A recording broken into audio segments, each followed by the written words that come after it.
Are you in need of assistance? I can assist with my fists in a little turn and a twist too. Keep my prey at a distance.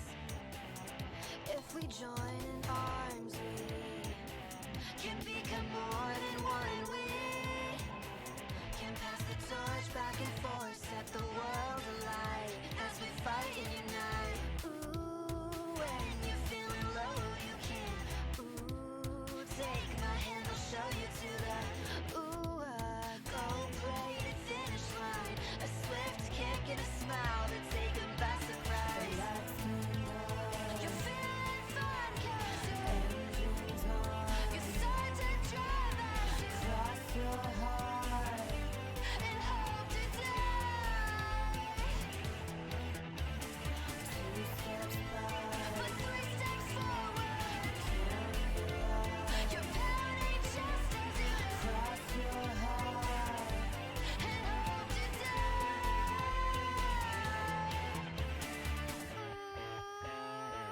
A convoluted twist, I crave the taste of it.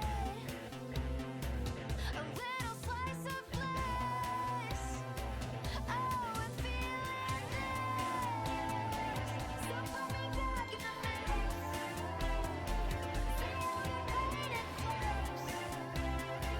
See how the boxes ticked. Better watch your steps. You're feeling fine 'cause you start to drive as you cross your heart and hope to die. 2 steps back, but 3 steps forward. You're pounding just as you cross your heart and hope to die.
Hello.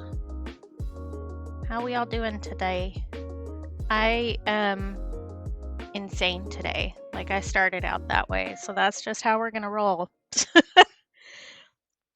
I was so tired that I actually slept through my alarm this morning, so I was like rushing from the second I woke up, and then there was a scheduled change, and I am never good with schedule changes. And yesterday was a mess too, and I'm just all over the place, and we're gonna stay that way for a while. That's okay. We'll make it through. But we're gonna be working on this beast today, which is my piece for StreamINK prompts Puppet and reflection. We did do that other piece for reflection too. I kind of doubled up on it just because I was feeling a different vibe for it, but this still works for that too. So I'll probably post this one for Puppet, which is tomorrow. I'm realizing I didn't bring my sketchbook out here. I knew I was going to forget something, which has my list of prompts in it. But we'll post this one for Puppet, which is tomorrow's prompt. And then reflection, I'll post the other one, I think. I have been, if I'm doubling up on prompts, what I've been doing is posting like the art reveal for the first prompt. And then, oh, I want to do this a different way. Hold on. And then I lost my train of thought. Posting the reveal for the first day of the prompt, and then posting a little process video for the second day. That hasn't been it for everything because some days I'm tired and I don't want to. But I'm thinking specifically of some of the ones that I finished on stream and then waited to post later because I was feeling frantic after stream and didn't really want to deal with getting everything sorted right away. Hey Sky, how you doing today?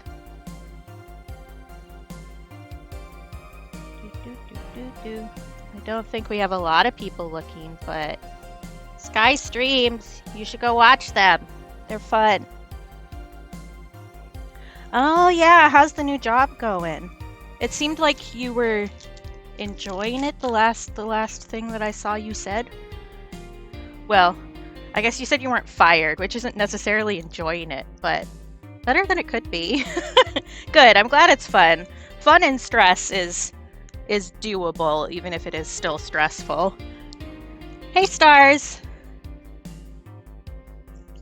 Yeah, exactly. I've been really good about like staying on track, but also letting myself have a breather if I need it, which is part of why I doubled up on some of these prompts. And for some of them, I'm not gonna lie, I just kind of dialed it in.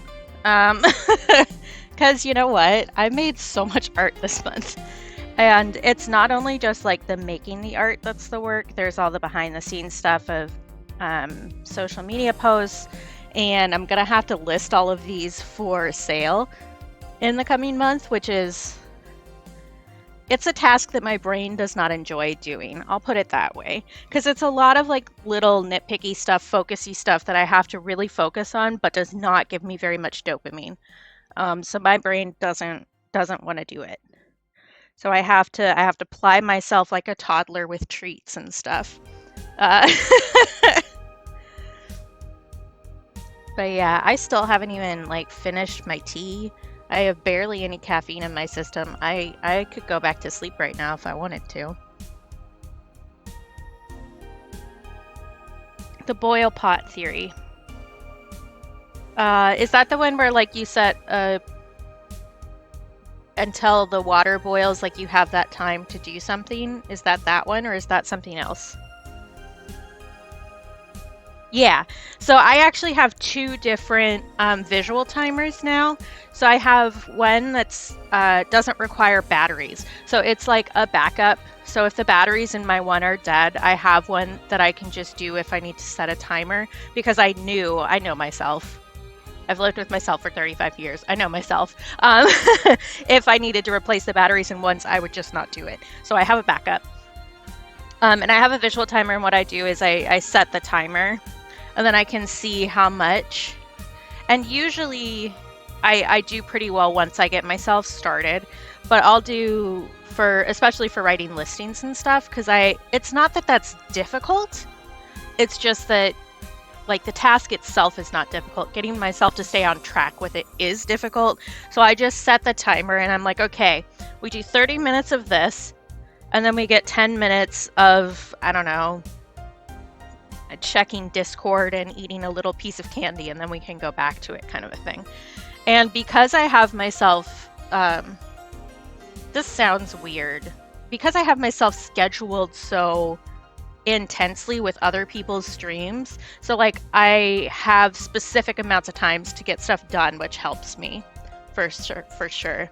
Yeah, see, Sky, one of the things, I am also bad at self-control, but if I have like an external something, it kind of bypasses it a little bit. And one of my timers it's anthropomorphic, I guess. It's a little fox, and you turn it so to the time, and then as it gets down to 0, it turns to face you, and its little judgy face helps. It's judging me for staying on TikTok too long or whatever, you know. Okay, I'll keep an eye out. I'm not always able to stop by your stuff anyway, which I don't like, but 'tis what it is.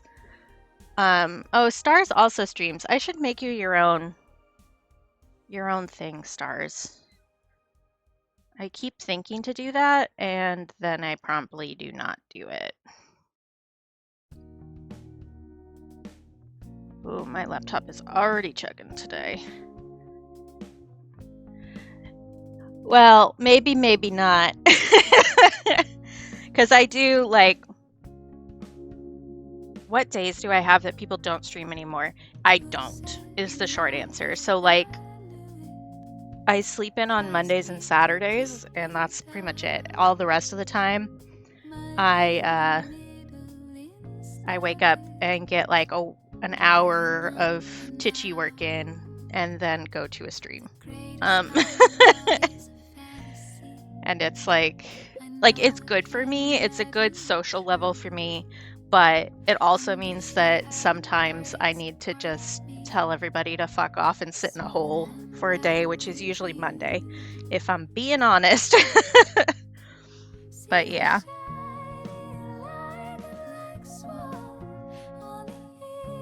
Okay, so there's, oh no, that's actually on purpose. Never mind.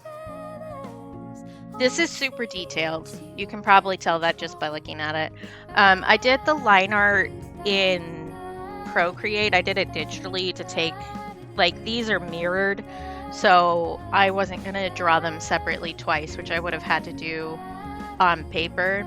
So I just drew the one and then mirrored and flipped it in digital, and then transferred that onto the physical paper, which means I did technically draw it twice, but having that guideline down helps a lot, especially with like straight lines and figuring out some perspective here.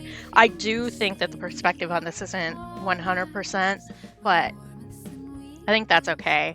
I did make a specific choice to not fix tangent lines in the line art, which is when like two lines are too close together. It kind of stresses brains out a little bit, and I decided to leave almost all of those in because I want this to feel unsettling.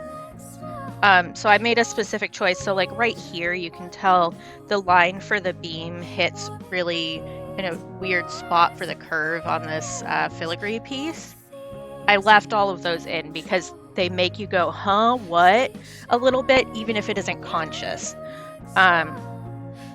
So I decided to just make this like the worst possible thing you could look at for multiple hours at a time, and the line art took me like 10 hours. So that was a great mental choice for me. Yeah, there's a lot of them in here. There's a lot. So there's one right here. There's some with the, so like the hoof right here going into the swan neck. Also, for the first time ever, we're going to paint a ball gag on stream because there's a ball gag in this horse's mouth. And then we've got blinders on this horse and earmuffs on the swan. So it's a see no evil, hear no evil kind of vibe. And then we have a creepy puppet who the reflection doesn't perfectly match, and that's on purpose. So this is based on a dream that I had. And I say dream. It was really a nightmare, but I qualify my nightmares differently than most people. If I don't wake up because my heart rate has fluctuated so high that my brain tells me to wake up because we're panicking, I don't count it as a nightmare. Because my brain is a horror zone that I have had to learn to deal with. So yeah, this actually not as scary as most of the dreams that I have, which should tell you what it's like to live as me a little bit. But I mentioned this last stream, and I've simplified this, which is horrifying, right? It's on my list, Sky. It's on my list. But I've simplified this a fair amount. I definitely simplified the puppet. I turned it into just kind of like a basic mannequin without any strings. Not mannequin. What's that word? Marionette. Without any strings. But in my dream, it was very similar to those clock puppets in that one episode of Doctor Who. The one with Madame de Pompadour. And so it had like the clock workings on the inside of it, but when it looked in the mirror, you could see its actual face. Yeah, that one, Sky. Yeah. Deep Breath is probably a newer one that I haven't seen because I stopped watching. I should catch up again, really, since I have access to the new stuff again. But I hate Moffat. That's the short version of that story. He needs to be sandwiched in between good writers, and then I'll like his episodes, but when he's in charge of something, I just can't deal. Which I don't think is a hot take in any sort of way, but he's definitely why I stopped watching and haven't gotten back into it, because I'm one of those people who has to watch all of something if I'm going to watch some of something, so I need to get through all of Moffat's stuff to get to the new stuff, which is not fun. He makes so many anti-fat jokes, and it drives me insane. But anyway, so I don't have a planned color palette for this at all. So we're just going to wing it. I will add some gold in here somewhere, probably on the filigree on here. These are both mirrors, and I'm trying to decide if I want to add a little bit of metallics to that. But it might be a little intense. Metallics go on last anyway, just because they reactivate so fast. But we do have to figure out like what color everything is going to be. I also think that I want to do masking fluid on the light bulbs so that they look bright. So I guess I should do that first, and I can think about what the heck I'm doing with this, I guess, is the short answer. But for a lot of this, where's the other one? There's another one of these. Where did I put it? I also really need to get a bigger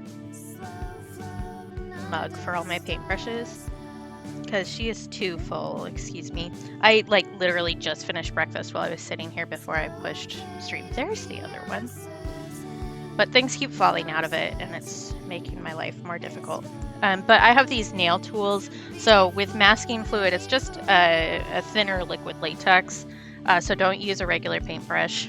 But I have these nail tools that have like a little silicone thing on the back.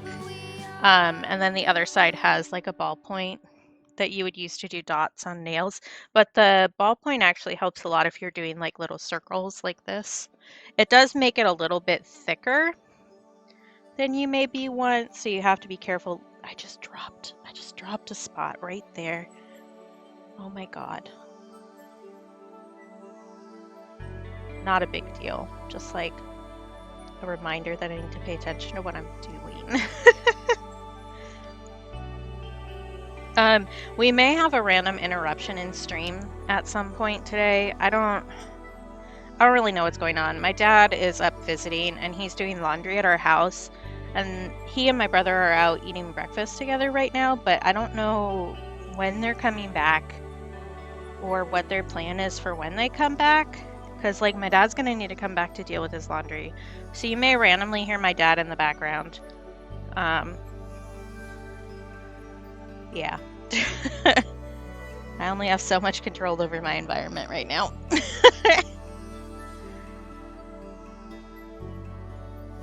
You may also, I doubt you can hear it, but you may also hear random laundry noises. The way sound travels in my house is like really weird.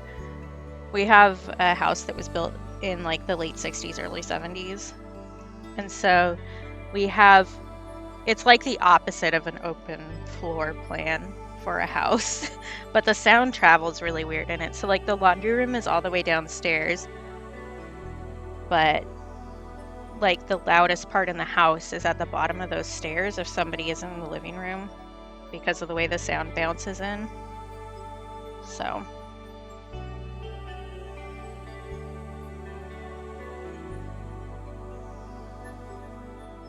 But I don't know. What color should we make these horses, do you think? Anybody have an opinion? I'm trying to think of like carousels I rode as a kid and like which horse I would pick. But I usually picked the weird ones.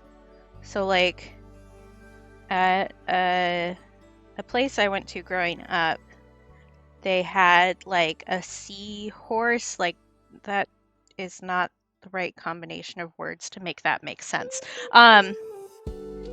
They had what are those things called? There's a word for them. Hippo something. Where the front half is a horse, but the bottom half is like, I don't know, a weird dolphin or something. They had one of those, and I would always pick that one if it was available. But Neapolitan.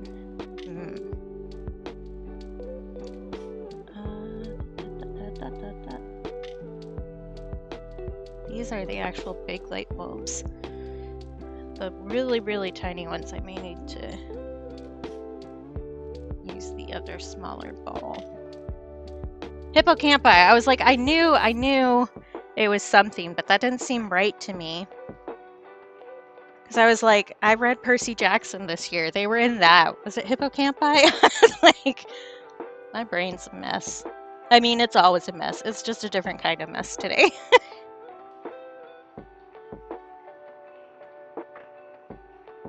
Also, you guys probably vaguely remember me recording part of the piece we did last time on my phone. I was able, like, I recorded about 2.5 minutes.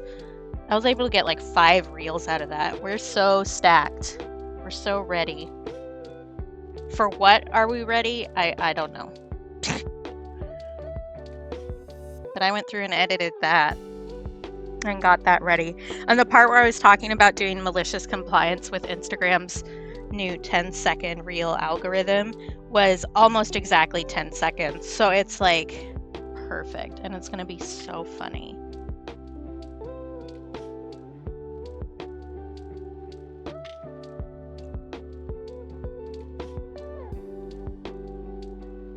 I do think that this is probably the last StreamINK piece we're doing on stream. I may decide to do Divine, because I believe that's on a Tuesday. I may decide to save that one to do with you guys, depending on how all the other shit I have to deal with pans out. But that was not a smooth circle. That's fine though. But we're nearing the end. We almost did it. I just kicked the table. Sorry. We're almost done. And then I have to start listing all of these.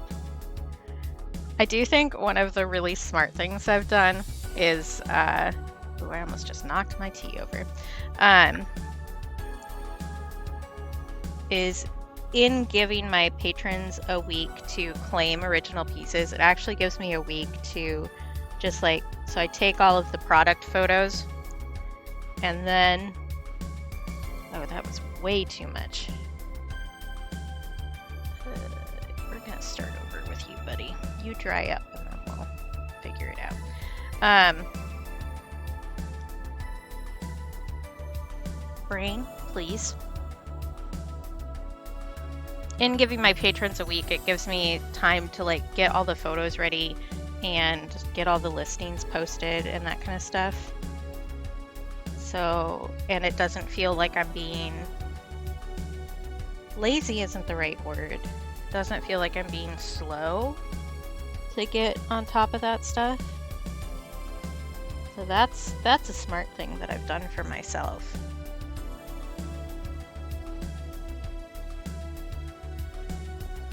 That's gonna be too much again.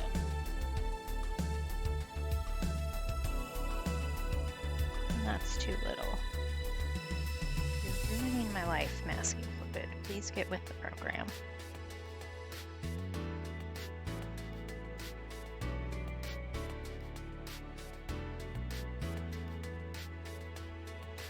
Oh, I haven't told you guys what happened yesterday. So you know how I was like, oh, I don't know how I'll be feeling for stream on Friday because I have another modeling gig.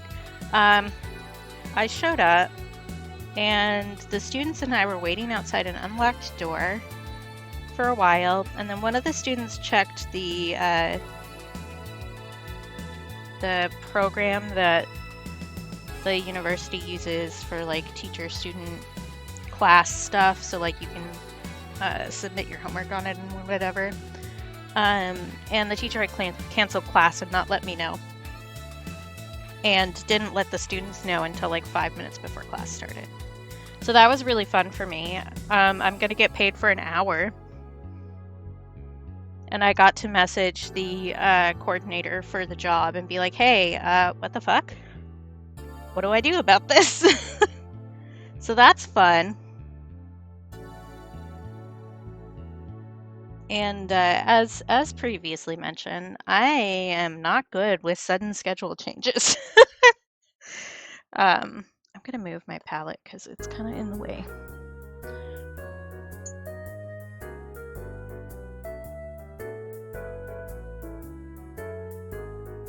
So my entire yesterday kind of got shot to hell. I did manage to get some work done on the piece that I have for pattern, which I discussed a little bit. I don't have it out here because I forgot to bring out my sketchbook, so I can't show you at the moment. Maybe when I take a break, I'll go grab it so I can show you where I'm at. It's just like, it's another one where I did the line art digitally and then transferred it, so I haven't inked it yet. It's just the pencil smearings on it. Because the way I do that is basically by making my own transfer paper. Most transfer paper is graphite and wax, so it doesn't erase the same way. It's kind of like the equivalent of a colored pencil, except a lot more wax to keep the graphite in place.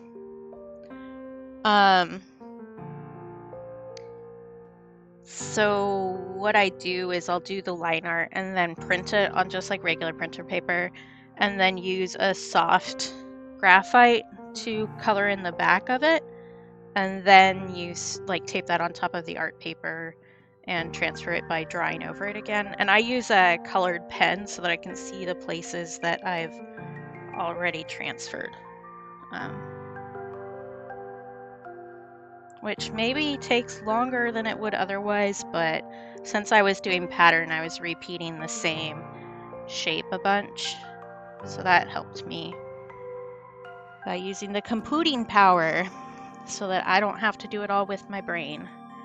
Because if I had to do everything with my brain, we would be in a very different place than we are now.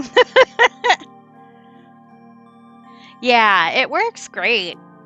I do have actual like proper transfer paper, but I really don't like using it because of how much wax is mixed in with the graphite. So it only really works if you're like very on point with all of your lines.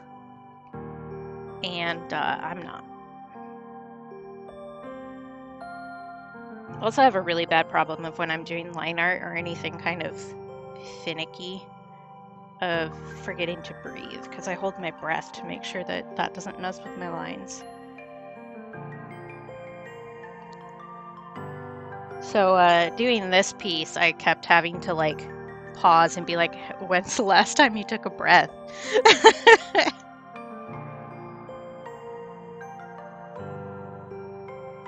I do really like this brand of masking fluid better than the other ones that I've used.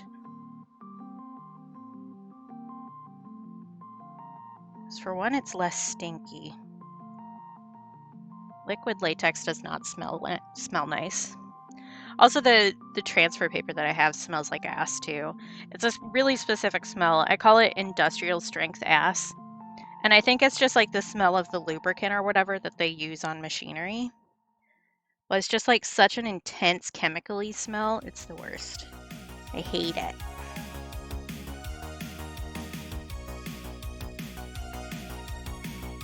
Like, if something smells really bad, I don't want to use it.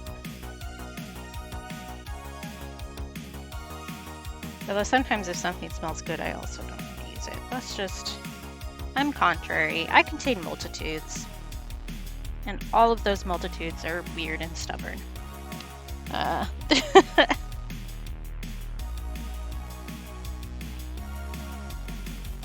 you want to actually put the masking fluid on the paper? Thank you.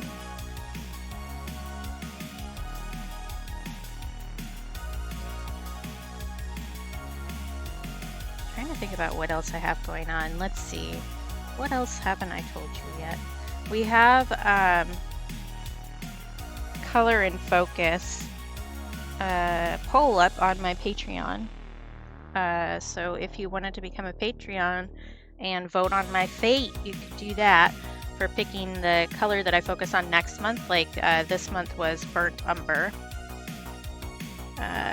Next month we have some options. I think Violet is winning so far, but somebody else joining could swing the tides to a different color.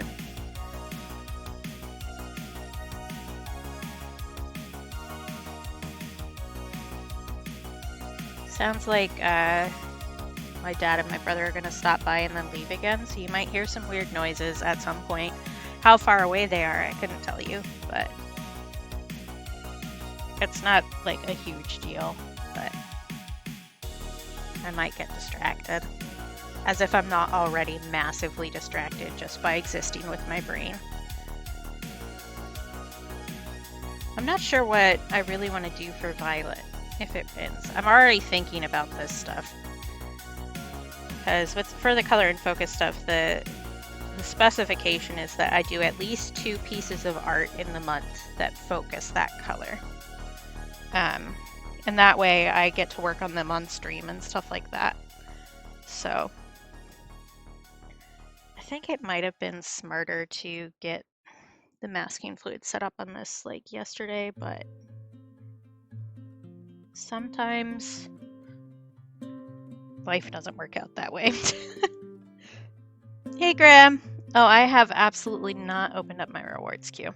Whoops. Whoops. Oh god, laptop's so slow. I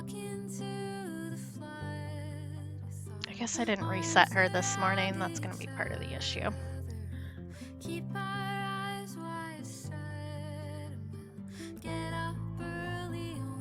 There's a sippy. Doing a stretchy. Say something nice about myself.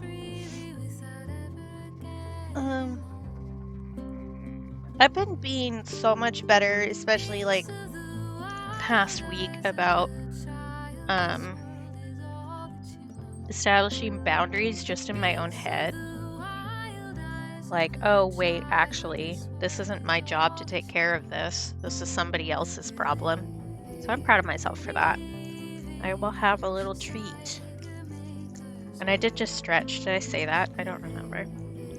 I'm picking an orange one. They're all the same flavor. They're just sugar flavor, but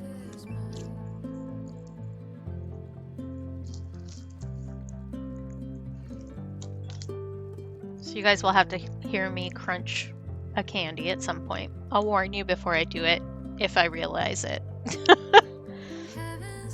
Oh, that's so cute. I did actually, like, one of my other friends moved to the place where I grew up. I was able to connect them with a person I grew up with, basically. Like, babysat me as a child, still talk to kind of person.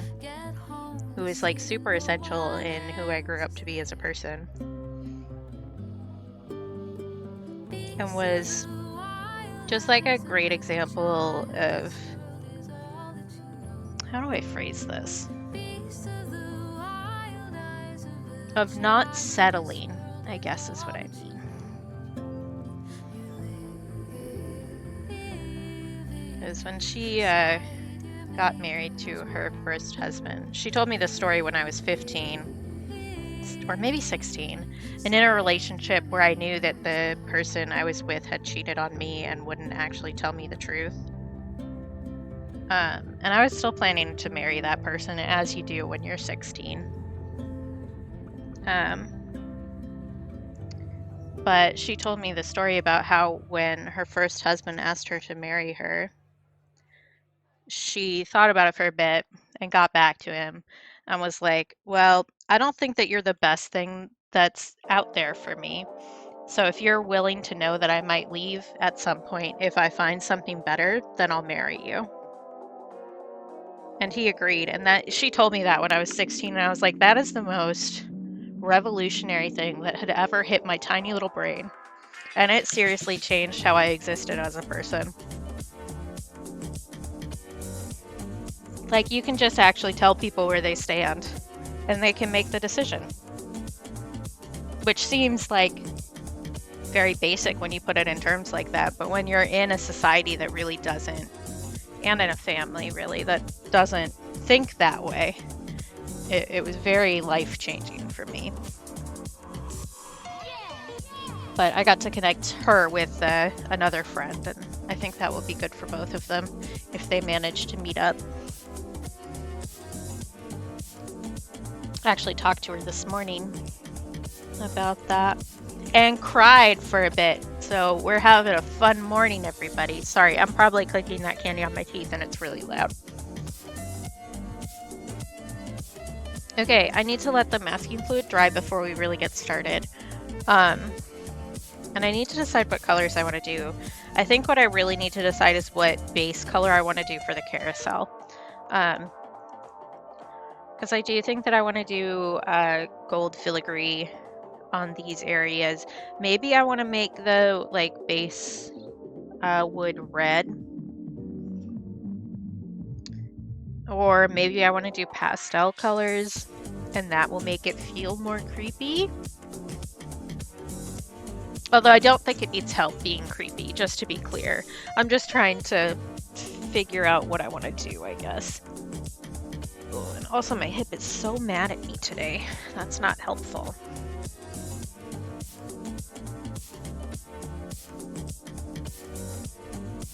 I did wake up completely tangled in 35 blankets at one point in the night, so I probably just twisted it a little bit while I was sleeping. I had some weird dreams. I always have weird dreams.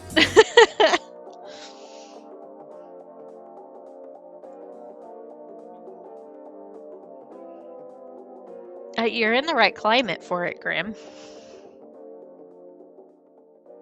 Although the 7-banded, I believe, armadillos are 40-fold more likely to carry leprosy. Random fun fact that I remember from college for some reason.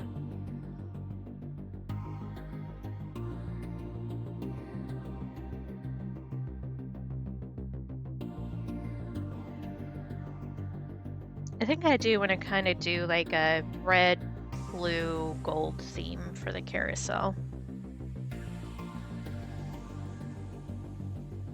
And maybe I want to make the main horse light gray or white so that it stands out against the background. But then the swan will be an issue.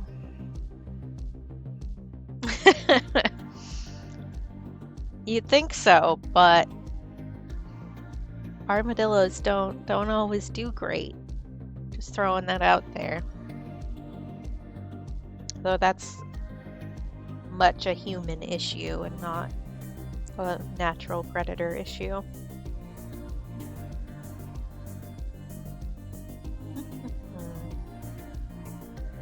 I know the mannequin is going to be wood color.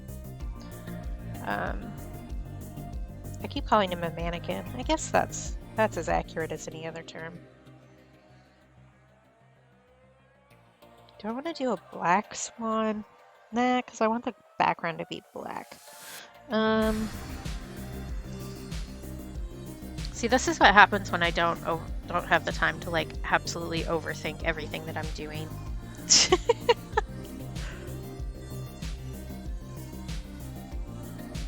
I think maybe starting with the dark background and then working my way forward is probably the right answer. So let's start at the top. I'm gonna move our star bucket for a second. Oh, that was very recent too, Grim, so that's not good. I've had better days.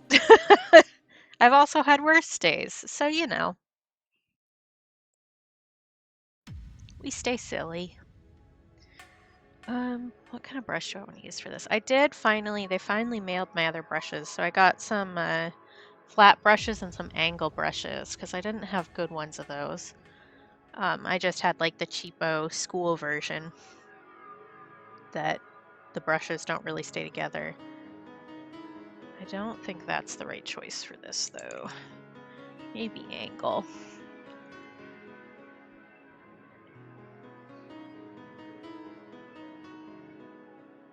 Yeah, I think that'll be fine. I also think I want this to be gold, which will layer over other colors pretty well. Oh no. Mm-mm. Bad call, bad call. I guess I probably want a bigger brush to make wet.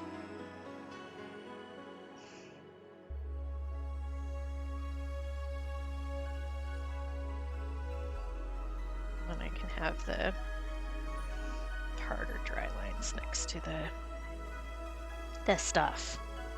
I'm not gonna word good today, as if I ever word good. I definitely just got way too much water on that. That's okay though. Not a big deal.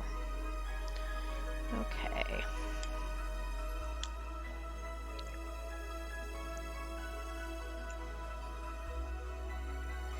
I want that to be straight black. This black will split on the paper, which is not a look I really want. Let me get out my other black, actually. I think I need to start on my palette using the black that doesn't do that more often, because I do have grays on there that I could use too, but let's start with this other one if I can find it. You'd think the bigger bucket would make it easier to find things, but no.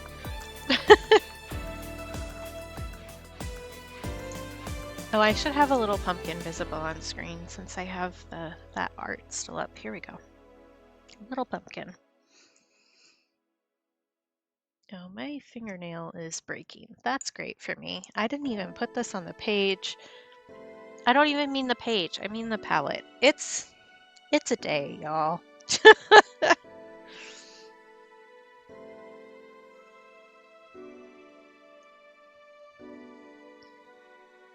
Hey, Dream! How you doing?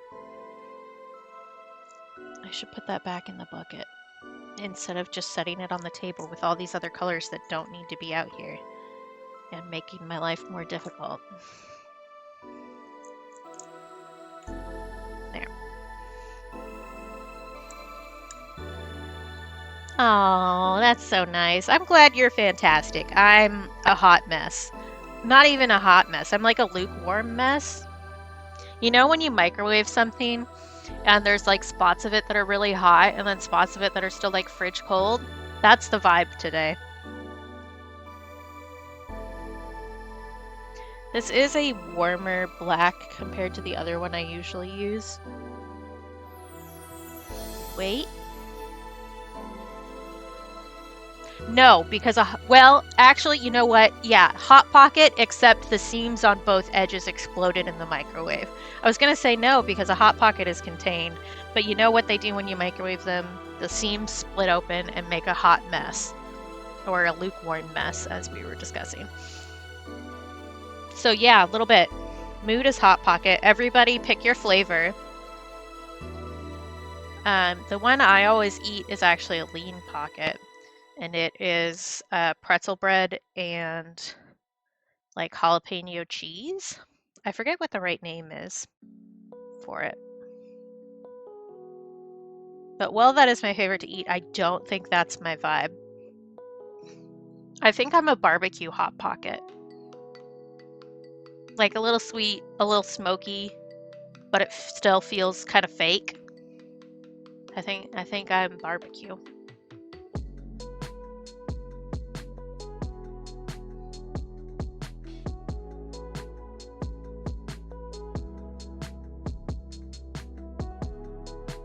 do probably want a smaller brush for this area. Let's see here.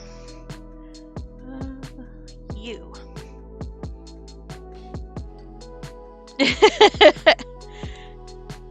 I ate one of my like go-to depression foods was pepperoni Hot Pockets because they sell them at Costco or did. So I really cannot eat those anymore. They legitimately taste like sadness to me because they're just like so easy to make and eat. So when you have difficulty finding the energy to stay alive, they make that task a little bit easier. I actually like the meatball ones. Like, they alright. I mean, just like every Hot Pocket, they alright.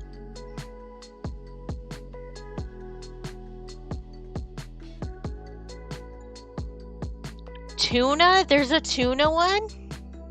Oh, for Subway. I missed a sentence there. That makes more sense. I was like, a tuna Hot Pocket. That sounds like a crime. Can you imagine a coworker heating up a tuna Hot Pocket in the community microwave? And the just like the war crime that would be? I live in a place where there's fish, like a lot of fish. Fish is a big deal. And so we definitely had people microwaving like halibut and salmon in the microwave at work at the last physical job that I worked. And it's stinky. Not as bad as the time that somebody, one of the students, because it was at a college, forgot to put water in her ramen container, like top ramen, and burned the shit out of the styrofoam in the microwave. That smell stuck around for days. That smelled so bad. So bad. Oh, you did? Where now? If you can share, I guess. I don't know if that's not kosher, not appropriate. I don't know.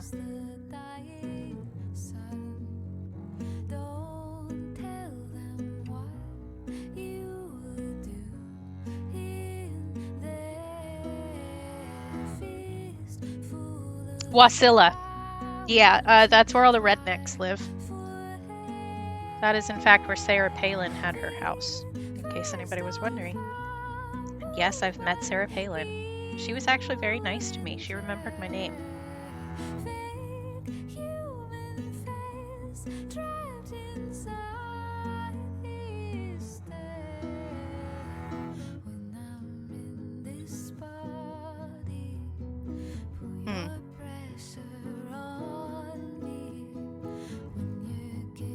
Amazon's is the Alaska Brazil. I guess because it's more wildness than any place else, right?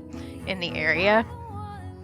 And probably because of that has a similar population density. That would make sense to me. Yeah. And people fucking forget about it. How about that? There's also a thing where, like, I still sometimes get asked if Alaska has internet on the internet when I've said that I live in Alaska. So people just like have a concept of it that does not match reality. I think would also be accurate there. And I'm probably guilty of that for the Amazons too.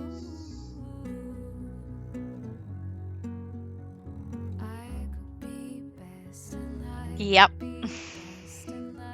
Which is just like, bro, what do you think I'm talking to you on? There was, I went to school, like I grew up in Oregon. And I still remember one day in the bathroom, there were these 3 girls having like a huge argument in the bathroom when I went in there.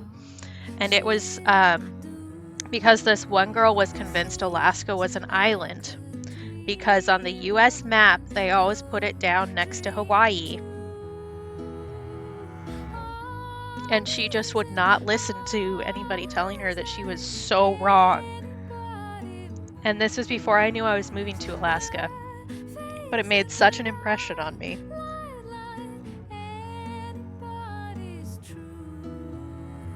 Because, like, really, all anybody knows about us is, like, Anwar. That's pretty much it. Right, Grim? And it was just like, wow, that... I feel like living in a brain that thought that must be like a very pleasant experience most of the time until one of your assumptions is challenged like that. Because it seems like if your world was that simple and you didn't question things at all, it would probably be like a very easy existence. And to be clear, I went to one of the top high schools in Oregon by statistic ratings. And as we talked about last time, I didn't do great in high school. So if they could level out my 1.9 GPA with everybody else, there were a lot of really smart people there. Not her, though.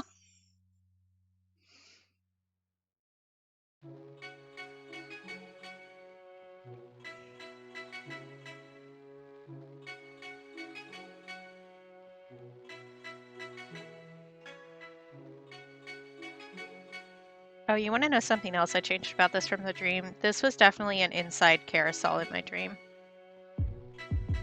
which matches the one that I went to growing up that I mentioned with the hippocampus on it.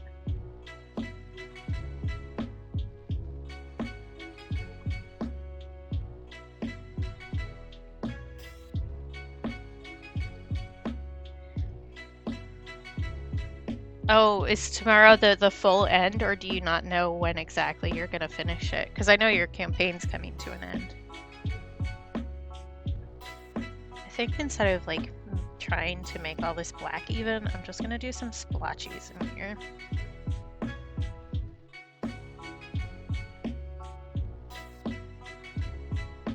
I guess this could still be an indoor carousel. It just is in a big dark warehouse that's really creepy. I'm about to crunch a candy. It's not a lot left anymore, but crunch. I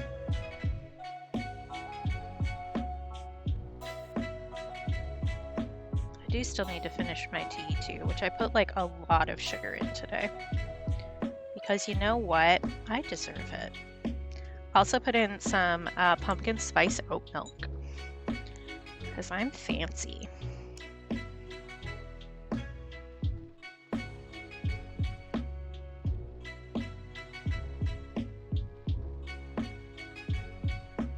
Oh, okay. I think I knew that had moved to Sunday and it just did not stay in my brain. Because you were doing it on Saturday for a while, right? Or did I make that up too? Heck if I know.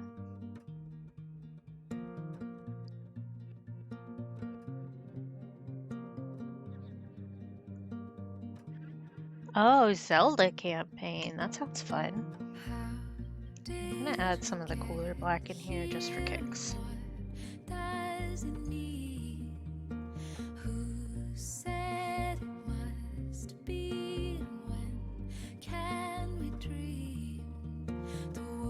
That should do some weird stuff while it's drying, and that'll be cool.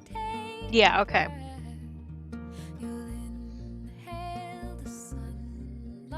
It apparently didn't change in my brain, is why I say that. And sometimes I'm like that.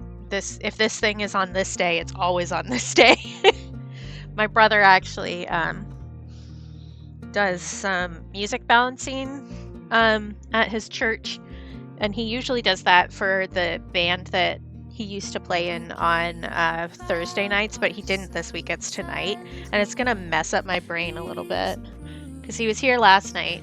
Although usually he runs his D&D campaign on Friday nights, so I like have that blocked out as Greg unavailable. So maybe it'll be okay. But his campaign actually recently ended too. He's been DMing for the same group of people for like maybe 8 years or something at this point. Maybe a little bit less than that. I'm not 100% sure. But they're adding somebody else into the next campaign that he's running with the same group, except for the addition, which is really cool.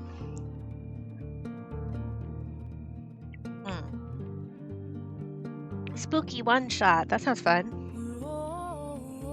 Okay. I want to do dark down here too. That's going to involve some more finicky stuff because it's not as big of an area. So I probably want to use a round brush for that. Guess that's just going to make my life easier. Oh my gosh, you're playing a serial killer? Color me shocked. Sometimes you could go off brand, you know.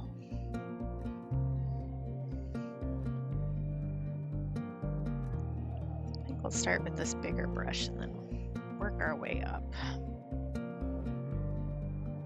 The round brush is just a lot easier to get a good point on. So for these areas where I have like very finicky lines, which is really the whole piece if I'm being honest, but I guess another question I'm going to need to figure out at some point is what color I want to make the ball gag. I think red or blue is the obvious. Had to either have committed a crime or have someone suspect they committed a crime. Okay, yeah, that's fair. What's your MO? What's your serial killer MO? That's the real question.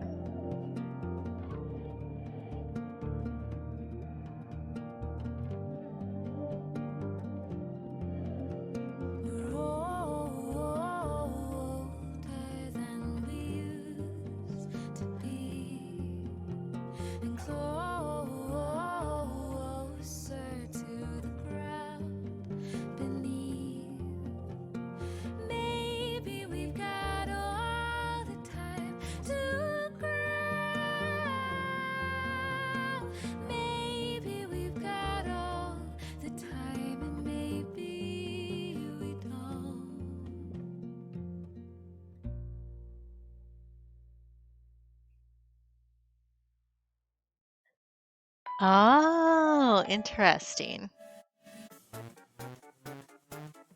Barmaid seems like a really good place to pick up serial killer victims if you're being like, I don't know, Angel Mercy style. Oh, that's fun. The Sharon, yeah.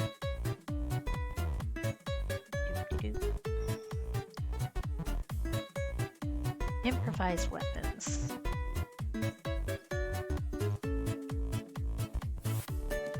I can definitely see, like, I don't know, any bar worker being that person who starts killing the dudes who hit on women or try to drug women without being, I don't know, any of the gross guys, I guess is my point. Ah, yep. Makes sense to me. I don't know. I love coming up with character ideas, but I don't think I ever want to play D&D again. I just like, and I don't even like the OCs that I have. I'm not even making like content of them. I'm just rotating them in my mind. I just want to think about them.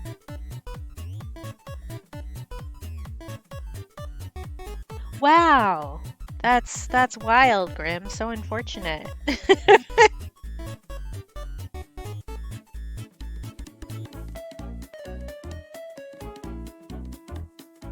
Man, I freaking forgot to ask Daniel about what that band was again. God damn it. Ah!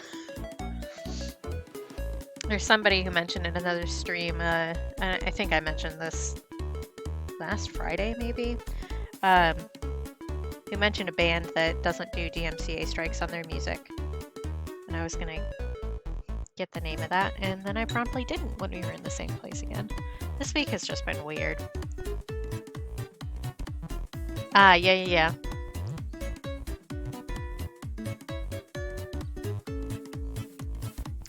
Do you ever hear yourself speak and you realize exactly what mannerisms from which people you've been watching you've picked up? That's a new one, the yeah-yeahs. That's from Carolyn Designs, who I just got stickers from, and I'm really excited about it. She's super cool. She's been doing the StreamINK stuff too. If I can remember how to spell her name, I will give her a shout out, actually. Do I remember how to spell? I don't remember if it's design singular or designs plural.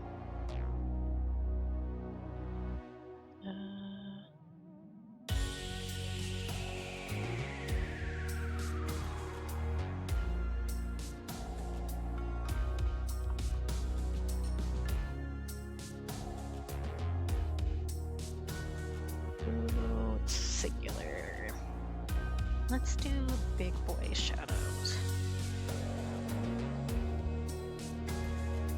It will give her an alert, but that's okay. She can know I was talking about her. I actually just got some stickers from her Redbubble, although she just also... Oh, it would help if I actually wrote out the whole freaking command. Although she also just opened up a Ko-fi shop. But she's been doing some StreamINK stuff, and she's super cool and nice. And she's in Tennessee, so she does like early morning streams. So if you're looking at somebody who ends around the time that I start most days, she's a cool place to hang out. She's nice people.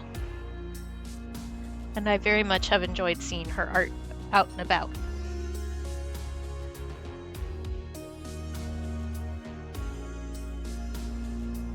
Yeah, exactly. So like I've mentioned before that I've picked up Disaster for Scotland as one of the things in my brain that plays when I'm frustrated.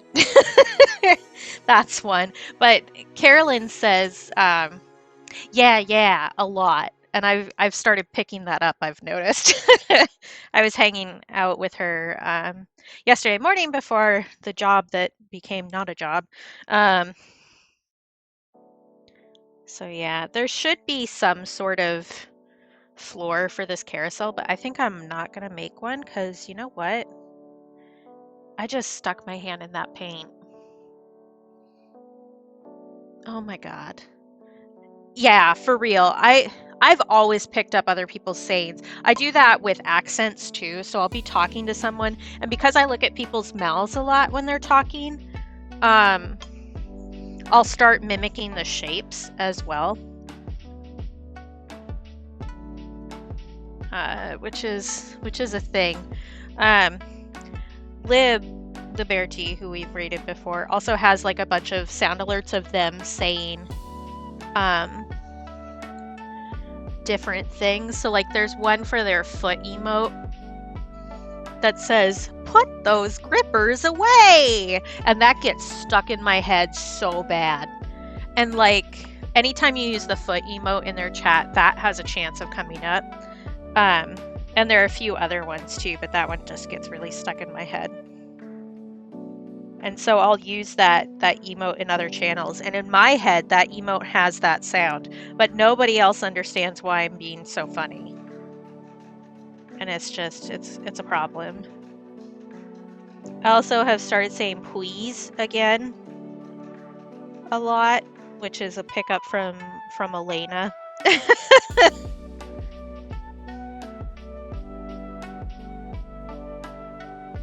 Who actually, Elena is doing a charity stream later today.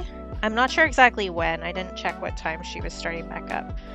But she's doing a charity stream for that charity that I don't remember the name of that does video game consoles for kids in hospitals. I think there's maybe more than one of them. But good cause. So if she's live when I end, I'll probably throw people over there.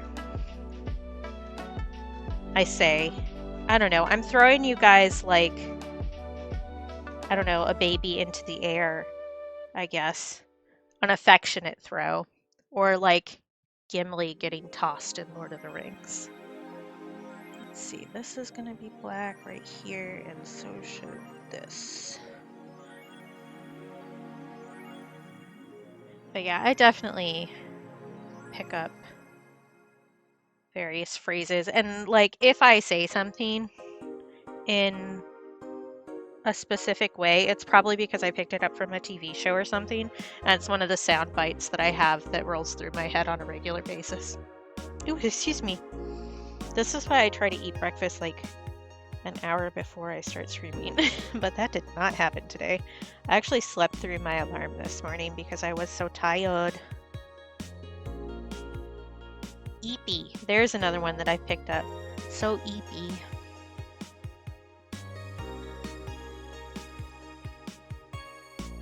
Yes. Lib also has a sound alert that's like, what is it?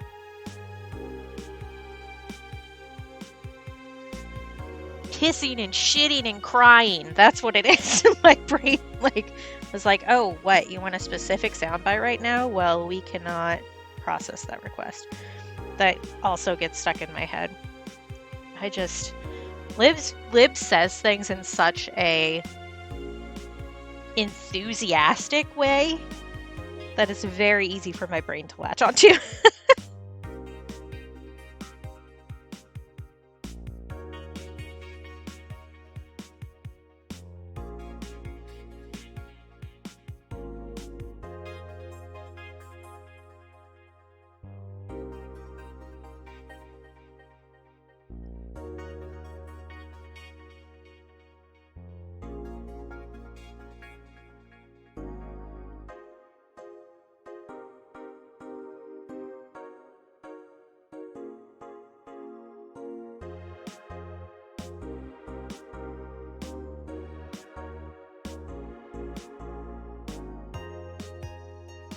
Although, unlike you, Grim, I'm not good at, like, picking it up again later.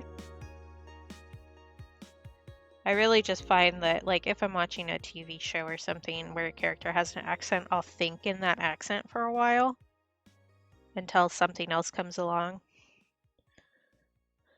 But I definitely can't just, like, pick it up at will.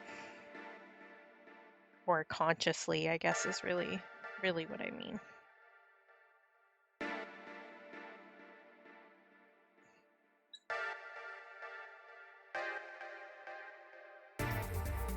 I really should get this done today, but I don't know if I'm gonna manage it, if I'm being honest. It's just so detailed. Hopefully, well, I won't need to do like a lot of like shading work because a lot of the lines will do that for me because there's so many lines. So I don't need to be as like intense with it as I might be otherwise, but it is still like a lot. I considered making this a bigger piece just because of all the detail, and it's easier to fit in detail if it's bigger, right? And then I was like, I don't particularly want to paint something really big right now. And two, I can't fit it on stream if it's really big. I started doing this size art. Like, this is my standard art size for me, which is 6 by 9 inch sheet of paper. And I started doing it that big because it fit really nicely in the scanner that we had. But now I have like a huge flatbed scanner. This is too much pigment. Chill out. But now that I have like a really big flatbed scanner, I could do bigger art, and I just haven't. Because I got used to doing this size, so my brain thinks in this size. I've been doing more square compositions this month, though.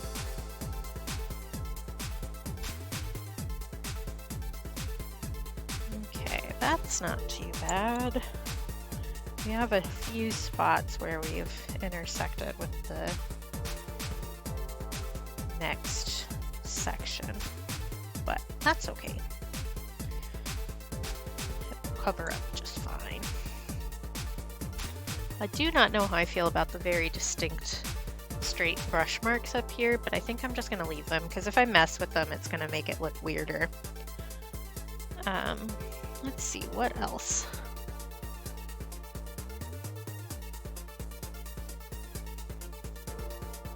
Do I have anything else important to say? I don't think so. I think it's just a ramble day. Let's see, Imprint has sent me an email that I don't care about.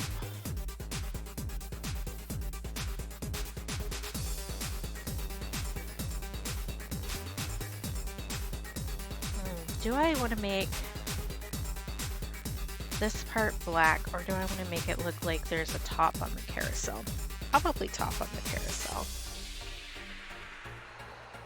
I purposefully left that blank. There should, if this was an accurate to life carousel, there should be bars up here that the rods are attached to make it move, right? But I decided that I'd drawn enough lines and I didn't really need to do that. Because it also just kind of looks a little confusing if you don't, I don't know, if you weren't a child like me and looked directly at the joining to see how it worked every single time you wrote a carousel, even though you knew.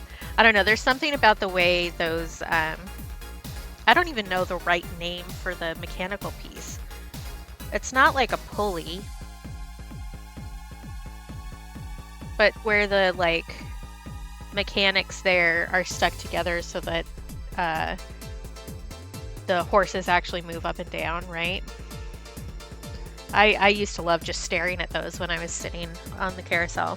I loved carousels. They're so fun. They're like so basic, but delightful. And I hated roller coasters. I still hate roller coasters. As a kid, I didn't even like the little like kiddie ones. Not fun. I want something that moves in predictable fashion. I don't like change.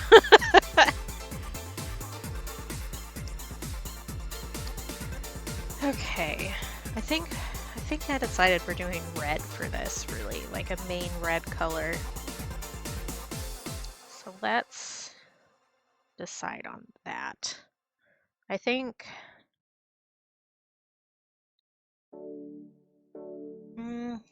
what color do I want to make the wood, like actual wood grain color?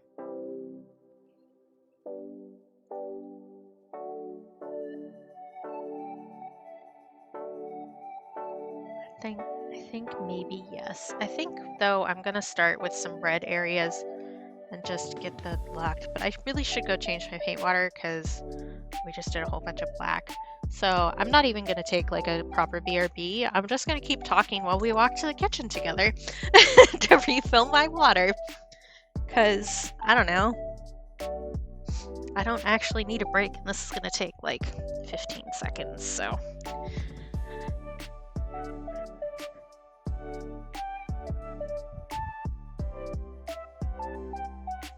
You ready for water sounds? It's gonna happen.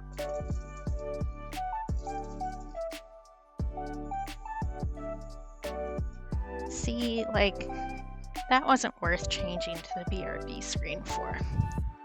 It's fine.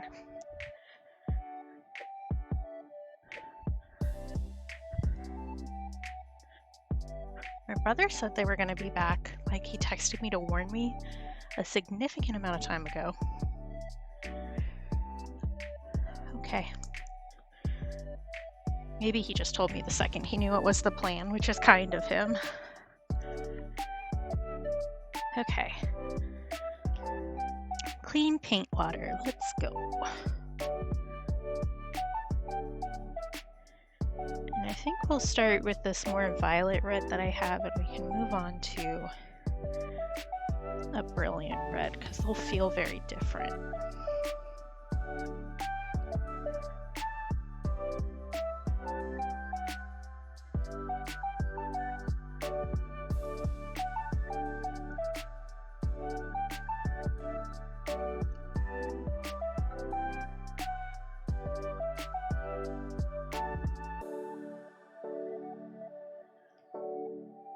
On one of the carousels that I used as reference for this, the filigree was all white, but like these pieces right here and this, but I think that's kind of boring,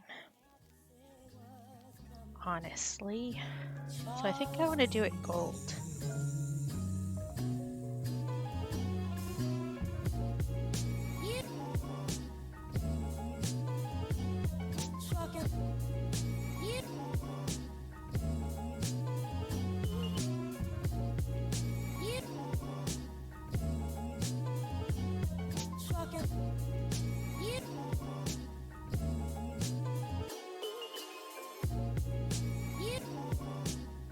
I think I'm not going to do a huge amount of shading on this piece. I think I'm going to leave it pretty flat just because a bitch only has so much time.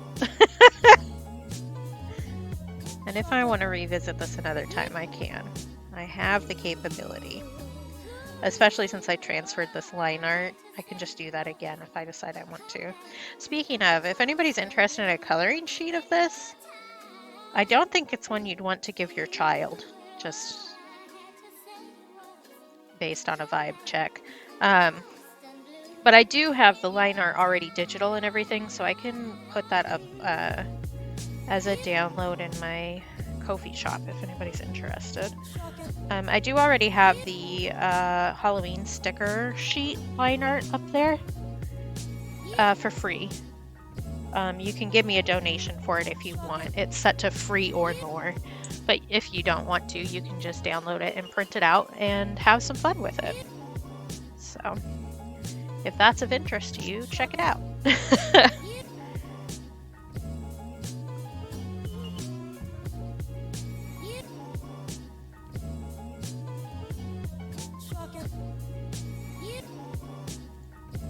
There's the link.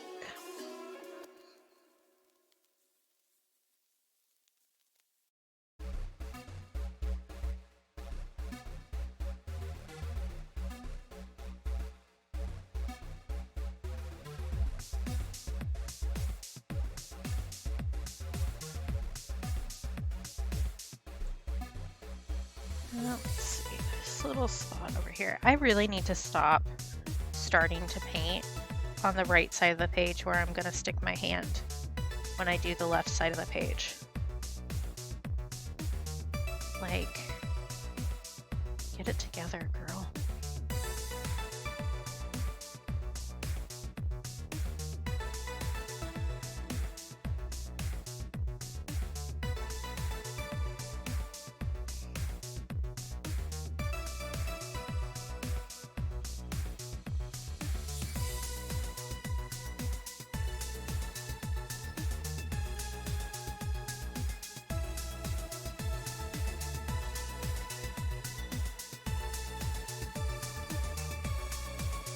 Do you think doing the red background probably means that I should do blue for the ball gag on the horse over there?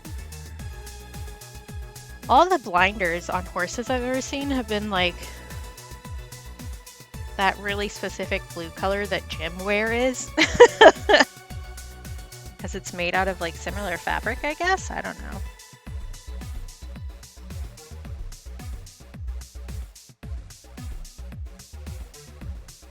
I also very specifically made these horses kind of look super stressed out. Because I'd be stressed out if I was in this situation. And carousel horses pretty much always look like they got stabbed because of where the rods hit on them.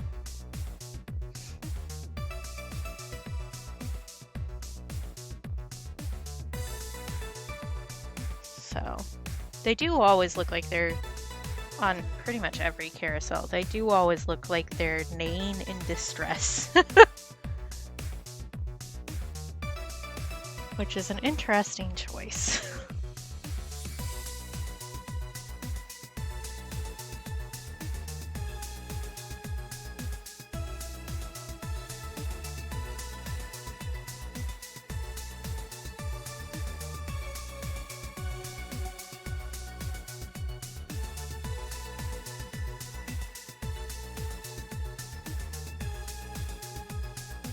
Because my brain is my brain, I'm now like, I should look up the history of the carousel. I really don't know much about it. I don't know like what the original country of origin is. Because there's like a lot of what a lot of people in the US at least would consider like classic US theme rides and stuff that were actually created in other countries or by immigrants specifically.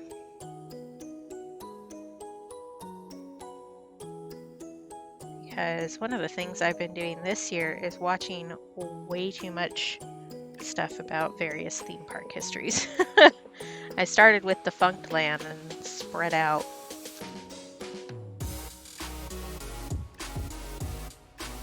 because I do find it very interesting.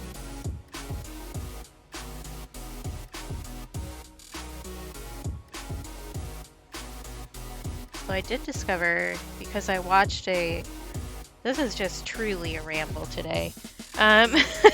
Me jumping from topic to topic. I did discover on YouTube, after watching a documentary about people who keep llamas, that a lot of the PBS like America documentary series that Ken Burns did is free on YouTube. So I might start digging into those. I love me a documentary in the background when I'm doing like artwork or something. Because really you don't need to look at a documentary like that for the most part. Like, you can look up and there's interesting stuff to see, but it's kind of like, it's like a podcast except with pictures. Which makes it a very pleasant viewing experience when you're working on something, in my opinion. I have also watched like a lot of serial killer documentaries while I've been working on art. I just made like such a messy brush stroke there. Girl, it's just that kind of day.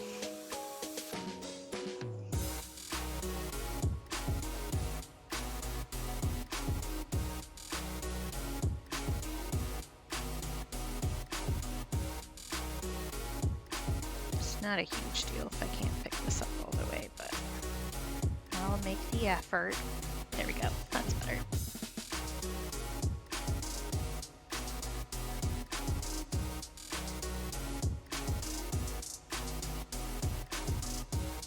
I feel like I made the far side of this like a lot more saturated than the rest of the sections. So let's fix it. This one will be easiest to fix because it's still wet.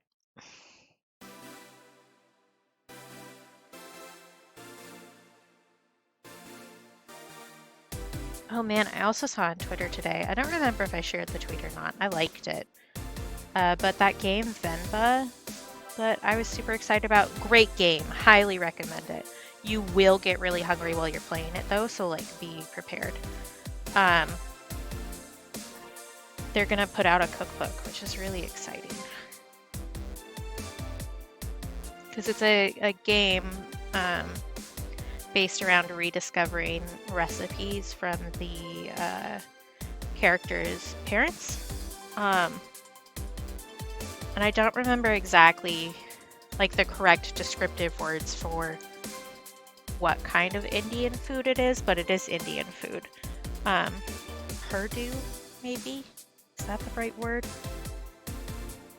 I played the game too. Very good game, highly recommend. The sound engineering for it is also really good. Because the person they had do sound was one of the people who added in on the recipes and stuff. So what their sound engineer did to capture the sounds for the game was actually cook and use the mics in their kitchen. And at one point they set a mic cover on fire and put a video of it on on their Twitter like ages ago, which I thought was very amusing. But it does mean that all of it sounds like really delicious. But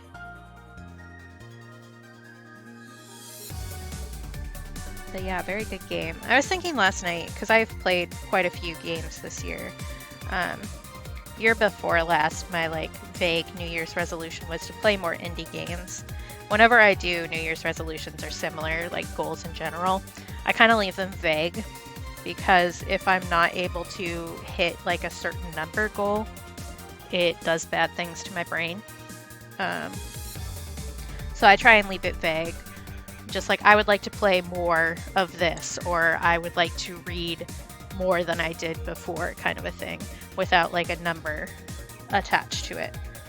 And so year before this one, my goal was to play more indie games, and I've kind of kept up on that this year too. And I was thinking about doing like a little awards list, like Katie's awards of the games I played this year, not even ones that came out necessarily this year, because I've played quite a few that I think deserve some shout outs for sure. And Venba is definitely one. The story was so good and absolutely heartbreaking. I think that I want to do these wood barriers in between the sections as red, and then do a different color for the background for that. Those ones. So let's continue doing red there. And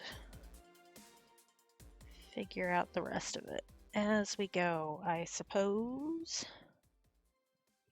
But one game is definitely getting a fuck you award.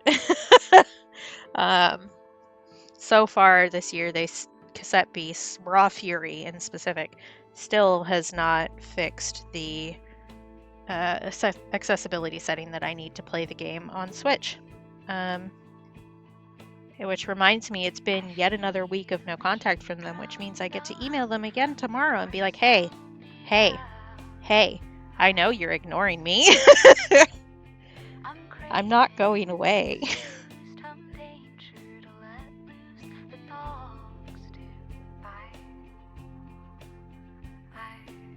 But I've kind of committed to annoying them until they fix it. Because I feel like they think I'm going to go away if they just ignore me long enough, and if they want to play a game of Stubborn, I'll go with that. They don't know what they've gotten themselves into. But there was also one game that I started and stopped playing. Because I've noticed a theme in a fair amount of games where you're required to make poor alcohol choices to progress the story. And there was one game that I actually stopped playing because it forced you to have a character relapse. And for those who don't know or are new, or maybe I should just reiterate it, my mom actually passed away at the start of the year because of her alcoholism. And I've stopped drinking completely, partially because of that. And I stopped drinking before she passed away, but that's not an immediate decline situation. So we kind of knew it was coming for a while, but it still sucks. But I've played 3 separate games this year, 3 indie games where they had you make poor alcohol choices in order to progress the story. So I think I'm gonna do a special award for those 3 games. It's just like made me have to deal with things that I was trying to avoid by playing the game, I guess, is the way to put it. And I'm not like mad at people for doing that necessarily, and I understand that it can be an important story point, especially for people who have had to deal with similar things to what I have. But not the most fun discoveries I've ever had. I think I probably want to do like a palish blue for the wood panels back here, because I think that will look nice with these other colors I have going on. And I think I'll do red for these trims here, and then do the blue for the bigger panels. Both red and blue look really nice with gold, so. For these, though, I don't know what I want to do with these. Maybe a different red. I don't know. We'll have to hit that at some point, but we can put it off for a little while longer. I am going to need to do something about the spaces between the filigree, but I think that is not something I need to do right now. Definitely not now that I've done the trim next to it, otherwise the colors will bleed. But who knew that making a really detailed piece involved details? I'm shocked and confused and upset. Like, damn. what bitch decided there needed to be this many details in a piece? Oh, wait, that was me. Whoops. I do think this looks pretty good, all things considered. But it definitely is not a light work piece. It is work in different areas than I have been doing for a lot of the art lately. Because I have been doing like a looser sketch and then doing more of my work with the watercolor. Which is growth for me personally. Because I definitely am, much like with the rest of my life, I very much am a planner. I need to plan things and think about them a lot before I actually do them. So I tend in my art to do like very specific sketches and line art. So that definitely is some personal growth there. It also means that I've gotten a bit more confident in like my actual watercolor technique, which is also very good. Because I am not traditionally trained in watercolor. I've just used it a lot and watched other people. So that's big. Which I don't think that you need to be traditionally trained in art. But I did have an art minor in college, and my specific medium was fiber. So I did weaving specifically. Some point when I get my actual office space set up, I do have some woven abstract self-portraits that I'll hang up finally in the background. Because one of the great things about fiber art is, one, it's cool and fun, and I love it. And two, it absorbs sound. So it's a fun way to do some sound padding. There's a really specific wall shape in the room that I'm setting up, because there's like a ledge up against the wall because it's half subterranean. So there's a wall where it hits the actual earth and then it goes straight up. So there's like a little ledge that you can put stuff on. So there's a specific like wall shape back there that I think would be cool to do like a hanging quilt for as like a background piece, and that would also help dampen sound. So we might do that at some point. Maybe that'll be, once I get set up, it'll be a stream project for stream.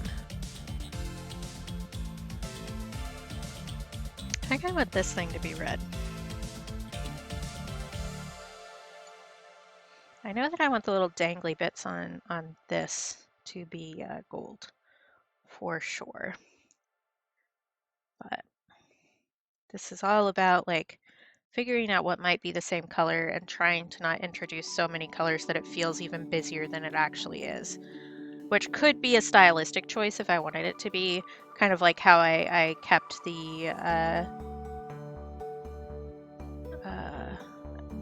what's that word? The tangential? That's not right. The intersecting lines in various places to make it feel a little bit off and kind of stress your brain out a little bit when you're looking at it. So that could be an artistic choice, but I'm not gonna do it that way because I don't want to. So there. I think I want the background here too. I didn't masking fluid those light bulbs, but they're bigger, so it's not as big of a deal. And it's not as complicated of an area around them as everywhere else. Oh, I did also last night, while I was waiting for my painkillers to kick in, I made a quick Lechonk pumpkin carving stencil. I have not tested this out on a pumpkin, and I won't, but I can put that up in my coffee shop as a free download too if anybody's interested. I may just do it even if nobody's interested, just to, I don't know, make it available. One of the great things about having downloads on various platforms is that it means if I lose the file, it's also someplace else for me to download. So if both my laptop and both my external hard drives die, I'll still have the file someplace else, you know. at least until they stop paying their servers.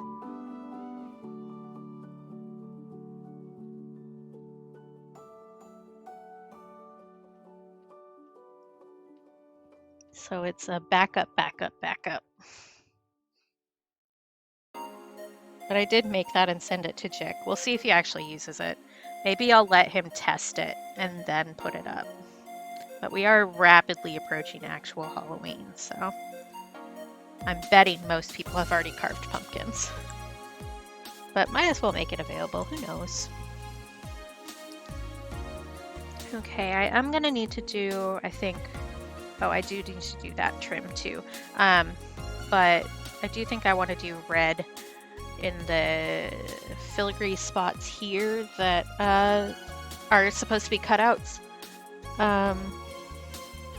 Which is going to involve a teeny tiny brush and probably me cursing a little bit. Because one of the things about doing line art digitally, well, a lot of the tools can help with stuff like this. This is like the worst angle for me to do this at. Are you dry? Okay, that's close enough, we'll see. Is that it also gives you like a false sense of confidence about how much you can fit in a certain space. Because you can zoom in on digital, you can't really do that on a piece of paper, although Lord knows I have tried. I definitely, when I was transferring this after working on it digitally for like 8 hours, I definitely tried to zoom in on it. That's my worst offense when it comes to that stuff. So that I'll try to zoom in on pieces. Even if it's one that I haven't also worked on digitally, I'll sometimes try to zoom in on the paper. Computer brain rot.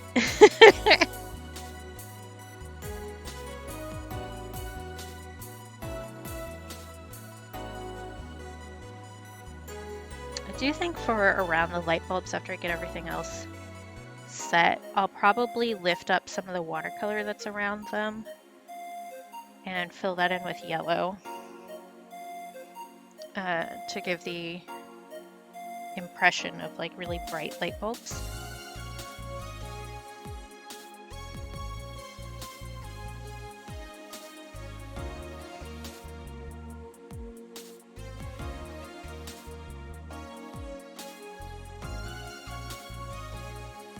I do think I want the filigree to be gold there, which means it's going to be a last step because, like I said before, the watercolor, well, it's the pearlescent watercolor, metallic watercolor really activates super fast if you try to do anything over top of it. So you can't layer it the same way that you can with just like the basic color watercolors, which is something to keep in mind for sure. Let's see, are these dry yet? Yes. So let's figure out a blue. I think I'm probably going to do one of these lighter gouaches that I already have mixed. Because I don't want like a super saturated blue. I want something that's a little more mellow. And probably this one.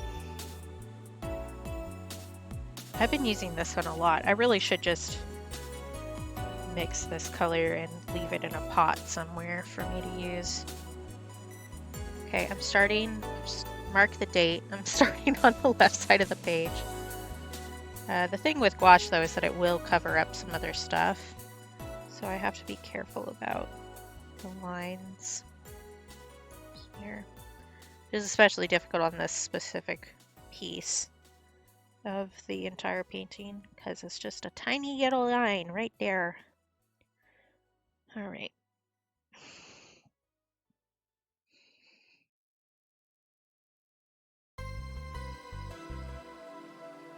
I did, for when I have to lift up this masking fluid, I did finally remember to bring out my rubber crafting block so I can show you guys the god-awful texture on it. I don't like it. I don't think it will affect its usefulness or anything. It really looks grody to me.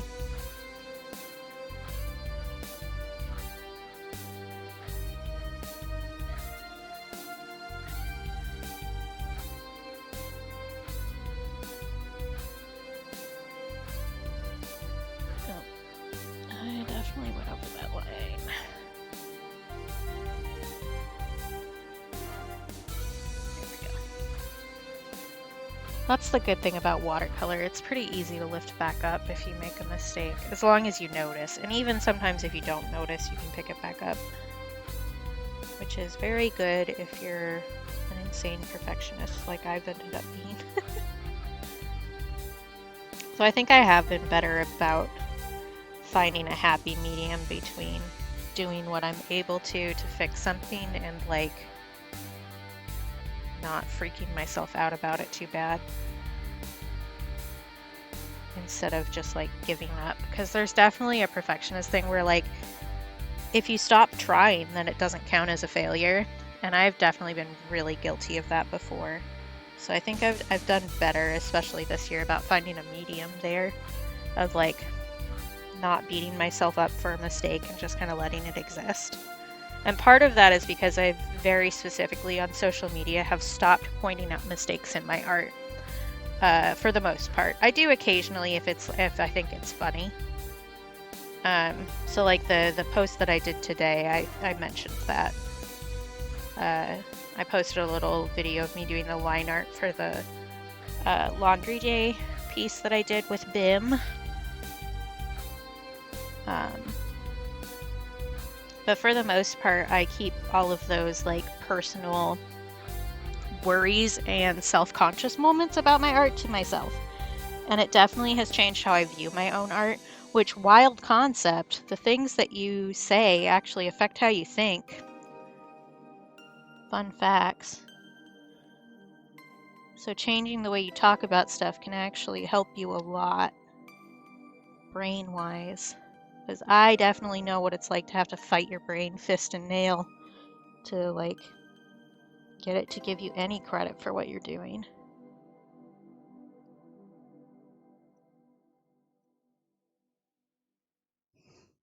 I think by using this lighter blue, I've avoided the issue of making this look like America colors. I think if I'd done a darker blue, it would have read a little bit too American for my tastes. Because this dream was set in like Golden Age France. Why was it set then? Don't ask me. Don't know. My brain is a mysterious beast.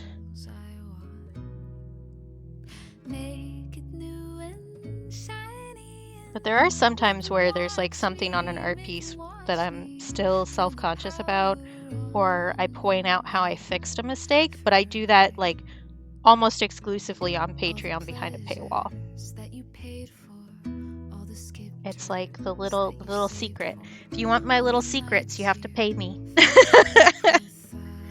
So like there is I won't tell you which piece, but there is a piece where I had to actually do surgery on the paper because some tape peeled up an important part of a painting. So I had to glue a tiny little piece of paper back down onto the original piece. The Patreons know which one. All my patrons know. Well, those who actually read the post, which not everyone does, which is so valid, but because I definitely talk a lot. I don't know if you noticed me sitting here talking to myself for an extended period of time. Oh my god, it's been like 2 hours. What the hell? But yeah, I tend to be rather verbose.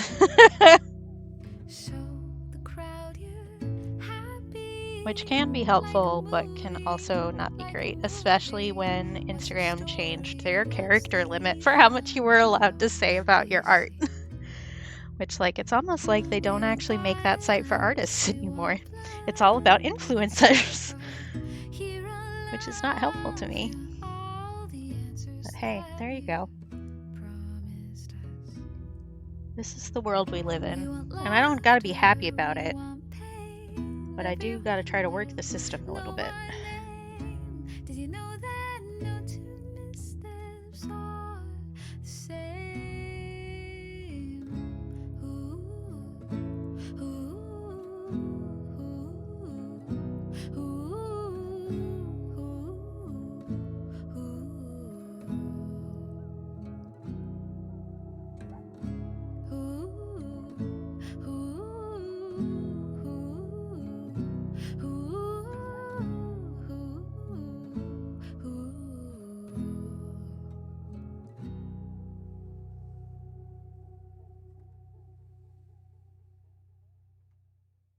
There's a tiny piece right there where I missed the black. I'm gonna need to go back and fill that in or it's gonna be super obvious.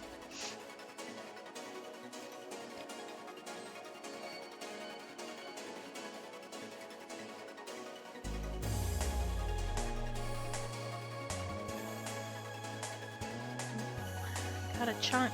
I don't want a chunk. Thank you. At least I don't want one of those chunks.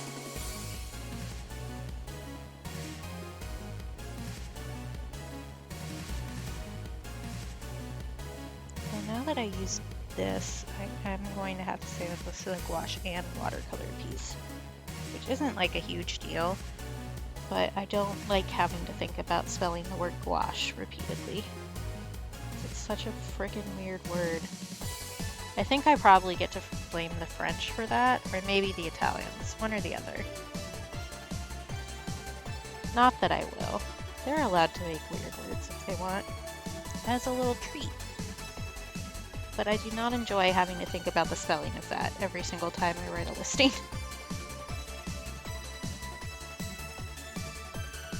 Because this piece is definitely going to be a little bit more than my standard for this size, because there's a lot of details. This is going to take forever.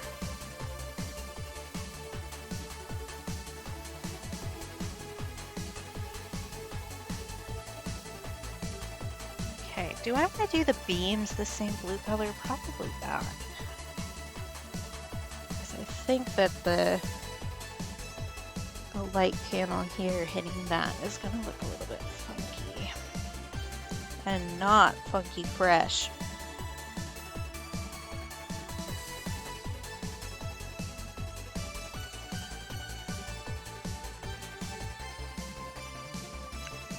Do I think that I can finish this in the next hour and 10 minutes? We'll see. Because I do want to finish this today, because this is for the prompt that goes up tomorrow. And if I hadn't doubled up on reflection, I could have just posted the final for the reflection day, but I did double up on reflection. I could save that one for another time. Oh, I guess that's something to say. I did contact the person who wrote the story that this piece we did last time was based on. And they said that it's totally cool and they were so happy, and I told them how their little story had changed my life. Like, I'm not being dramatic there, and their text said that they actually cried about it. So that's really nice. It's nice to be able to like remind somebody that the impact they've had is very good and useful, you know? Because with art, and I mean this for like any style of art, any kind of art, you don't always know how it hits people, because a lot of people won't tell you that because it's an internal process, right? So we aren't privy to what goes on in anybody else's mind unless they tell us.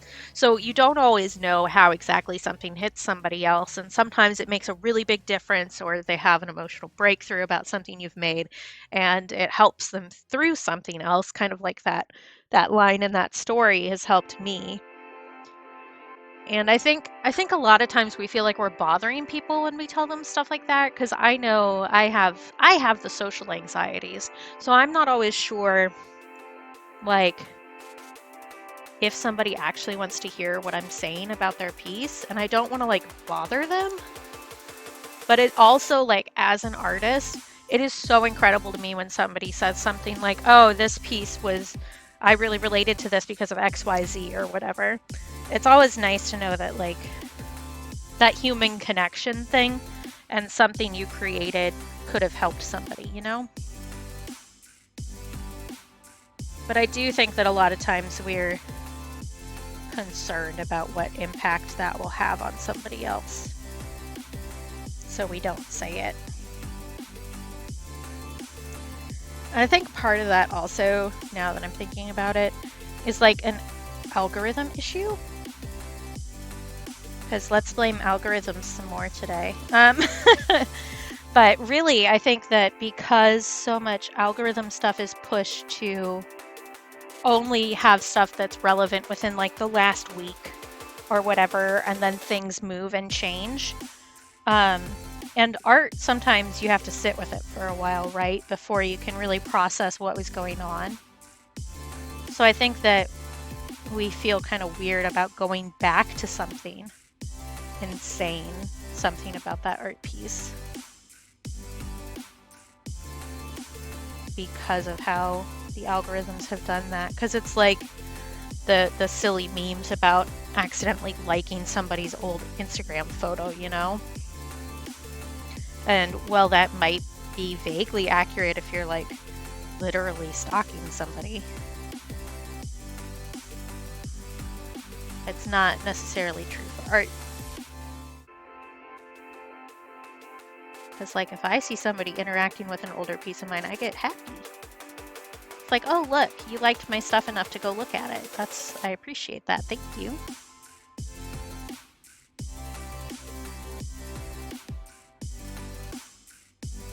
So in other words, I think the algorithms suck. I know this is a new topic for stream, and we've never talked about how much I hate algorithms before. But in case you were wondering, I'm an algorithm hater. If there's 500 algorithm haters, I'm one of them. If there's 50 algorithm haters, I'm one of them. If there's no algorithm haters, then I'm dead.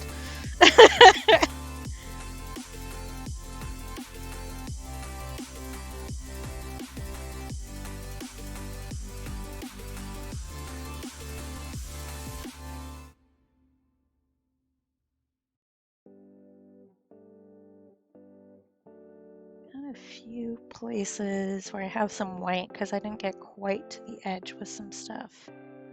I'm gonna need to go back and fix. There's just a tiny little spot without the red right there. And I could go back and fix it, I guess, like I was just talking about, but maybe I've actually just thought myself out of that. Because it does make it look like, I don't know, I actually made it, you know? This little spot, though, I think will be very distracting. At least to me. So I'll go back and change that one for sure. I just need to add a little bit more black right there. It'll be fine. Okay, let's see. Let's do some blue on here. I think I just heard a car door that might be my brother and my dad coming back in the house. We'll see.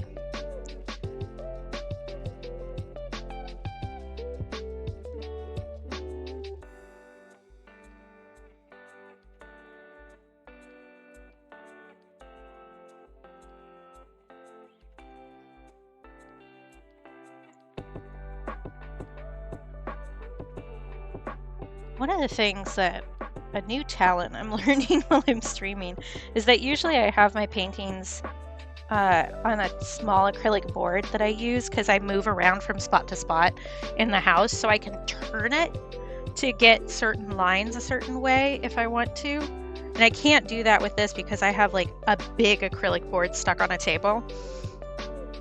And if I move it, I also need to unlatch my camera from the table. So it's definitely teaching me new ways to hold my hand. Because my right wrist sometimes throws hissy fits about existing, which, like, valid, I do that too. So sometimes I can't get the right angle with it. I was very good about it the other day because it was bothering me, and so I did all the line art for this with a wrist brace on.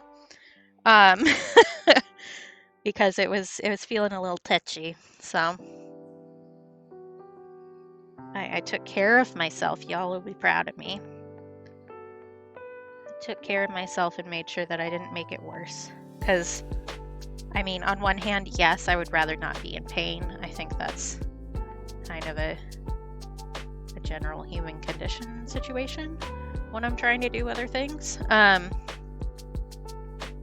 But also, I do not have the time to rest it the way that I normally would if it got really irritated, because sometimes it'll get really bad, and occasionally that's my fault because I pushed a little bit, and sometimes it's just what happens. But I definitely do not have the time this month to give it the proper amount of rest that it would need for that.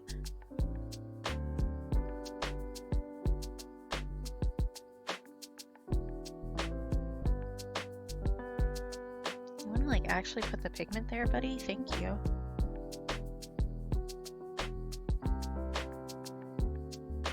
Because I definitely, after doing so much art this month, like, don't get me wrong, it's work. I've had a few days where I'm like, I need a fucking break. And I have allowed myself the time to actually like take a breather for the most part. Yeah, okay, I think we have people coming in the door now. Probably. Or somebody just dropped off a package. Who knows?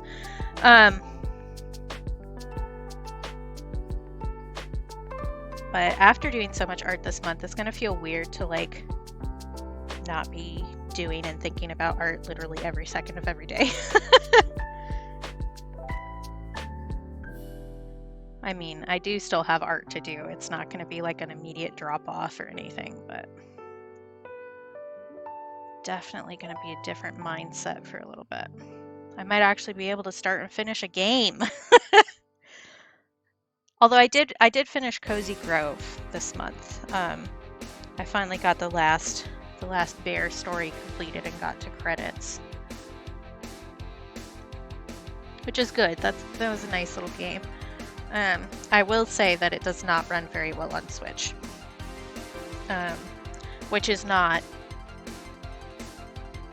unexpected for an indie game like that on Switch, because Switch kind of sucks, not gonna lie, in comparison at least. But my dad got me a Steam Deck for my birthday, and I've been using that, and I'm like trying to decide if I want to, because there's DLC for Cozy Grove, and I'm trying to decide if I want to like replay through the whole main story on my Steam Deck instead, because on Switch every time it auto saves it lags, so like you have to stop every like 10 minutes for like 5 to 10 seconds depending on how intense the save is, which is like very frustrating.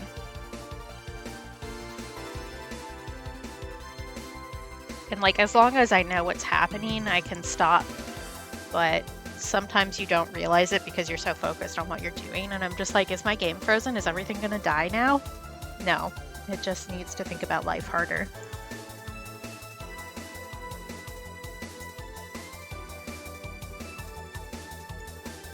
I think I need a tiny little baby brush to get in some of these spots here. Tiny little baby brush.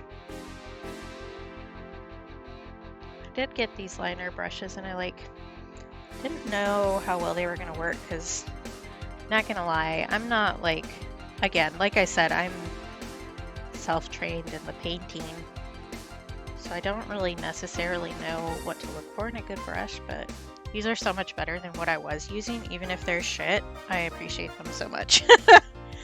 And honestly, if something works, then it's better than nothing. And if it works for what you're doing, then it actually is helpful, so.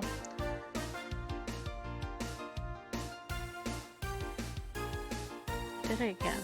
I should have started on the left side with the other one of these, but.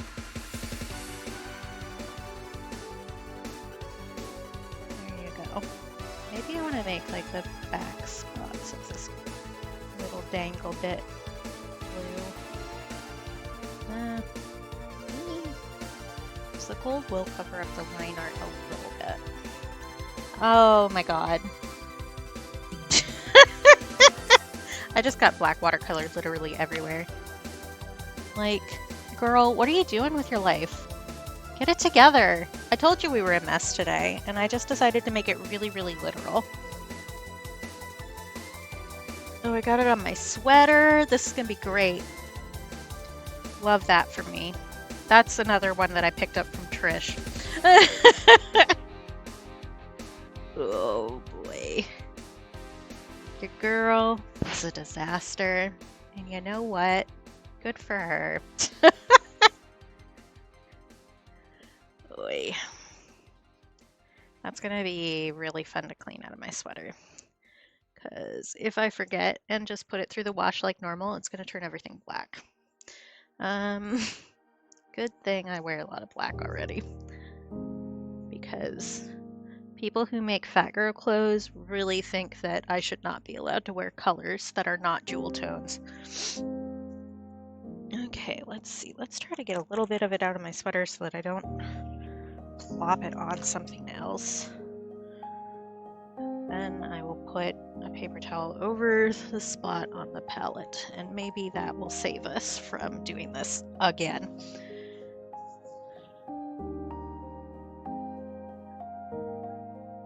Oh, that's gonna be so bad to take out. Regretty spaghetti.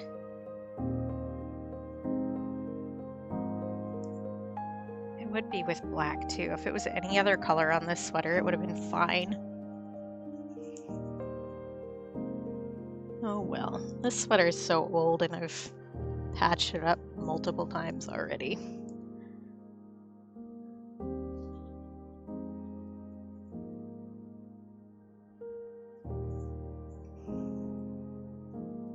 And I got it all over the acrylic board. We got paint everywhere, friends. Oi. Oi, says I. Let's clean that up. And like you can see that I shoved my arm on here and then moved it downwards and shoved this entire paint blob over the side. You know what? That's talent. That's skill. I'm so good at making a mess, I didn't even notice. Look at me go. Oof. Oof. Black paint everywhere. I really should get some, like, of those workshop towels that they have in, like, restaurants and stuff to clean this stuff up with. I'm gonna forget that I said that immediately and then never order them. But let me write it down in my... Oh, I have paint there too now. Everywhere. I think I managed to not put my boobs in the paint though, so that's some progress. Maybe. Ooh, excuse me.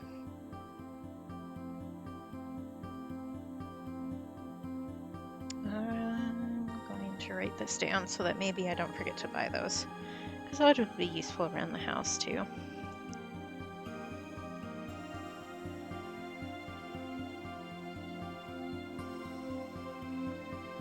No, I don't want disposable ones.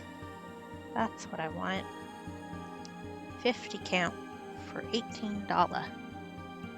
Perfect.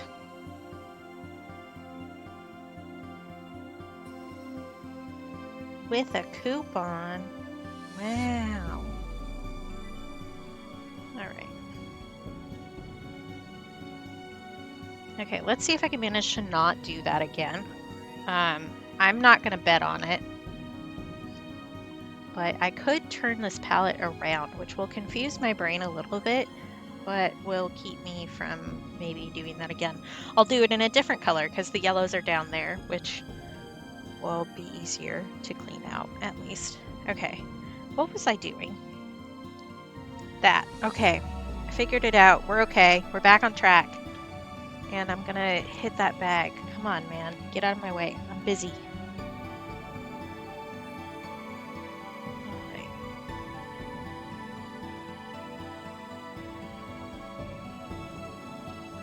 Yeah, this may be a longer stream because I really want to finish this today.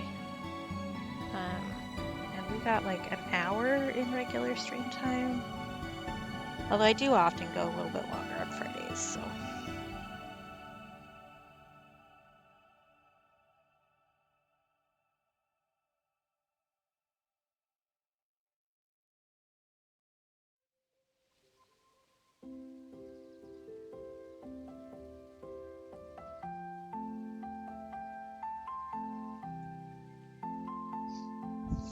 I think making the beams light blue and then making the little in-between spots there red might be the right call.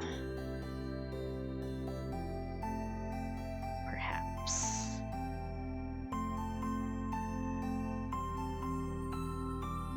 I do still need to do this beam right here, let's do that. Which will be a little easier since the light bulbs are masked out here.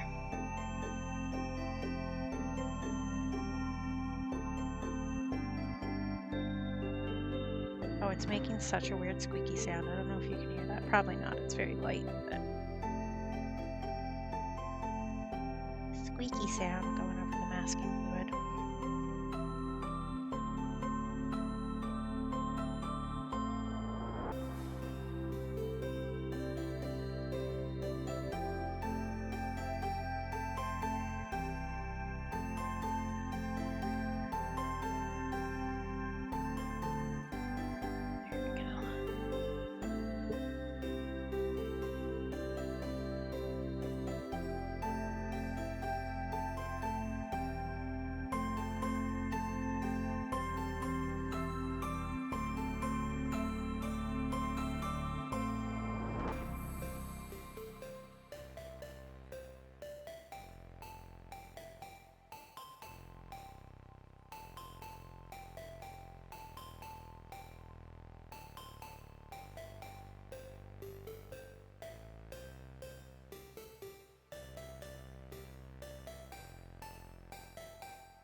And we're actually at the point in StreamINK where I don't need to like conceptualize any more art pieces. I have like the ideas on lock for the rest of the ones that we have.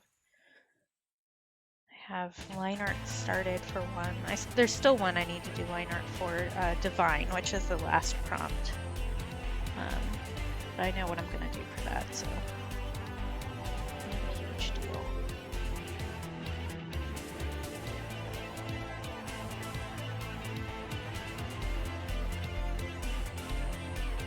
I do need to start thinking about color and focus, but I can't really put that on lock until I know what color my patrons choose.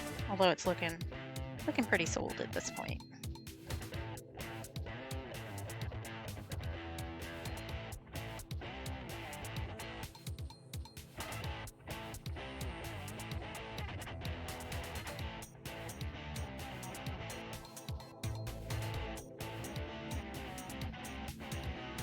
I guess I did have a thought about that last night, now that I'm remembering. And I didn't write it down, which is why I didn't remember it until just now. So I probably should write it down, but I'm not going to, and then I'm probably going to forget again. It'll be fine. It's an idea with similar things I'll run into other places that will remind me, so. Okay, let's do...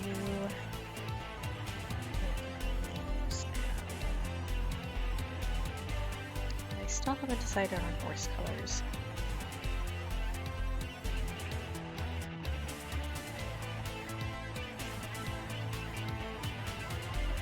I'm gonna do one like a beige color. Why did I decide I didn't want to do that one like white? Because of the swan, that's why.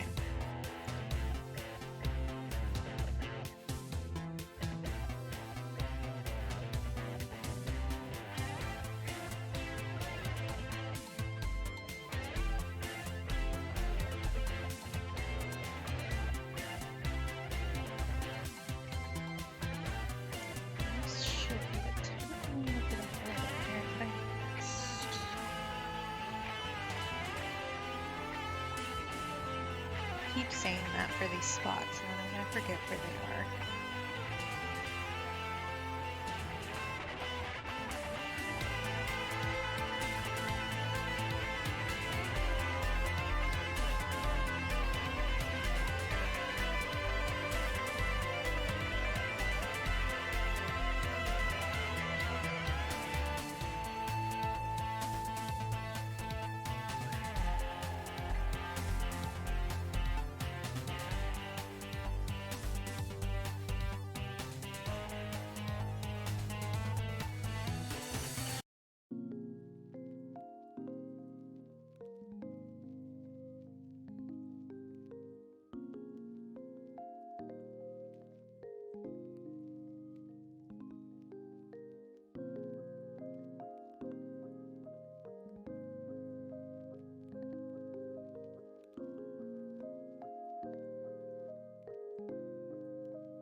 also have no idea what I'm doing for Halloween. I don't usually like go anywhere or dress up or anything, but oftentimes one of the Discords I'm in has like Halloween movies going, but that hasn't happened so far this month, and they haven't mentioned it, so I'm betting they're a little bit overwhelmed with everything else to do that this year, which is totally fair.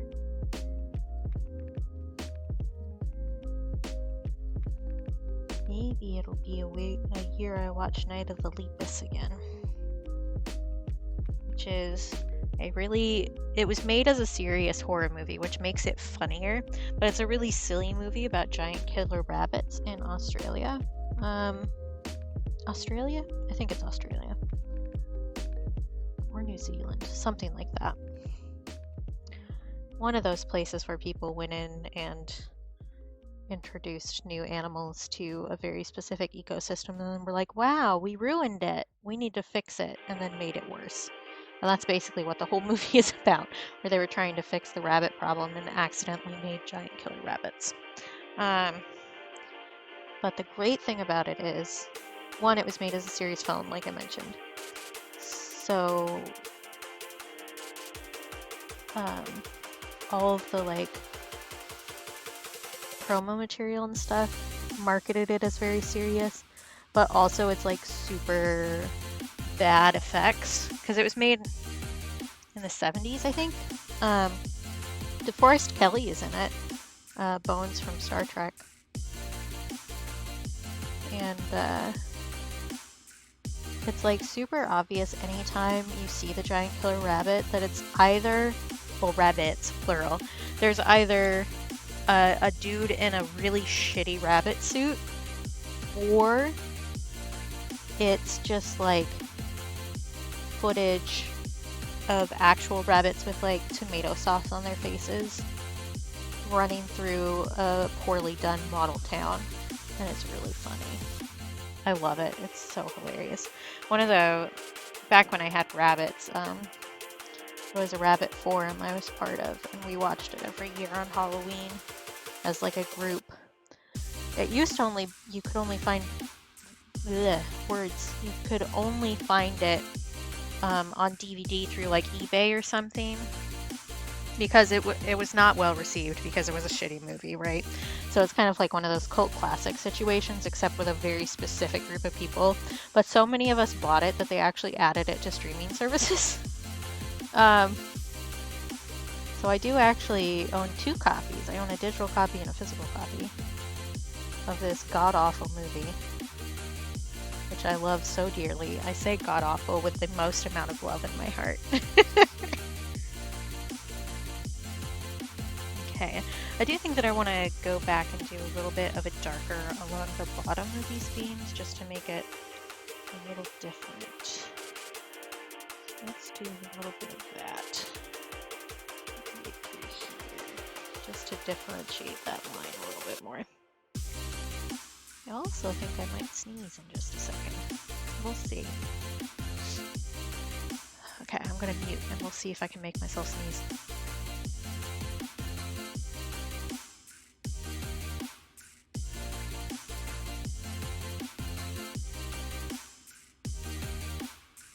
Nope, I thought about it too hard and the sneeze went away. It'll probably surprise me later and I'll blow out all your eardrums.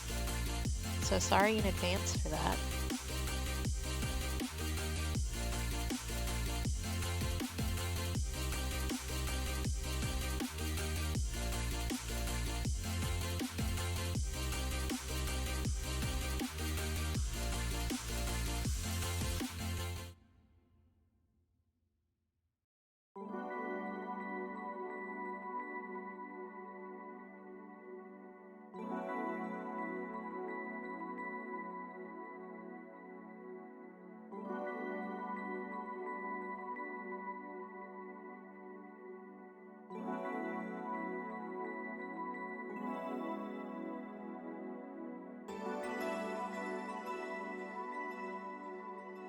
Do you think for some of the spots in the filigree I should do the blue to continue the beam in the back? just because that makes sense, but I definitely didn't mark that when I did the line art. So we're gonna wing it and see how that goes.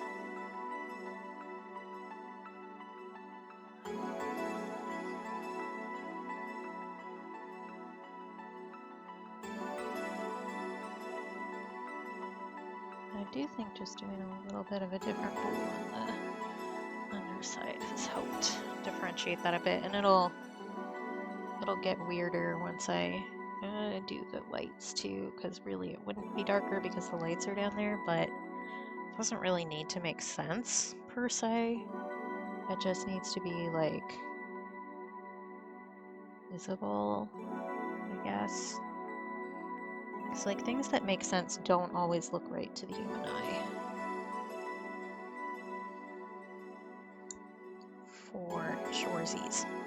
Okay. What now? I don't know what color to do for these. I guess I'm still on that. And I think everything else is pretty well set color-wise, except we haven't got to the horses yet, which is another issue. But that's a problem for future us. I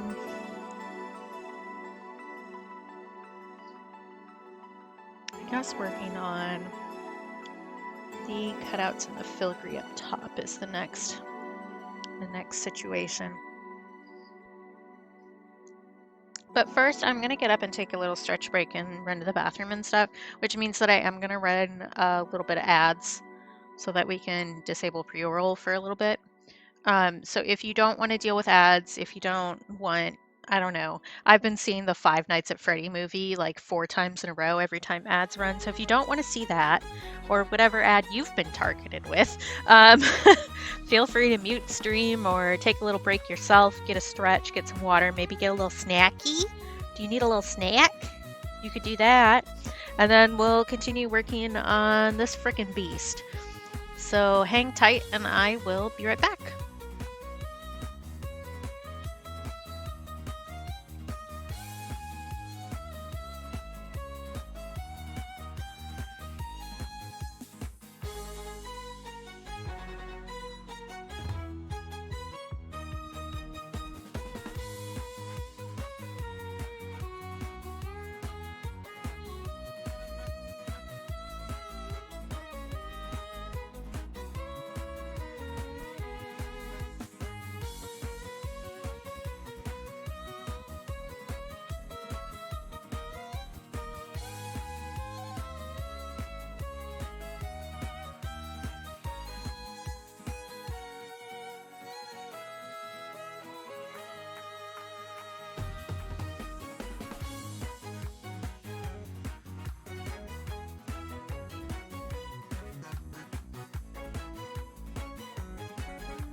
Okay, I'm back. So I think the next step I want to do is block in the blue in the cutouts, because if I don't do that right now, I'm gonna forget. So we'll just get going on that, and then do the red and the black in the other areas, because I know myself a little bit, and if I don't do it now, I will forget. So, man, sorry, forget made me think of Tumblr, and that made me think of another story to tell. Is that a cutout or is it not a cutout? I don't remember. It should be this spot right here. So yes, it should be a cutout. Okay. But I used the word scrungly in a Discord the other day because somebody showed us a photo of an old cat, and elderly cats just look scrungly. That's the way of it. But I used the word scrungly, and somebody was like, "Oh, I love that word. That's so perfect. I'm gonna steal that." And I'm like, "Please do. It's a meme word on Tumblr. Like, you aren't really stealing it. It's public property." But I don't know. I found it intriguing, I guess, that scrungly hadn't made it to their corner of the internet, because that is very much part of my daily vernacular anymore. Okay, I think that's it for the blue for now. So I will set it aside, and we can get back to it later if we need it. Let's start with some black up top, and we'll see if I can manage to not put my frickin' entire arm in the paint palette this time. Hey. Like right through here should be black.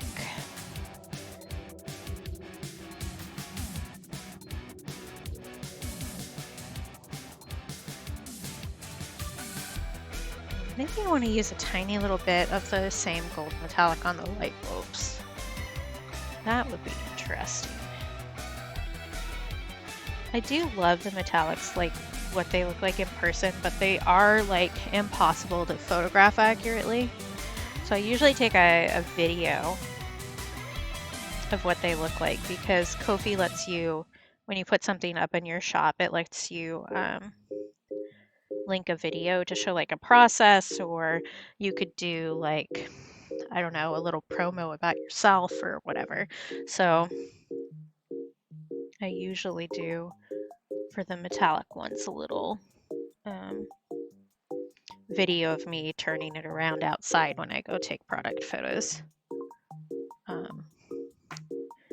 Because I always do a photo in natural light, and then I do a photo with like my house lighting. But we have warm light bulbs, which makes like a really big difference in what art looks like. What everything looks like, really. Just like the warm color makes a difference.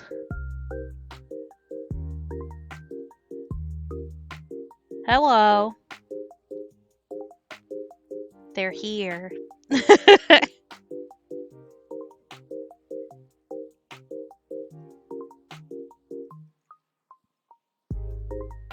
Is that actually cut out? I think it is.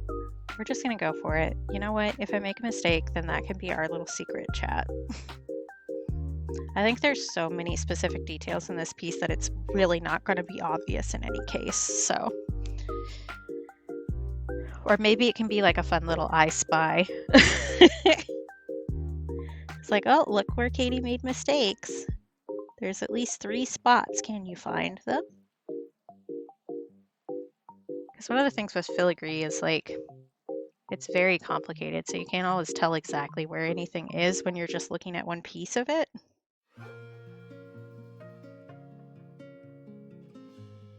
If I had been smart and actually like saved the reference photos that I used for this, that could have been helpful, but I didn't. So here we are.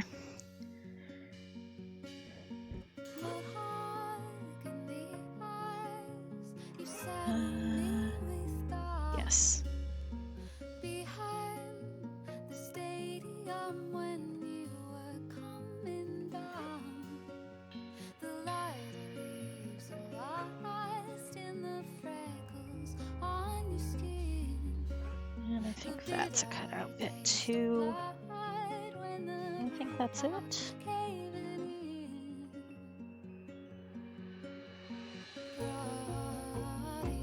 Greg grabbed the shirt that was over there already, if that's what you were looking for.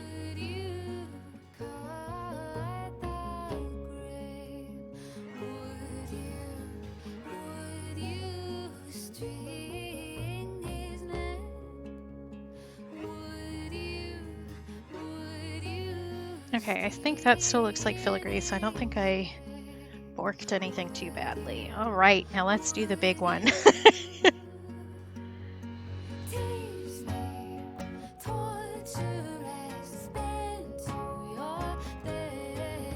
thinking I could get this painting done in 3 hours. Delusion.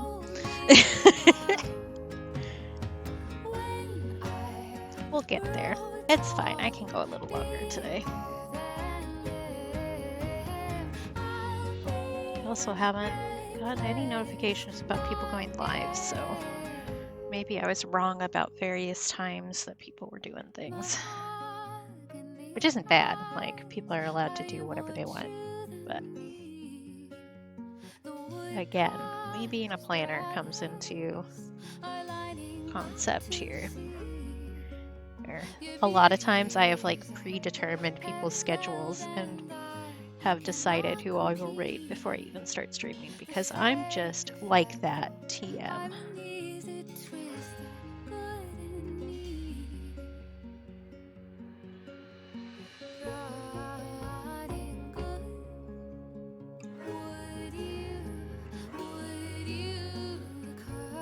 Once I get this done, I can actually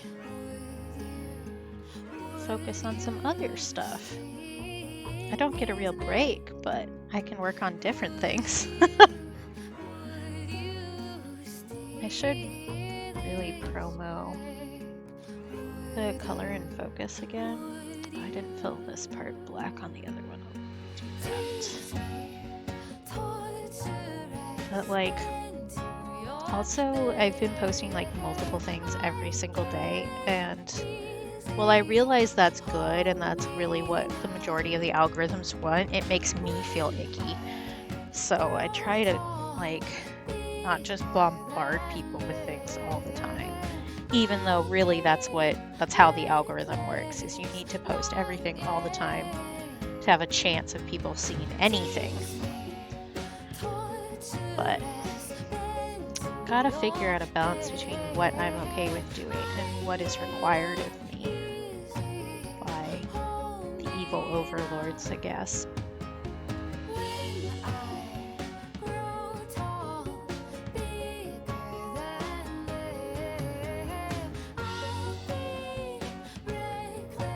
Which I guess really is just what being alive is about, is figuring out which battles you're gonna fight.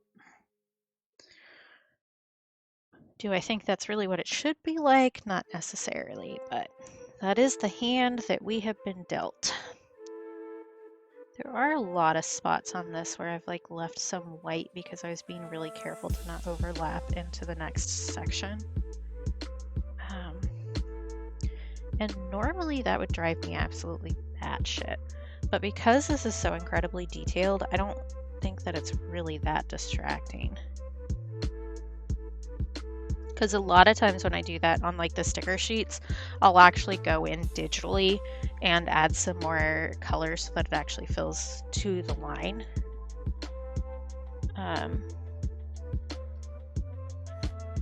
So maybe if I do like a really expensive print of this instead of just on imprint or something, I would fix that, but I don't know. I don't know. We'll see what I think when it's all done. Then maybe I'll go back and fix it.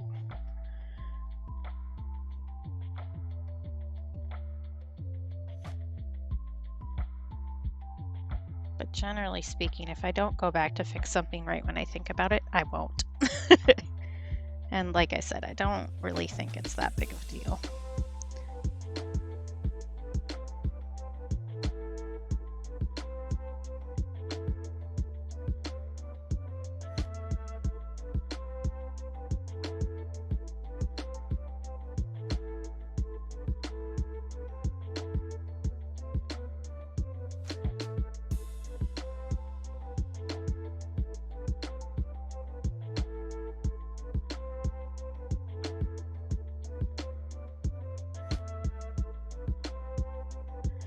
because there are some color overlaps in certain spots, which, again, I think it's so detailed that it really isn't that big a deal. I don't remember why I decided that I needed to go so hard on this prompt. But there's... Oh, I remember what it was. There was some art contest thing that Trish mentioned, where the prompt for the next, or the theme, or whatever you want to call it, for the next, that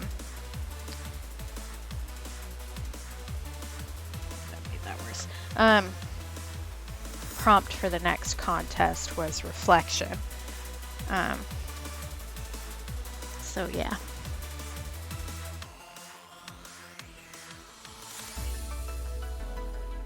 Or are you getting ready to go do stuff? Is that what's going on? No. Okay. I meant go do stuff. That's... Yeah, that was not clear at all. Sorry, I'm talking to my brother. Just trying to get a grasp on what the situation is. Because this one is going to take me longer than normal, just as a warning. If you couldn't tell that by where I am at 2.5 hours into the process here.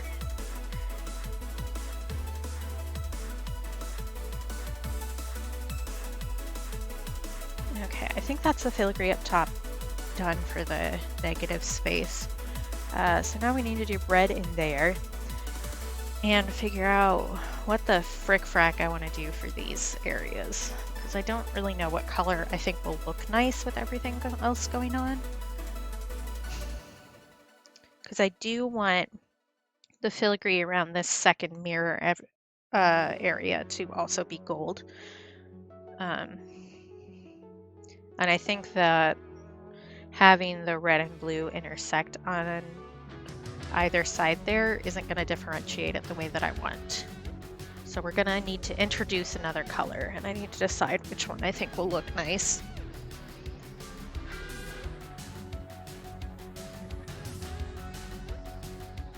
Which, like, hey, did you know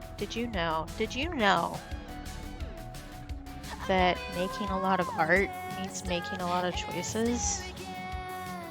If you like making choices, art is definitely a choice for you. I do have some overlap between those two colors right there. So I probably should do something to differentiate that a little bit more. Don't know what though. I'll come to a decision eventually. The other option is that I don't finish this on stream and then work on it today where you can't see me, but I really would rather get the whole process done where I'm recording it. Just because even though it means some more work, it does mean that I will have more content to post next month. Once I edit it. Not that my the long form time-lapse videos do not do very well, if I'm being honest. They are not particularly popular. They don't get a lot of views. But I have been continually gaining more YouTube subscribers from my short content mostly. But I like having the long form time-lapse videos up because I put my own art on in the background sometimes. So I have like an actual full-on playlist of all my time-lapse videos. And most of them have like relatively chill music. So you can just like put it on in the background, which I enjoy doing, but with my own work and with other people's work. I do that a lot of times when I like can't sleep too.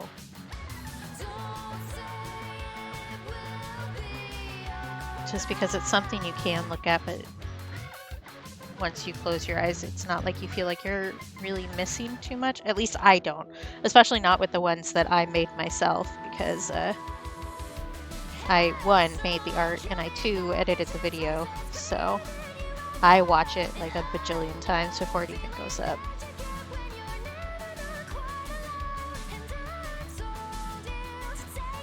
But I will need to eat lunch at some point. Probably. Or bring on a snack. I don't particularly want to eat on stream because I have a headset and that would be really, really loud. So, because the snack I would get would be an apple, which is not a quiet food, you know?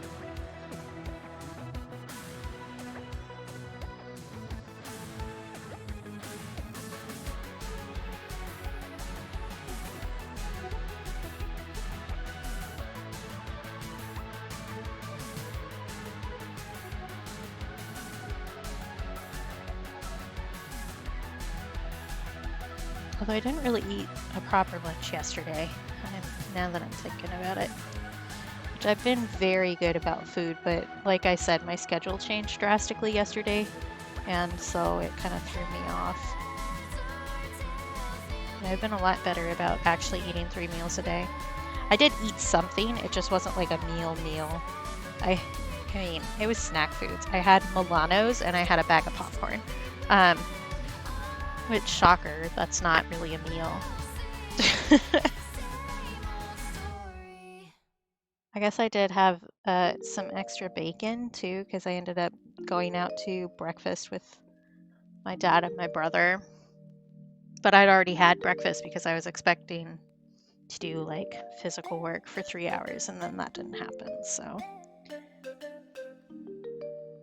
I generally eat a pretty hearty breakfast because if I don't, I turn into a heinous bitch, so. Like, you have not really experienced hangry until you've seen me when I skipped a meal. Because I don't even notice that's the problem, which is an important concept, like an important aspect to the concept of hangry, is that you don't necessarily realize why everything is wrong and you're so angry, but I really will get super cranky. And like, I already don't like a lot of extraneous sounds, but the second my blood sugar drops, it gets way worse and my tolerance level just completely drops. So you know that thing where like I heard one too many sounds and so I turned into a bitch? That's me. And it's worse when I'm hangry. Which is part of why I wear headphones like all the time when I'm at home.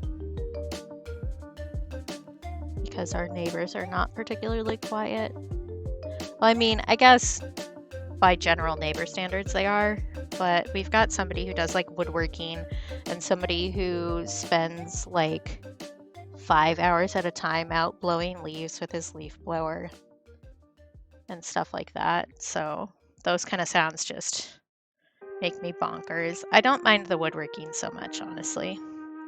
Like the hammering or whatever, that doesn't bother me as much as the leaf blower does. I just don't like those fan sounds.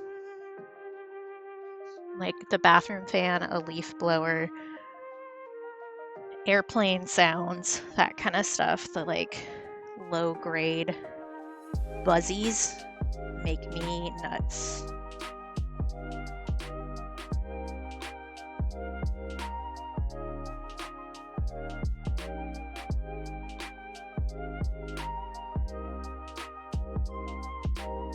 Which, like, again, hello neurodivergency, how are you doing today? Like, raise your hand if you get angry if the light bulbs are too loud.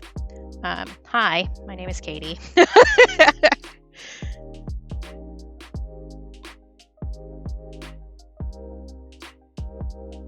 The light bulbs down at my dad's house are like the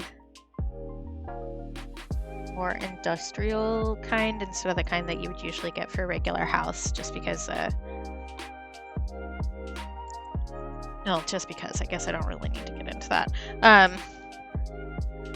But that also means that I can hear all the light bulbs in the house, and it's really bad when I'm like tired. So the like 15-hour travel time to get to his place and then having to hear all the light bulbs once I get there is like a lot.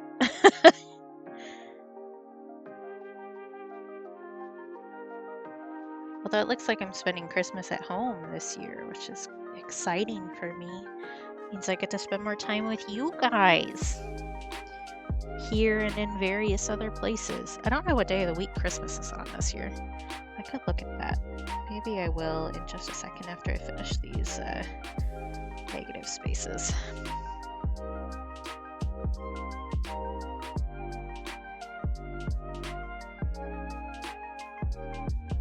I do think that I haven't done a particularly good job at making the color even in the negative spaces, but I also don't think I particularly care, because like while I was originally thinking of this concept, I was thinking I might apply to that art award thing, but I don't think I want to do that right now, honestly.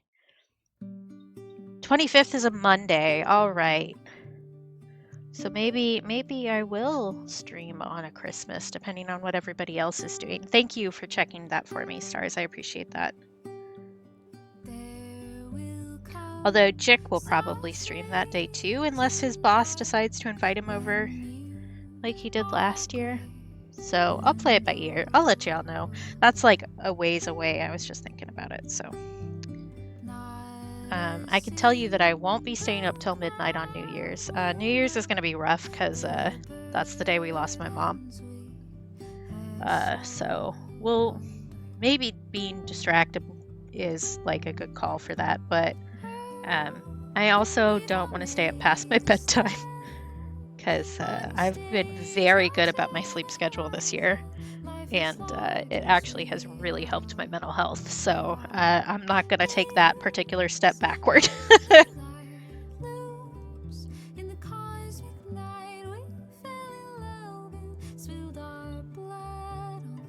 Okay.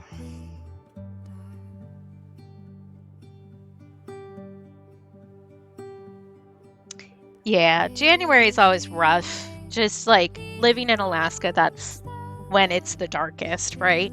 And so any sort of seasonal affective disorder, which I do have, gets really bad. And then having that in combination with other stuff really like tanks. Yeah. I tend to do better if I'm here for Christmas versus visiting somebody. Just because like if I'm in my space, I actually have the option to like fully control my own schedule, which helps me a lot. Because I really don't do well emotionally with having to change schedules, like I've mentioned multiple times already. But it definitely, when I'm already emotional, it makes things more difficult. So we'll see. I don't know. I may be fine then, and I may not be. And it's one of those play it by ear things. You can't really, I don't know, schedule a meltdown, I guess is what I mean. Even though I would like it if I could say, okay, I have time from, 2 to 5 on this day. Can I just cry all the time for the year and get it out then? That would be great. Thank you. But no, I'm not allowed to do that. Yeah, there was that article going around during was it during the pandemic or was it before? That was like how to have a productive burnout and how to schedule your burnout. Try to make sure you don't have a burnout around important work days. And it's like, do you understand anything about what you're talking about? The answer is no, and I know that, but like, come on, man.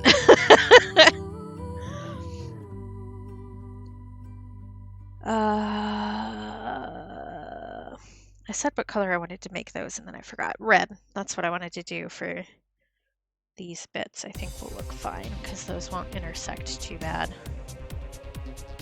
So let's just do that now.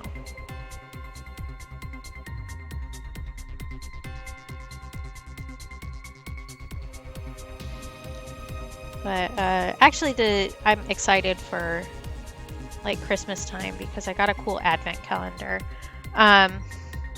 The tea company that I order all my tea from, it might have been, but I think that there was also a serious one. Like I know one came from The Onion, but I think they were specifically poking fun at that article. I think. I could be wrong. I may be misremembering too.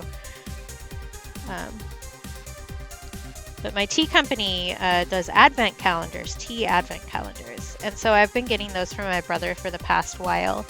And for a while in one of the Discords he was in, he was doing like tea review for the Discord of what tea he got on what day. So they have like different teas for each day leading up to and including Christmas actually, which is super fun. And they have an option now for loose leaf or tea bags, which is also really nice. And I got my dad the tea bag one last Christmas and my brother the loose leaf one. But this year they had a decaf option. So they have a full advent calendar of decaf teas, which I was really excited about. So I got that one for myself because I don't always do great with caffeine. I call it caffeine roulette.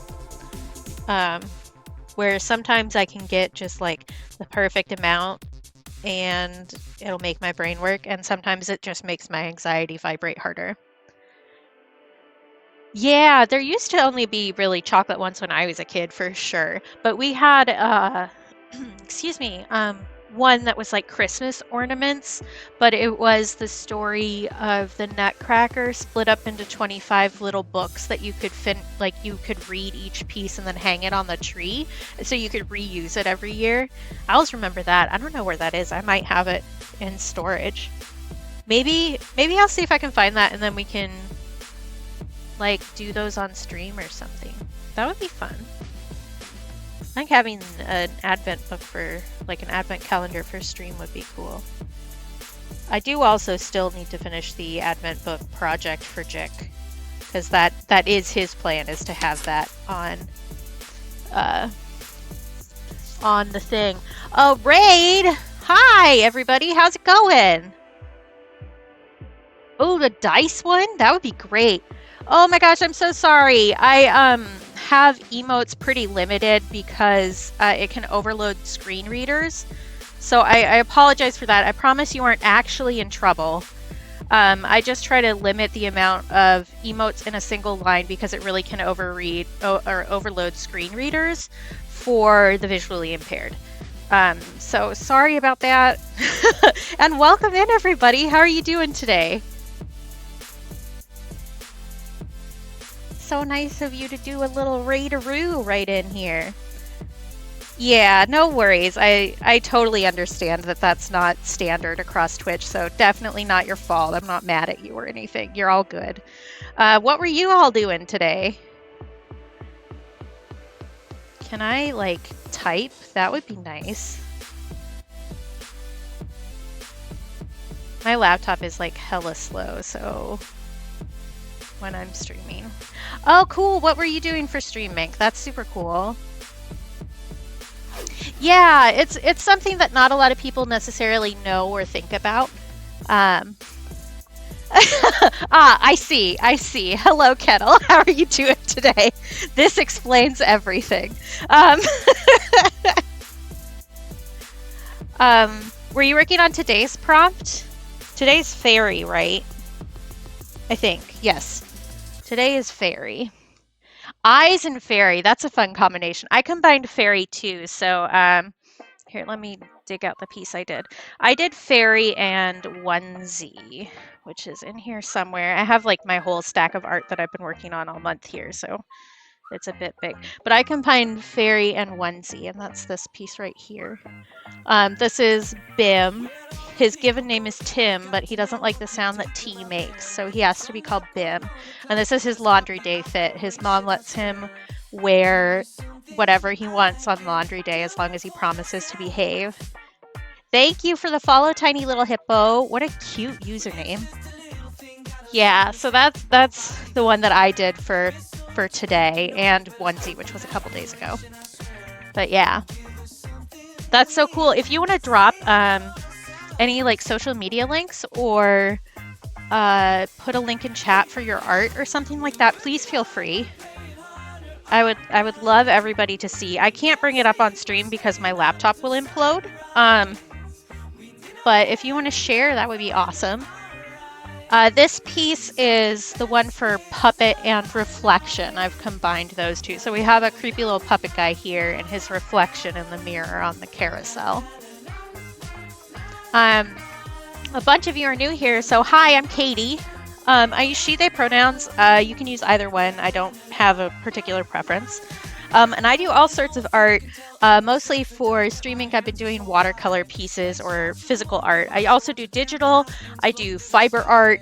I do all sorts of stuff because once you pop art, you can't stop. And that's just the way it works. Yeah, Cursed Carousel. So let's see. Here's one that includes fiber art. So this was my piece for Stitched for StreamINK. Oh yeah, I love spooky. I do. I mostly do like cutesy spooky. But I do have some darker pieces, especially I just finished a 2-year-long project where I was making art of my dreams, and I have a lot of nightmares. This is actually inspired by a nightmare that I had. So I do definitely get the spooky, and I love that too. But yeah, this is the one I did for Stitched, which includes a little bit of fiber art, which is my main medium. Like, that's what I'm trained in. And I've just kind of figured everything else out on my own.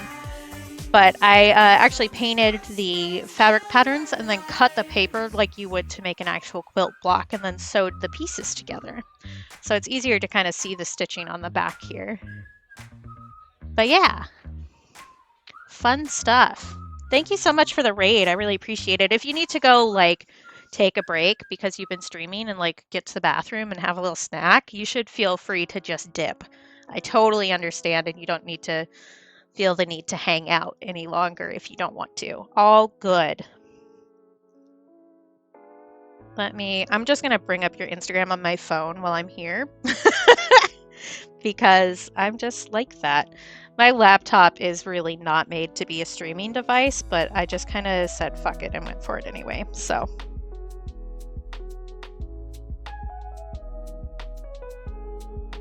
There you are. Let's see. Ooh, I really like your one for tea and possessed. Super spoopy. So cool. Okay, I'm dropping you a follow. For sure. Oh yeah, some really cool art. Grim and Kettle, I think you'll really like that. You should check it out. Grim may not still be listening because they're at work, but you know. So yeah, I'm trying to get this done. We're about where I'd finish a stream generally for the day, but this is for tomorrow's prompt, and I kind of need to get it done. So we're gonna push a little bit, and we'll see where I get. But yeah, we've got creepy carousel going on, which may not look creepy like right when you look at it, but there's definitely some areas where it's like, that's not great. So let's see, I need to decide what color I'm doing for these, which is my next issue. I might do yellow because, well, I'm gonna do the bulbs yellow, so that's probably not the best choice. Maybe purple. I think purple will look good. Let's do purple. And I'm gonna be adding some metallics to this one too. That's another thing. I was gonna say kettle of fish, but we have a kettle in chat, so that's gonna get confusing really fast. I should probably black out the spot here. I'm just gonna do it in purple, and then I can put some black over top, and that'll be fine.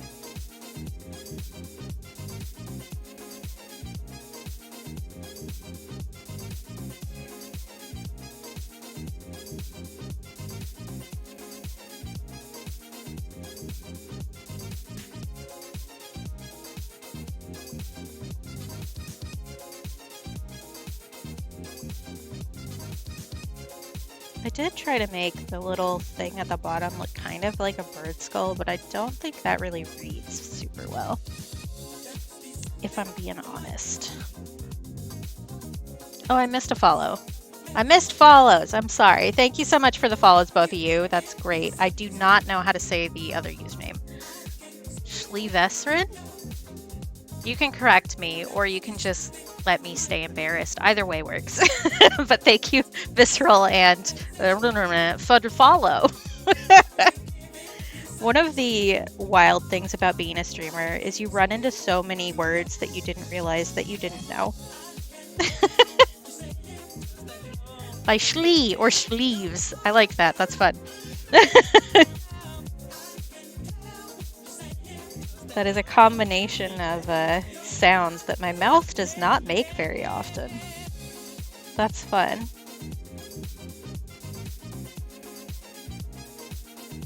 But really, I think when it boils down to it, being a streamer is just being willing to embarrass yourself in front of a bunch of people.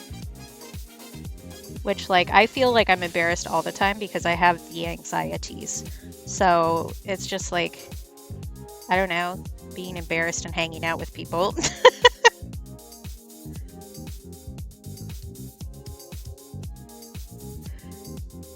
Oh, crafter streamer. I need more crafters in my life. Let's give you a shout out too. I think it's been enough time that I can do another up top.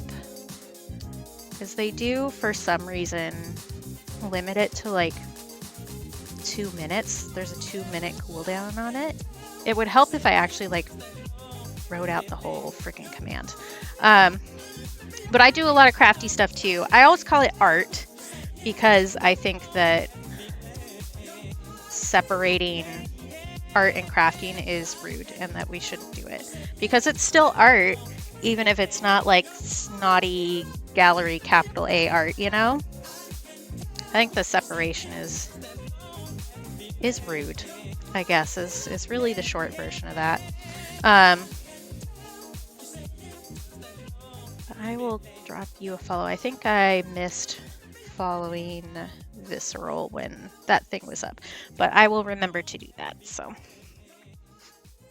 but yeah, I do a lot of crafts too. So one of the things for StreamINK that I did for yesterday, which was eyes, I crocheted a giant glow-in-the-dark eyeball pillow that has like nerves and stuff on the back of it.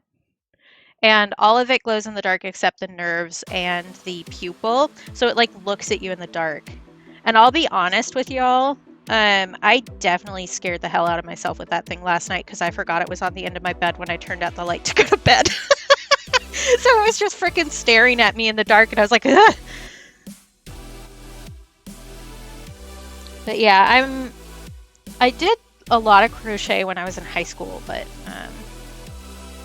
I kind of slowed on that and am mainly a knitter anymore, but I'm trying to get back into crochet just because, I don't know, the motion and how quick it works up versus knitting is like good for my brain juices.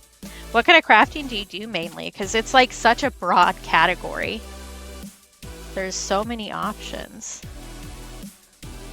Ooh, Inktober. That's fun. Yeah, one of the things about any of these art challenges is just like it's so much. Ooh, I definitely put paint where I did not want paint just then. That's fine though. But yeah, I definitely have more projects planned coming in.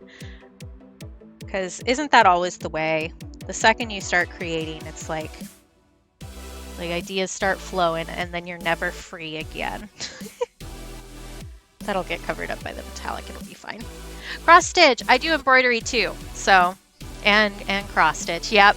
Well, with crafts, really, or art, but especially fiber crafts, the second you start one, you just fall into a hole that you never get out of. Oh, shawls are fun. Are you doing like a lacy one? I've been working on a lacy pattern shawl out of some bamboo for like a million years for a friend who doesn't even know that I'm making it for her, but you know. That's just kind of how life works. I only have like 35,000 projects going at once, but I do love embroidery and cross stitch. So I've actually been working on, it's not fully freehand embroidery, but I am doing all the designs myself for an Advent book for one of my friends who also streams. Ooh, sparkly sock yarn. I am awful at socks. Like, I have sock yarn to make socks. But if you want to see some of the Advent book stuff, which is embroidery for of Pokemon.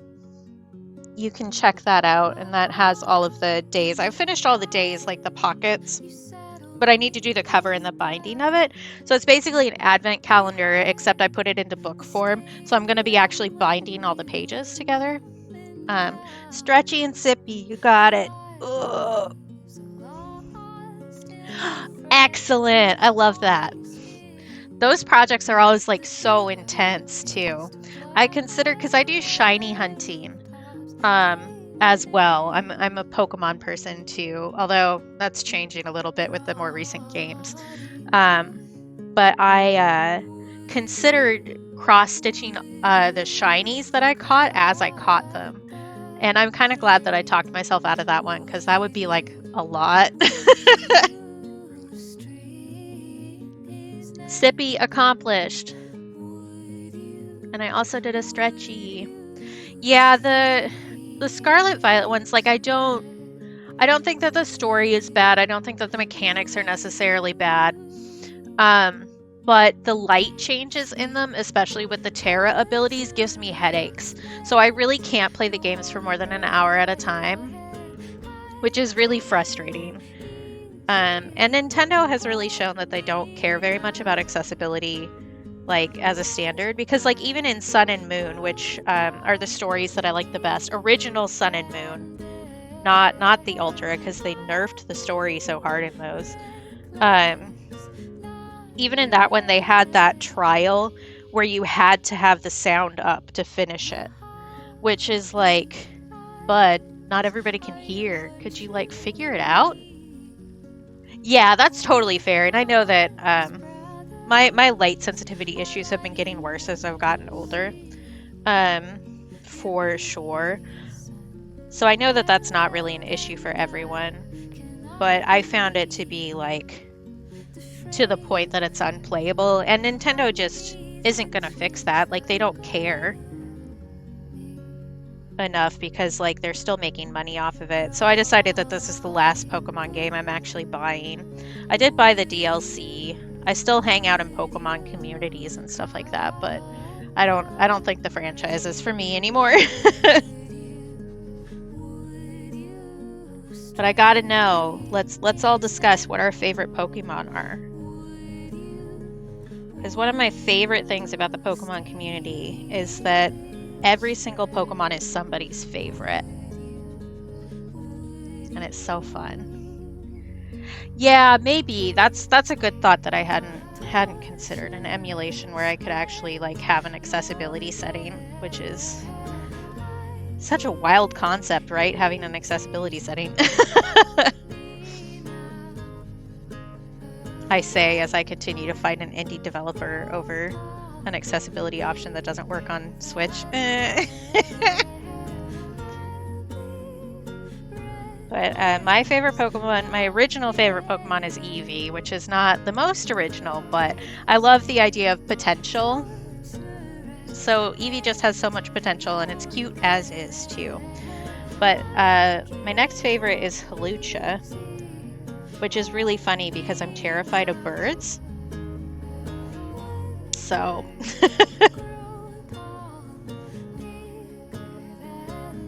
I don't know. It's different if it's a Pokemon. They have enough brain to not fly at my face, you know?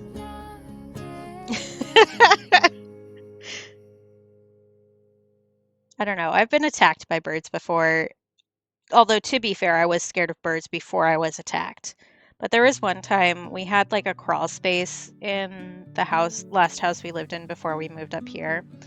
And there was a bird living in the crawl space that was in my room, and I didn't know that. And I was listening to an audiobook and just, vibing with the universe.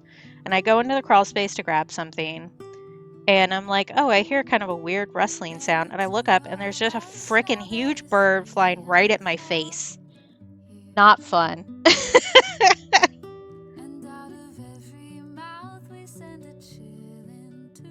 But I've been scared of birds since I was like little. I always joke that it's inherited because my maternal grandmother, is also scared of birds. But she grew up on farms, so she had to deal with like chickens and geese and stuff. So she has a better reason than I do, maybe. Yeah, it really is visceral. It was If You Will Forgive a visceral reaction. Yeah, there are just so many good Pokemon. I can also tell you my least favorite, which is a controversial one. I'll say right now. My least favorite Pokemon is Beldum. I like the rest of the line. I just don't like Beldum itself because it looks like an angry cyborg penis. And once you see it, you can't unsee it. So I'm sorry for inflicting this upon your brain, but it's the truth. It looks like an angry cyborg penis, and I don't really want to look at it. It also has a god-awful catch rate, which is awful. I love Eevee. It's just so cute. Yeah, like the rest of the line is fine. Metagross is great. The shiny line for that is great. But yeah, I don't really feel the need to look at an angry cyborg penis. Thank you. The catch rate is also like really, really bad. So if you're shiny hunting it, in Sun and Moon, it one has a bad catch rate and two has a move that it can kill itself with. So it gets really bad. Magikarp! Yes, I don't think that emote is still there. I made an animated emote for another streamer when he was... This is Jick, who I'm also making the Advent book for. But I made him a... I'll give him a shout out because he actually has his own command because I spent so much time with him. I actually made a flopping Magikarp emote for him because he was doing a speed run of Magikarp Jump. If you remember that app that had a very short lifespan. But he did that for the something anniversary for it a while back, so I made him a little Magikarp Jump emote. I think Magikarp gets a bad rap. All of its dex entries are so mean. Like, he didn't do anything to you. Leave him alone. Because, like, even in Legends Arceus, the first dex ever, the professor is like, yeah, Magikarp is worthless and dumb and we hate it. And I'm like, can you leave him alone? He didn't hurt you. I do think that Magikarp is really fun to draw too. Because he's got like nice curvy lines that are very satisfying to complete. I don't know if purple was the right choice for these, but we're just going to go with it. I say as I'm literally finishing it.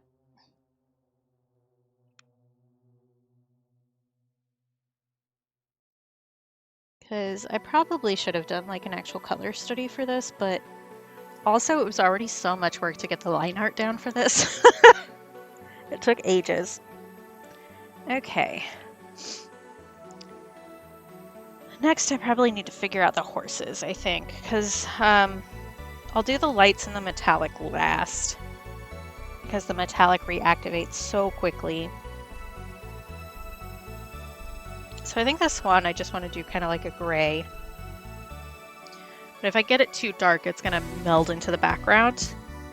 I do also think that even though I said we were going to do it blue, the ball gag in this horse's mouth, which welcome in new viewers, we're going to paint a ball gag today. I was saying that might be blue, but I think red is going to balance out with everything else over here a little bit better. So, which is why I said maybe blue, and then we'll see what it looks like when I finish it. I also think that this purple back here is not dark enough in comparison to everything else, so let's fix that right now before I forget.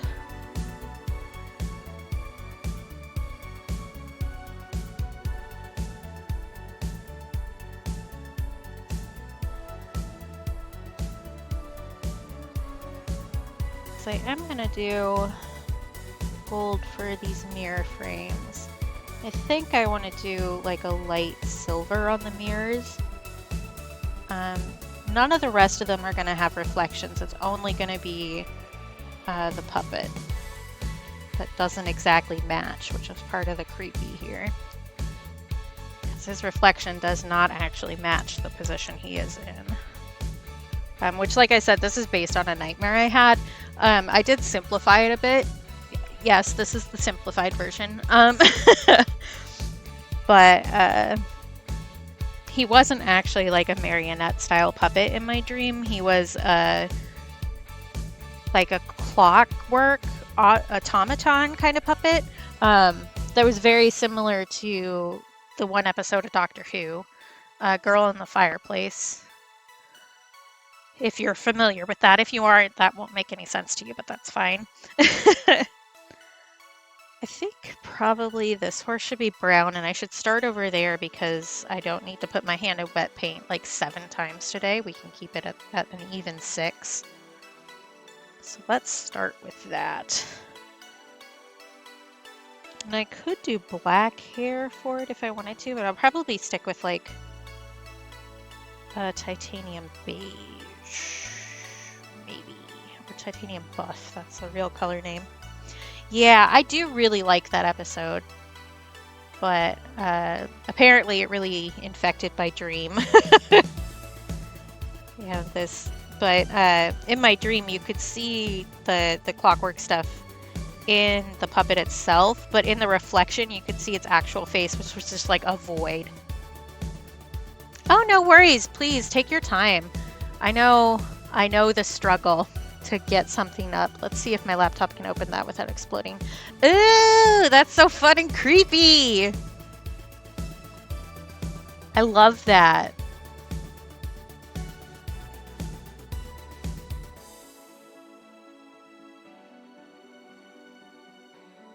Ooh, I love how like your lightest lights are so focused on that one area. Ooh, that's so good.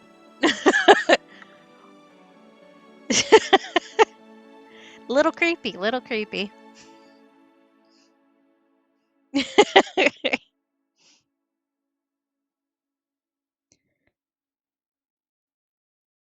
that's way darker. Let's even that out a little bit. There we go. These horses are carousel horses, so they're painted, so I don't need to like mess with any kind of fur texture or anything. Well, hair texture, but, which is good because you know what? We're running out of time.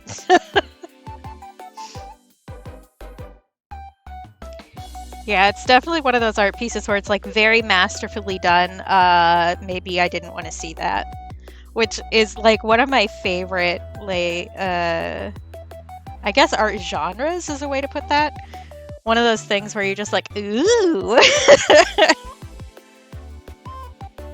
Oh, okay, that was dry enough and it's not an issue. It's like I did put my hand in wet paint again, didn't I? But no, we're okay, we're okay.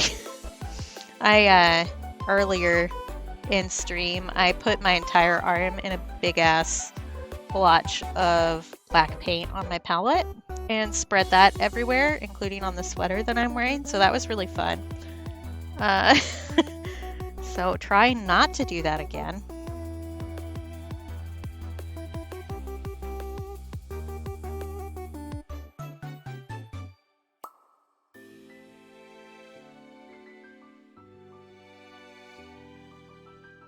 Which I'm really bad at putting my hand in paint because I always rest my hand on the paper, which really you aren't supposed to do because your hand oils can mess with stuff, but I do it anyway. I'm not a very greasy person by nature, so it's usually fine.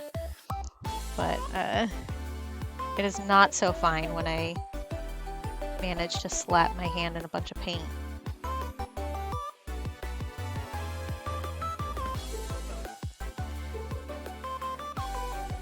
What's your high-tech solution? Please save me. Save me.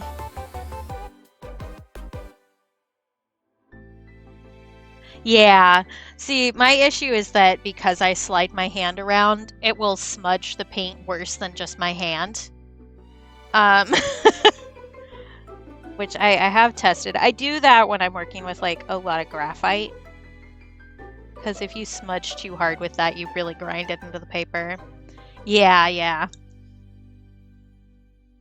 What I should do probably is grab a piece of vellum and do that with it. But that would also require me to like remember another thing, which I'm not great at, if I'm being honest. Because because I get focused on what I'm doing and I forget to do basic things like breathe. Um, that's just me as a person. I think I probably want to do like a Payne's gray for the hooves instead of a straight black like I did for the background. I didn't do like a color study for this or anything, which I probably should have, but I was just so tired from doing the line art, which I got done in the past 2 days for this, just because it was so fidgety that I probably didn't do as much planning for this as I should have. But hey, I've made so much art this month, and so has like every artist. We can be lazy a little bit, it's fine. Do also want some darker areas up here, I think.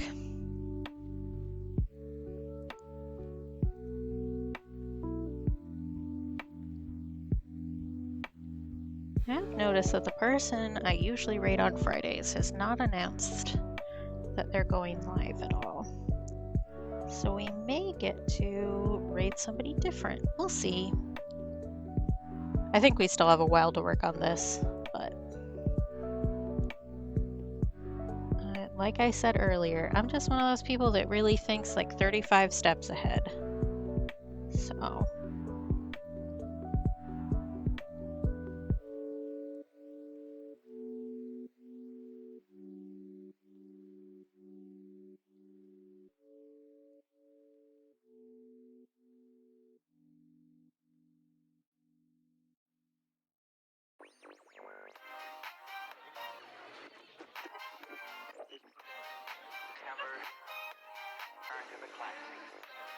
oh, I was also going to bring on, and then I didn't.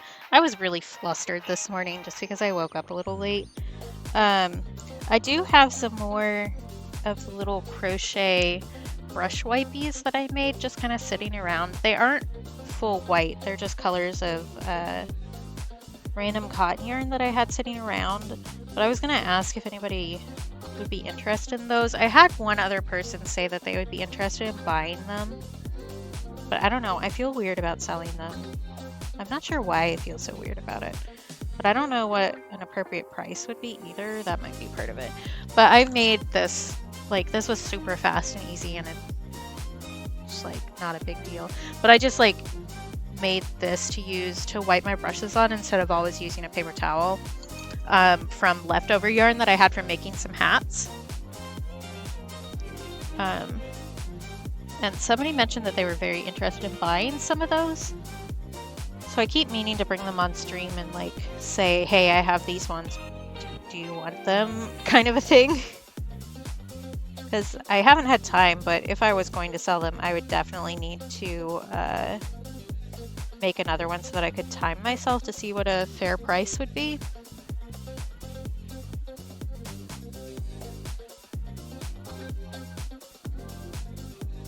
But I also would be willing to just give those ones to people because I just did them because my brain decided that I needed to make 35 of them or I wasn't allowed to have any serotonin. So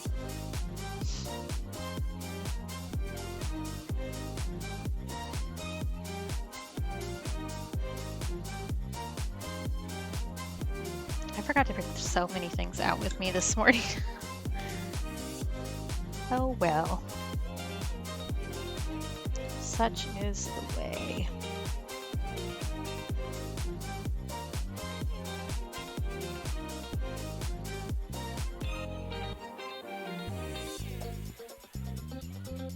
I don't know what color I want to make these saddles either. I made them the kind of design of the ones that are like painted on instead of making them like, excuse me, actual saddles. Which some carousels have, but the ones I did growing up mostly had like the rest of the saddle painted on. I think I'm gonna add a little bit of yellow ochre for the highlights on here. It's like right here. Through here. I do need to darken up this leg a little bit more, I think.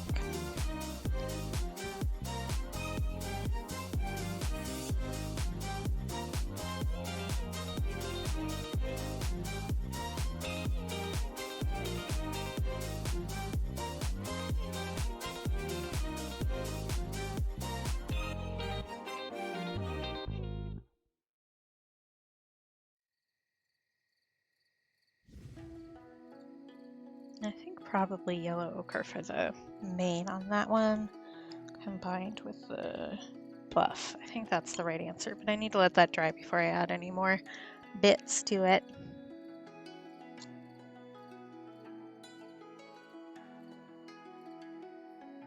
Ooh.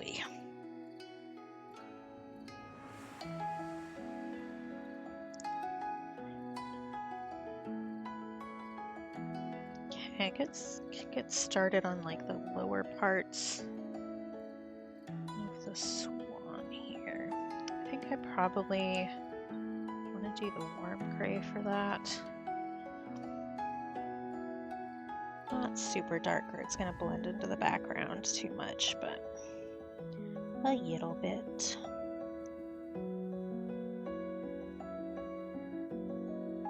Man, I only did tea this morning and I'm really feeling like I should have grabbed the Red Bull that was calling to me from the fridge.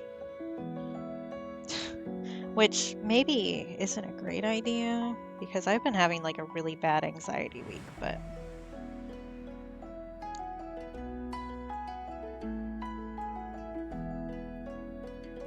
and sometimes if I have too much caffeine, it really is just make anxiety go faster juice.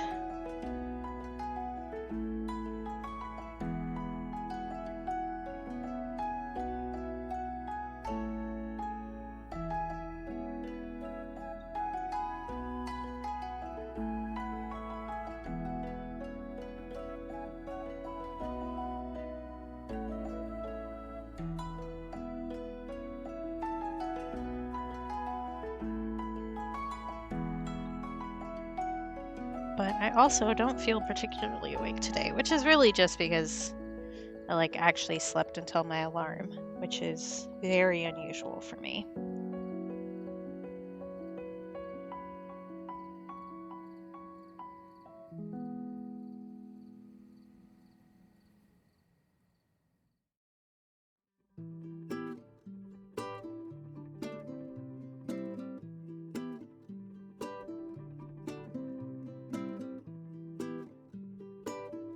Oh yeah, sleep well. And thanks so much again for the raid. I hope I can pop into your stream sometime and see you're creepy at work. Have a good night.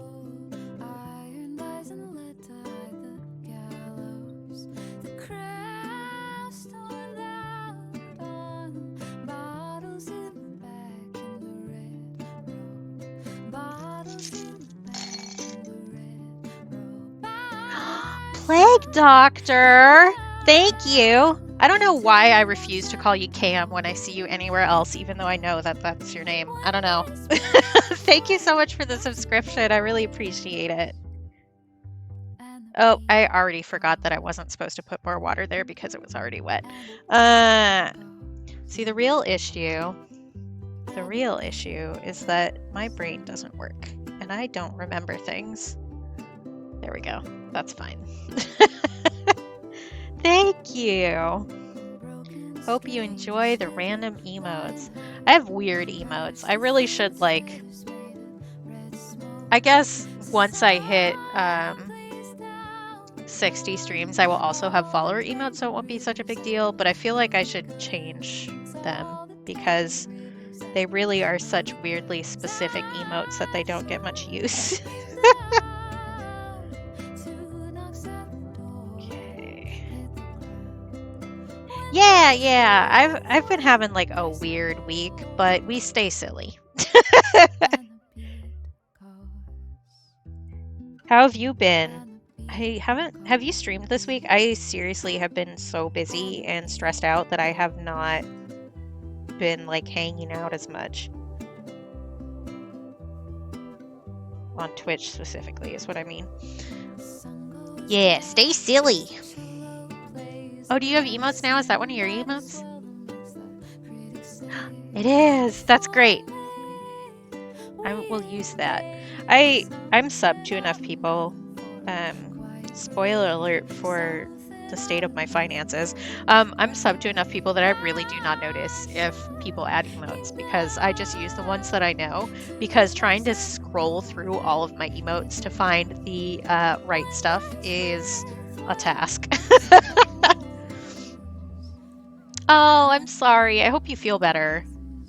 Yeah, it is definitely that time of year where everybody gets sick because we're all frickin' stressed out.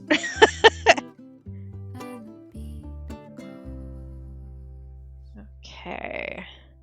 I think I'm probably going to make the headphones and the beak orange.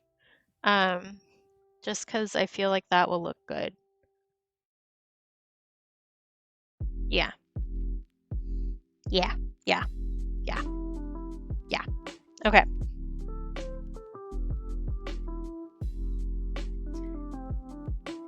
I'm trying to find like the fine line between making this like not plain white and also not having it blend into everything else by making it too dark, which is always a fun time. And by fun, I mean stressful.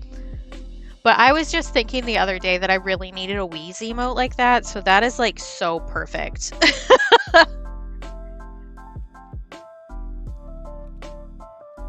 So like, good job on reading my mind, even though that was not what you were planning to do. That's definitely how it ended up.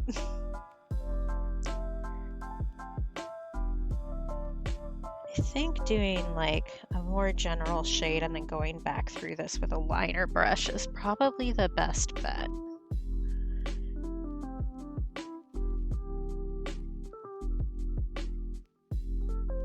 But also, maybe I'll just get tired of it and not do that. We'll see.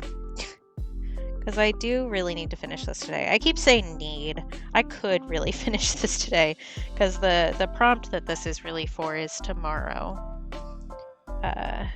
So it would make my life easier in the future if I finished it today. So that I can start working on all the other pieces I need to finish. Because I got pretty far ahead at the beginning of the month to try and leave myself some space, which is good because I needed the space because things keep happening. Because life has decided to just kick me in the dick every week for an entire year. And that's fine. We stay silly, you know. But I'm very glad that I left myself that space, but I also could have used more space, if I'm being honest. So.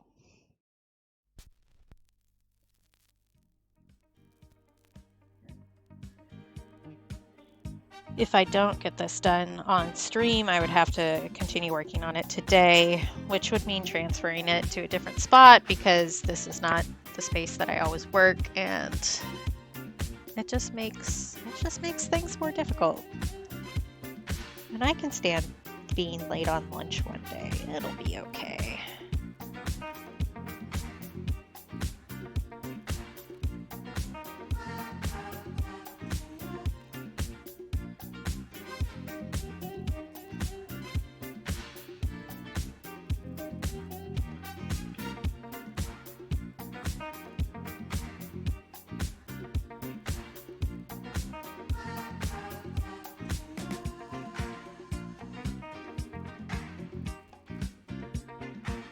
Also, I think I get some leeway with this just because it is a carousel.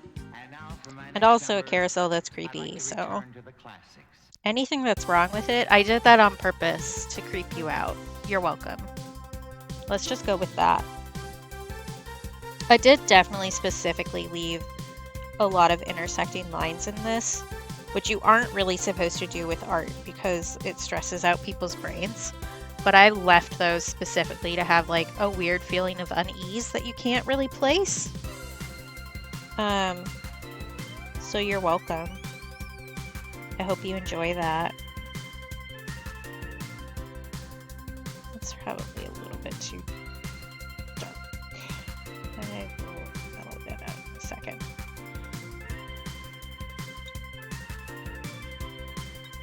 Yeah, I appreciate it. Yeah, good luck with work. And I'll see you soon, I'm sure. Oh, yeah. Go get your rest. Good to see you. And thanks for popping in and chatting and the follow and all that jazz. Good to meet ya, and I'll probably see you around soon. But definitely, if anybody's here and needs to go do a self-care thing, I would much prefer that you go do the self-care than stay here. Please take care of yourselves. And if you can't manage to take care of yourself for yourself, I give you permission to use me as a motivator or a bully or whatever will get that done.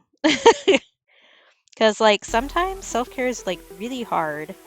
And I was just talking to somebody the other day about how one of the ways that I really started um, being better about my own self-care was by saying, oh, friend wouldn't want me to treat myself this way. So like sometimes it's easier to do it for other people, and I totally get that. So like I would love to be the little voice in your head that says, "Hey, have you stretched? Have you had some water lately? Have you had a snack? Do you maybe need to go to bed at a reasonable time? Thank you for the hydrate and stretch. I'm stretching right now. Ugh. Ooh, my back popped. I hope you couldn't hear that." My bones have been unhappy with me this week. I think it's just we had a pretty big temperature shift, so I think that's all it is. But thank you for the self-care. But yeah, I don't know. I've mentioned this on stream before. I had a really bad depression slump, is what I call it, where like I really didn't take care of myself for a very long time in ways that have affected me permanently. Like I'm still dealing with the aftermath of all of that. And getting yourself out of that, like getting your brain to a point where you can actually manage to take care of yourself again is really, really hard. And sometimes just an external motivator really, really helps. So like if you need me to tell you to go do something because you can't manage it on your own, I'm more than happy to do that, because I definitely do that in Discords I'm in. I will message it and say, hey, somebody tell me to do X, because my brain won't let me until somebody tells me. So like I get it. I've been there. I'm happy to help.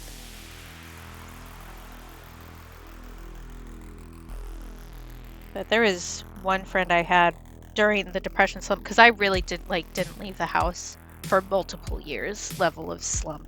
So maybe slump isn't really the right word, but it's a faster descriptor than I might find elsewhere. But he would make sure I was eating and stuff like that. Like he'd say, oh, I'm stopping for food myself. Do you want me to pick you up something, kind of a thing. And then sit there with me to make sure that I ate. And so I still think about him when I'm having a rough time. Although he passed away recently and rather suddenly, which is also a rough situation, but he definitely helped me get to a point where I could actually deal with that. But that's part of my whole deal is aggressive self-care.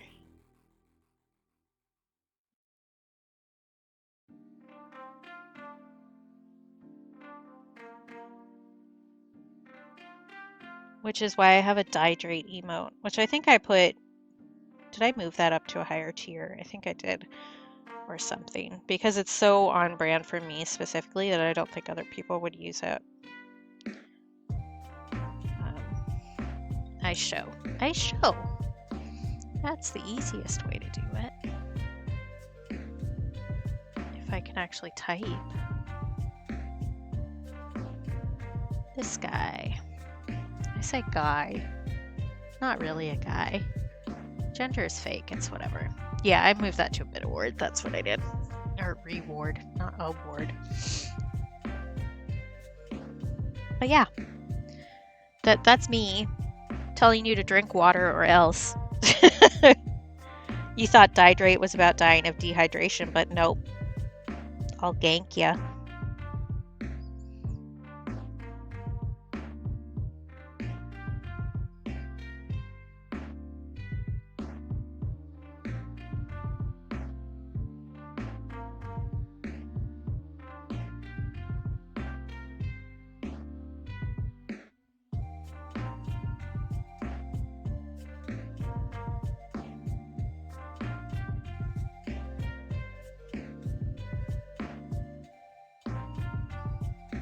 I need to lighten that up a little bit. I got a little bit too dark in that spot. fussy at all. There we go.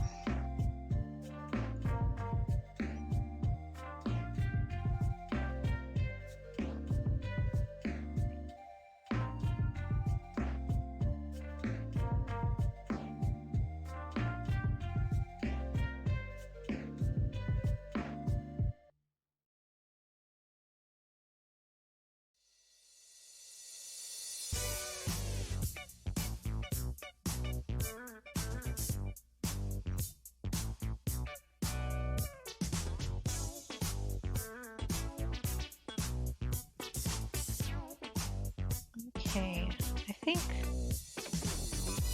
probably should do more work on that, but I might leave it. I think it's fine. Like, it's not my best work ever, but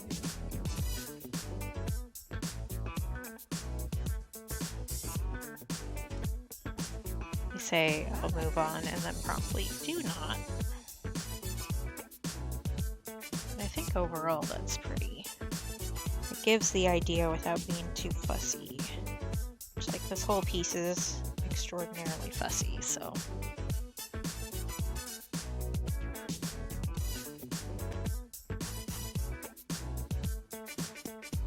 Okay, and let that dry a little bit, and then I'll do the orange for the headphones and the beak. And then we come to the horse that I still haven't decided what color I want it. Or, are you dry? Let's do the mane on that horse, and then we can avoid the issue for a little bit longer. I do think that I've done the swan dark enough that this won't be a big issue. I also am realizing that I should have put more red back here behind the mane, and I didn't. That's okay though, I can go fix that later. I also need brown right there. What was I doing? Focusing on other things, so that's okay.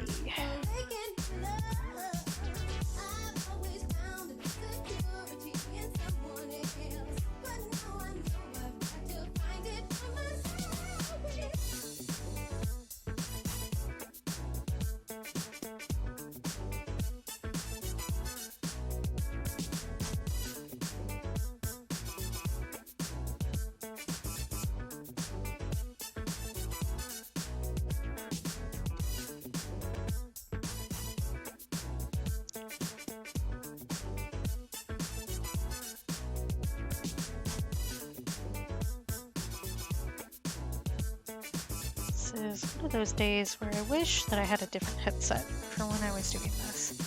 I do like the headset because it means I can get up and walk around and take you guys through the house with me if I need to just go grab something. But this one also pinches my ears in a way that is uncomfortable after a certain amount of time, which is kind of biting me in the butt today.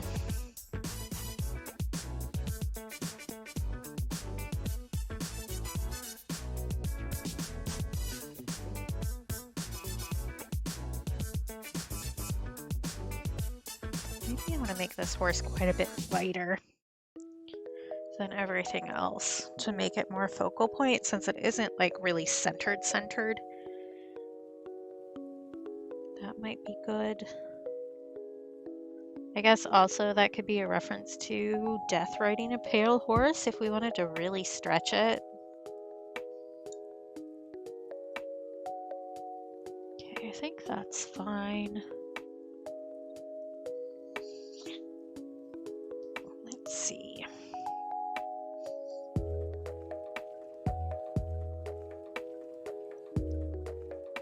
Maybe do a white horse with a darker mane and tail. That makes sense to me. And we can do some spots on his butt just for kicks and giggles. Oh, I just splashed paint or water on that. That was smooth.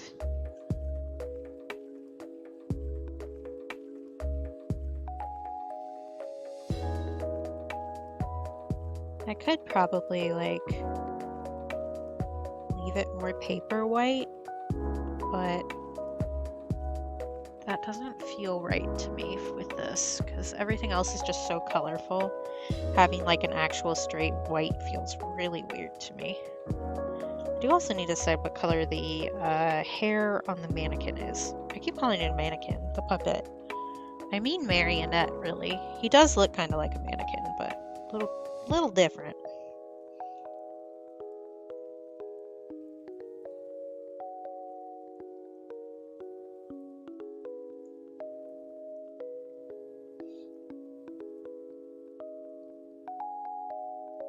I think I probably want to shade this guy with brown. I could do warm gray, but I don't think that's going to differentiate it from the background more. Let's see what I think. Let's test it out down here. Yeah, I think that's good.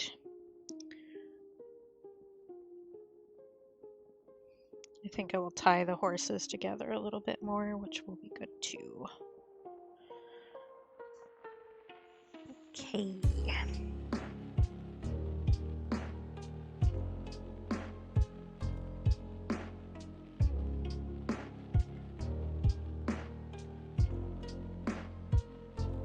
I do think I just kind of want to do kind of looser wet on wet shadows for this.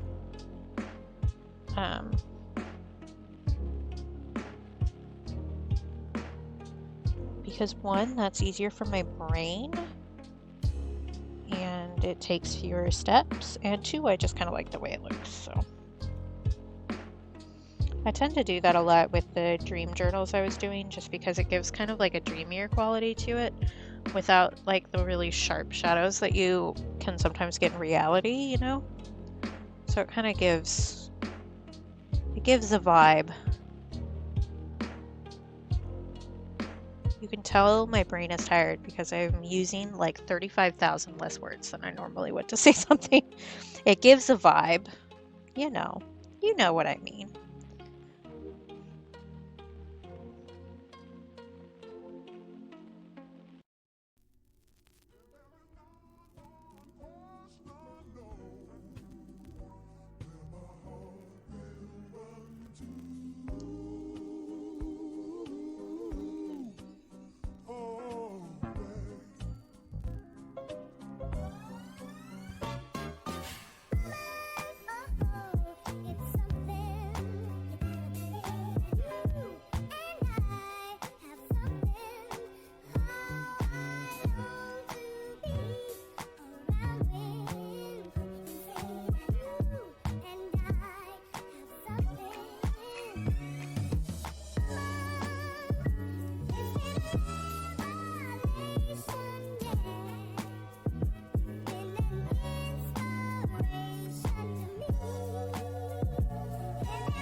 Well, it's probably gonna dry a little funky, but I think I'm okay with it.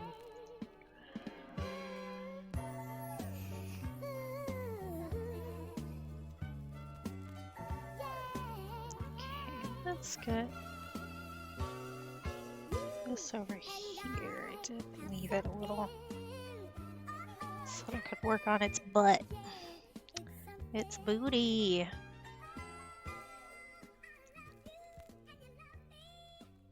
Okay. I do also need to still do the hooves on the other guy.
probably should have started this off stream. I maybe bit off a little more than I should have done in one stream. It's okay though. It'll be fine.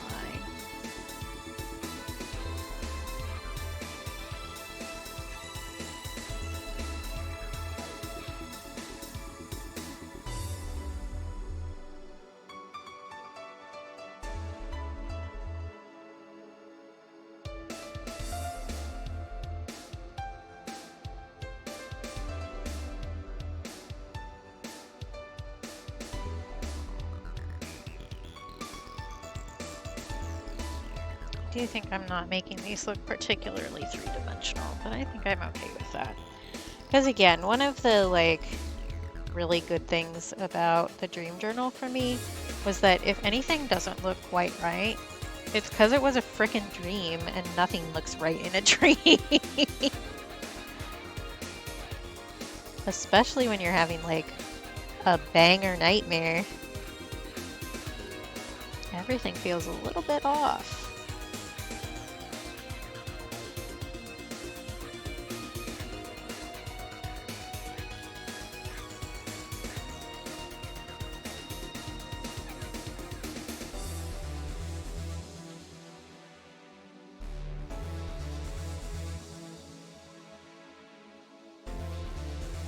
We're more than a little bit off sometimes, I suppose.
We're getting there. We're getting there. Okay.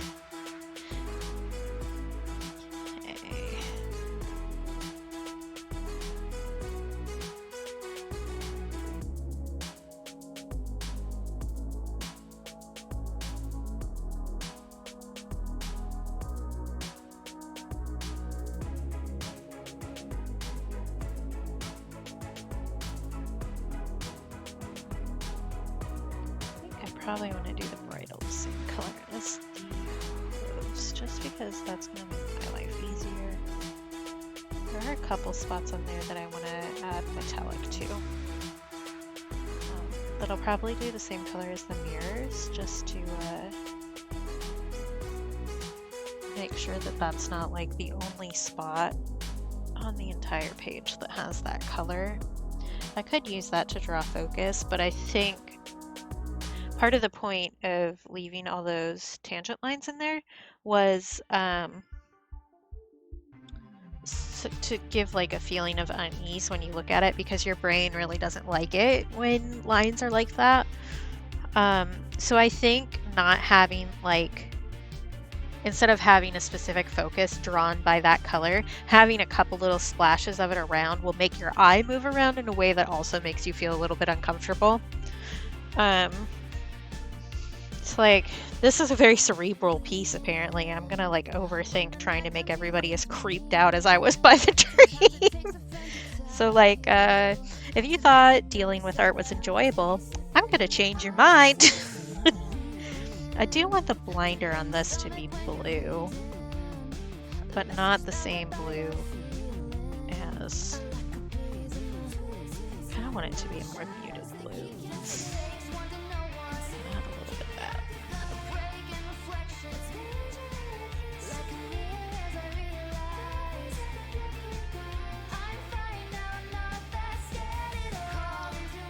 For the blinder, ended up more muddy than I wanted, but I could do another layer of blue over that, and that'll be fine, I think.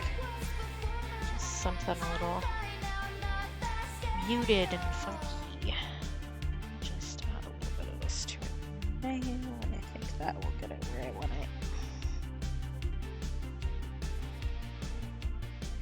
it. Yeah, that's what I wanted. Perfect.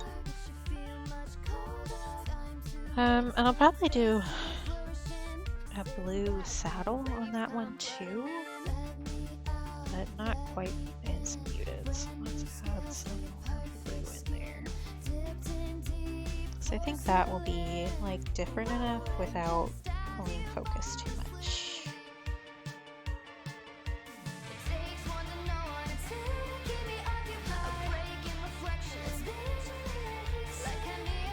I really should start doing more color studies before I start pieces again.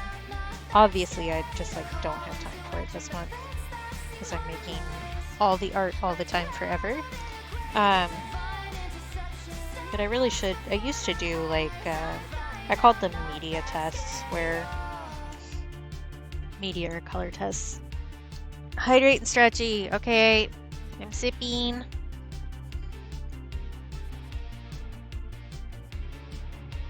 Ooh. Say something nice about myself. I think that I am doing so good at trucking through this whole piece in one sitting. Like, what the hell? We did all of this today. Like, I did the line art separately. I will also have a little treat, thank you. I think I will also take another quick break, like get up and go to the bathroom.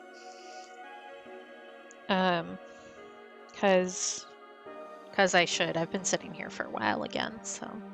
Little treat. I picked pink this time. Thank you.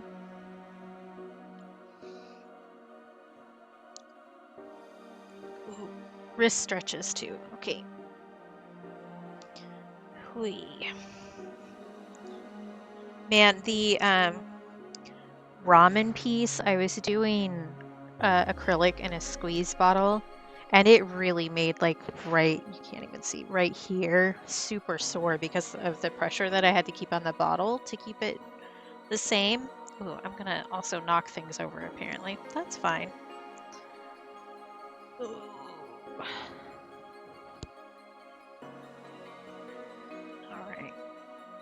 But that definitely like made my whole arm sore in a way that I have not experienced before. I did also want to put a darker color in there, in those spots, so I might do that right now before I forget again. Let's do the warmer black, because that will tone down the purple a little bit too.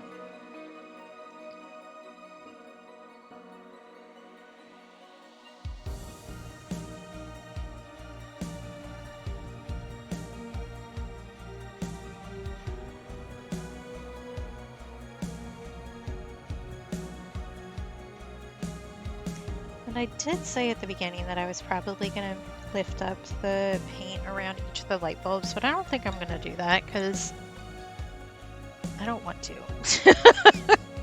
Like, I think it would be a cool effect, but there's already so much going on this that I don't think it's that big of a deal. Well, I'm changing my mind again. Maybe. We'll see. We'll see. I'm gonna write myself a permission slip that I don't have to do that if I don't want to. Because there's already so much detail going into this that I really don't need to do that if I don't think that it's going to add a lot.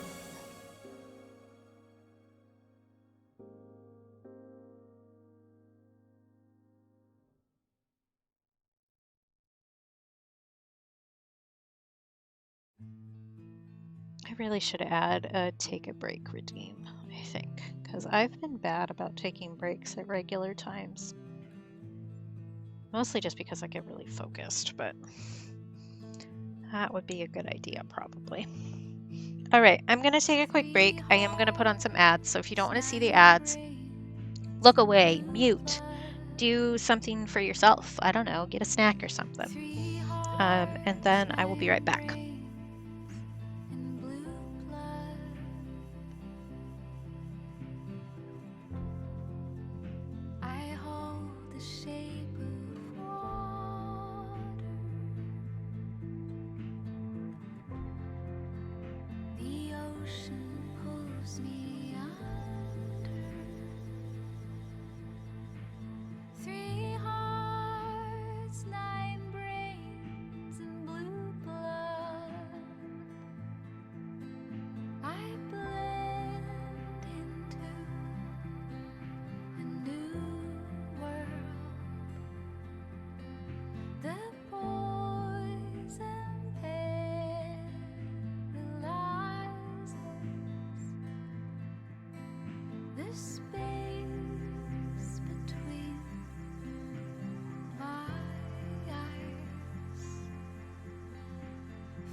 Okay, I'm back.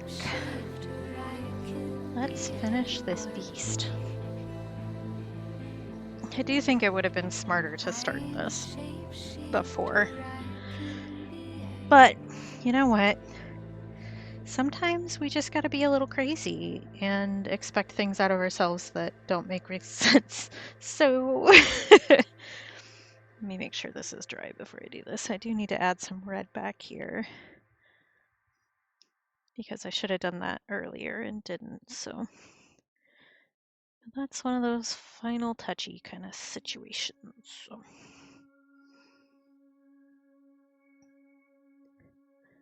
All good.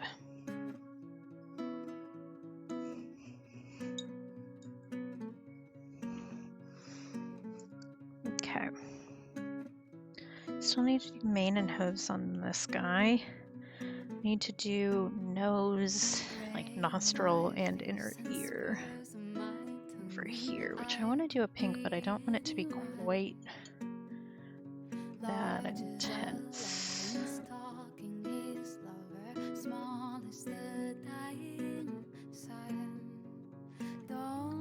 Let's do that. I think that's a little bit better. You can't really see me mixing, but I was mixing colors. I needed to do red right inside that mouth too. Let's do that right quick. Right here, this little spot. Oh, and you can just spit red everywhere. That's not very helpful of you. That's better. Okay. Let's do orange beak and orange headphones next. Which I just want to use this orange because it's a good one. I don't want to quite make it like a safety orange, but that's kind of the vibe. Well, maybe I'm gonna make those dark so they aren't like super obvious. Nah, just gonna go for it. I can tone it down a little with another layer if I really feel like it, which I don't think I will. Because it does match with the beak, so it's not quite as blaring. And I really shouldn't do this eye right now because it might lead into the other colors, but I'm just gonna put some there for now. Which is a detail that is like so teeny tiny that you probably can't even really see it. Okay. Oh, I need to fill inside that stirrup with the blue. Let's do that.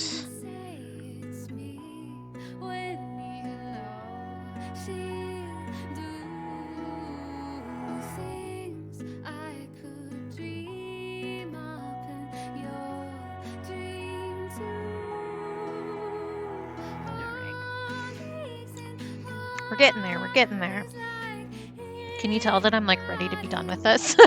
I'm like, let's go, let's go. I've stopped talking. I'm just like, ugh, let's go. Okay. Hoof for that, I think let's do the cooler gray.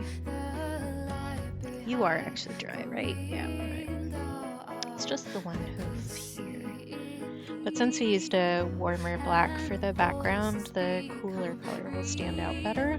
While still being like a color that makes sense for the hoof to be.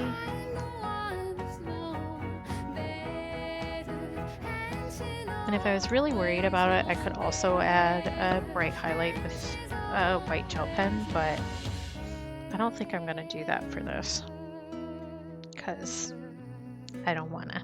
So there you go. I do think that I want to do like a little splattering of spots on the rump of this one. So let's, like, I could do like a proper splatter by covering up the rest of the page and using like a toothbrush or something, but I think this will be fine.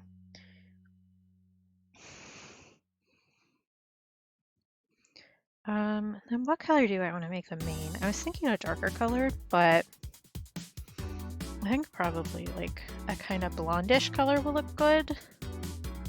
Let me play with that a little bit.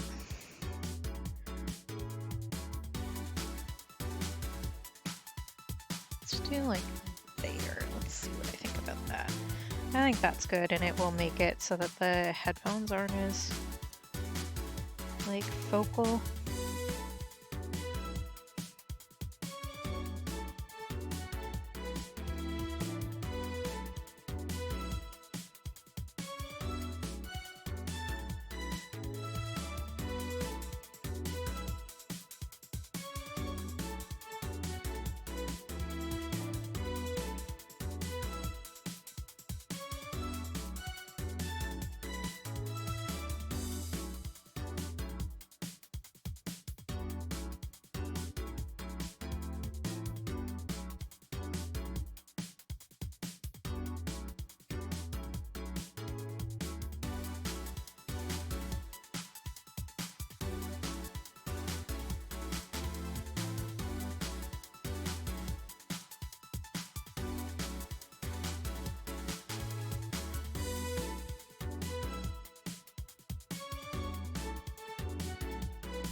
I do still need to do pink on this one too, which I'll do at some point. I also still need to do our puppet friend.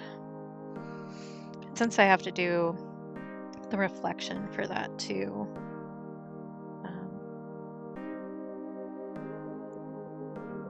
doing that all at once makes a little bit more sense. I was going to do like an actual wood pattern that you could see on him.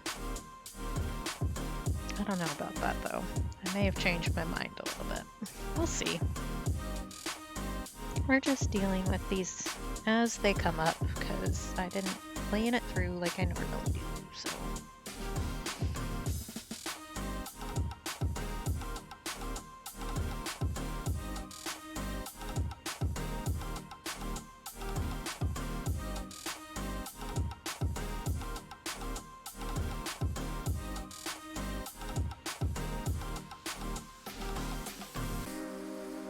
Probably want to do like a toned down red for the saddle stirrup combo. The bridle, I definitely want to do the same gray as the hoof like I did on the other one. I do need to be careful up by the mane though, because it does intersect and it'll suck the color down.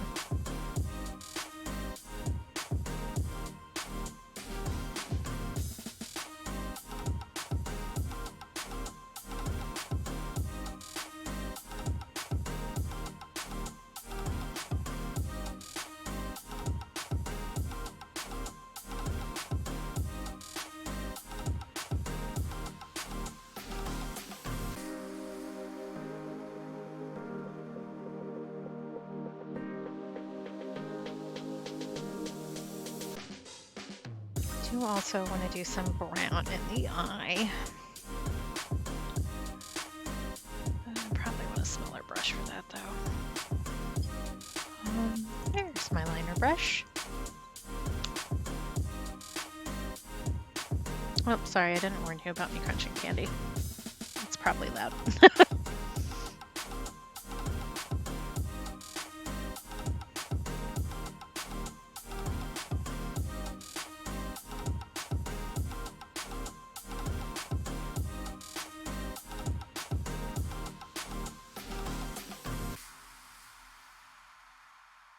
I do still want some white around the eye to be creepy. Oh no, Dream. I'm glad it's back on, but that's really frustrating. Okay, let's do Pinky. Pinky.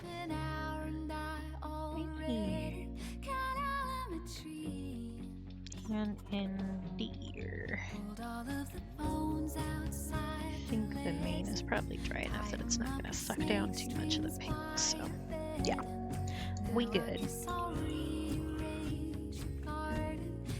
Okay, next step. I may start with yellow up on these bulbs because I didn't mask them since they were big enough that I didn't think it was going to be an issue. So let's do our bright yellow up there. Well, I have a second here. And I don't know. I could do the bulbs, like lift up some color so that it really looked like they were lighting things, but I'm kind of running out of steam for stream. I can speak. Thank you. We have moved along quite a bit here. I do want to finish this today, like now, on stream. So we're kind of blasting through the last bit of this, but such is art life, honestly. I can probably pull up the masking fluid there too for the other bulbs. So let's do that. I do have a proper tool to do this with now, but I really don't like the texture. It doesn't feel nice to me.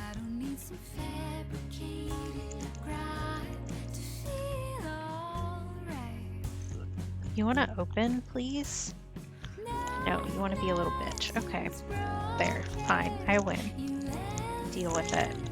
Oh, I do not like the way this feels. Like, I understand why it feels the way that it does, because it's kind of sticky to help pick this stuff up, but ugh, I don't like touching it. I'm actually, like, straight up going to use my sleeve to touch this right now. That's how much I do not like this texture. So let's just get this done and move on with our lives, shall we? So I'm just pulling up the masking fluid that we put down at the beginning, so you can see that it keeps the paper white there. So instead of having to go around all of these spots that I wanted to be a lighter color, when we were painting, I could just paint over them and then lift up this stuff to leave it lighter. This does work a lot better than just like my finger, so like I guess you're allowed to be a little gross if you do your job really, really well. I think we've learned that in this world. Because yeah, that makes life a lot easier. But oh, it feels so icky. It feels so icky. I don't like it. And now there's going to be tiny little pieces of dried latex all over the table for the rest of eternity because it's a little sticky, so it sticks around. Okay. I'm just going to say okay repeatedly until we're done with this, I guess. Okay, that was all the masking fluid. Yes.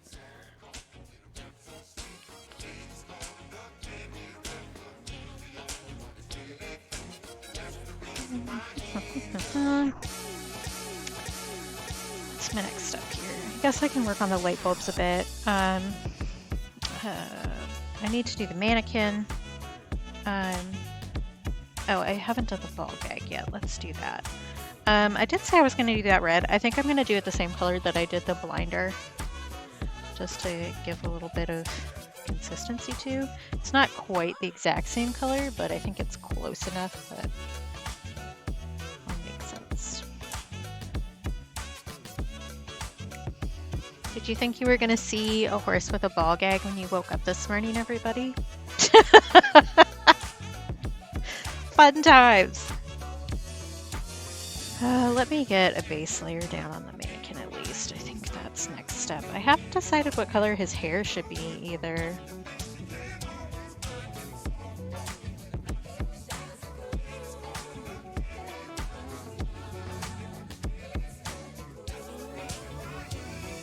don't think the mic is picking up the car that's outside, but I want you to know that it's really loud.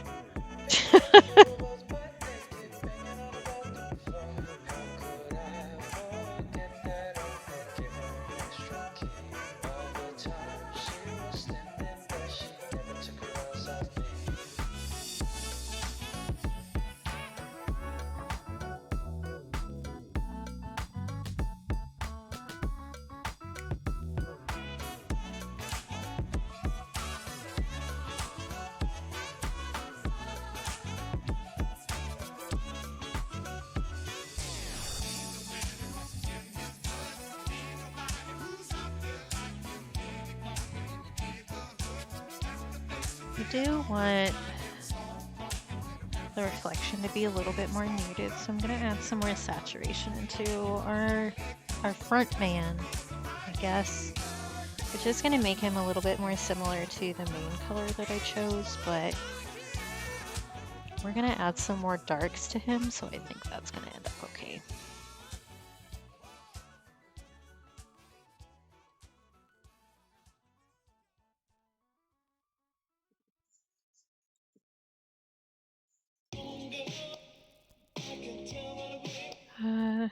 I don't want to try to do a wood grain on it while it's wet. That's a task for once that dries. So I think next is the light bulbs.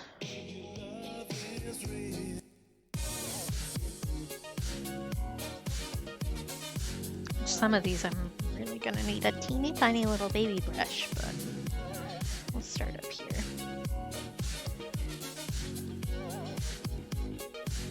I'm probably gonna go just like a little bit out the lines, just so that it has a glow around it. Even if I don't pick up the other color, it'll still read like that, I think. I'm not great with light. I should really do some light studies. I also want to do some glass studies at some point. Which maybe if Violet wins, I could do some, wins my color and focus for November. I can do some like glass studies with that really pretty purple glass that they used to, it's one of the colors that they used to make like drug bottles and stuff out of. That would be cool. I don't know, I'll need to narrow down the ideas. I will say I'll do at least 2 pieces in that color, but I'm allowed to do more if I want to. So for this month, the color and focus is burnt umber, and I definitely use that color like a lot. So I actually added at the bottom of my Patreon post about this month that like a little collage of all the other pieces that I did that I used burnt umber in, even if I didn't say that it was really necessarily the focus. And it was a lot. I do want to make like a little collage board of all the art I did for StreamINK to post at the end of the month too. Just kind of like a, hey, look at all this stuff I made. But that is also extra work. Maybe I'll do that while I'm hanging around after stream, because I won't want to like do more art after blasting through this like I have, but I will want to do something productive. Well, that feels productive at least. So I can do that. That seems like a good middle ground to do. Okay. I think this size brush will work all right for the round ones down here for the most part, but I will need to switch to a smaller brush for the ones on the beams.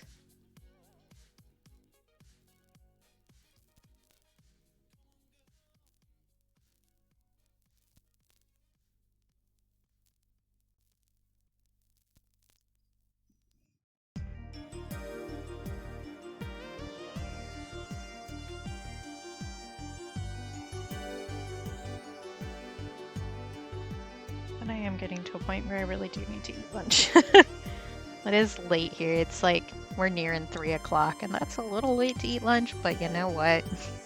It's better than not eating. I might just have like a power bar or something, because I'm sure we'll do something bigger for dinner. Oh no, actually my brother's gonna be gone, so it's gonna be early dinner, so this is gonna like work out so perfect, but I'm probably like super in his way right now.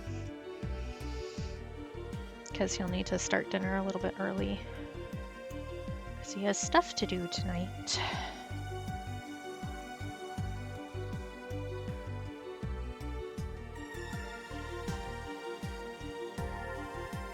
I might actually take the cooldown off of the little treat redemption that I have. So I don't think you guys are trying to kill me with sugar, so I won't do that. I was just worried about having too much sugar at once, but because I don't always, well, I shouldn't eat like a super huge amount of sugar. We do have a diabetes strain in the family, so I'd like to avoid that if I can. And definitely if I have too much sugar, I feel a little icky afterwards, so. Okay. Here we go, here we go, here we go. This is gonna be awkward, and I just definitely smeared all that paint everywhere. Cool, love that for me.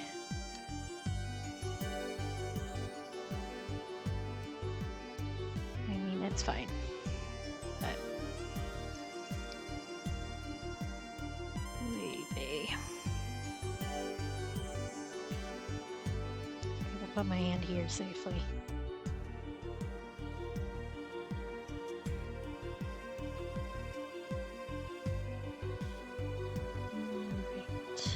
Getting to a part where we actually get to do the metallics, which will be our final step. So I'm just definitely feeling kind of overworking on this, but I really do need to get it done today. Especially since I'm feeling like I don't want to work on it anymore. I gotta do it while I have the momentum.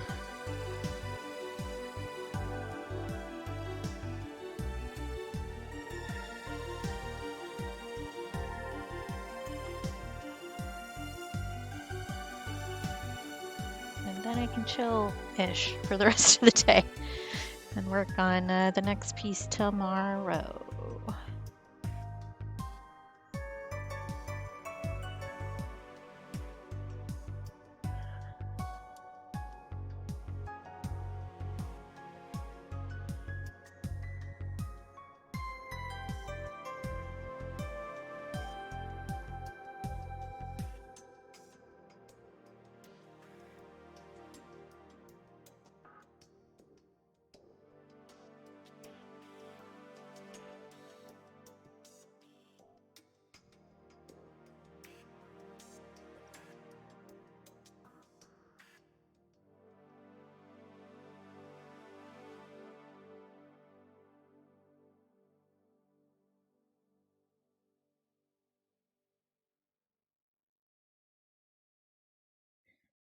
Okay.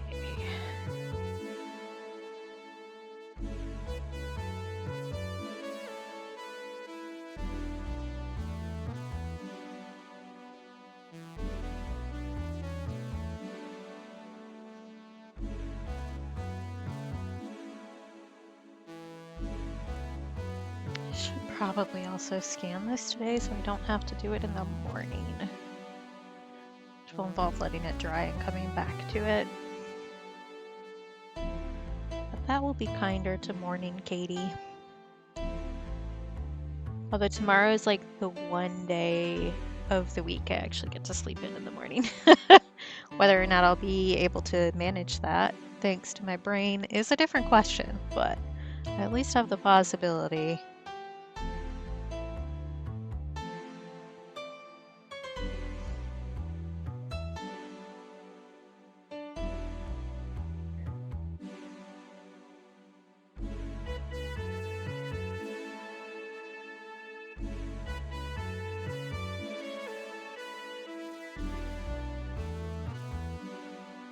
I do think I should add more color to those that I just smeared up there.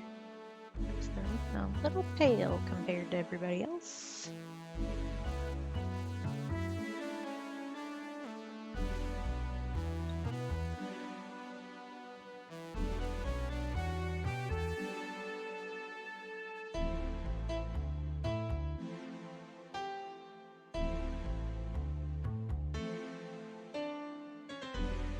Okay.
his face is gonna be like all the way black.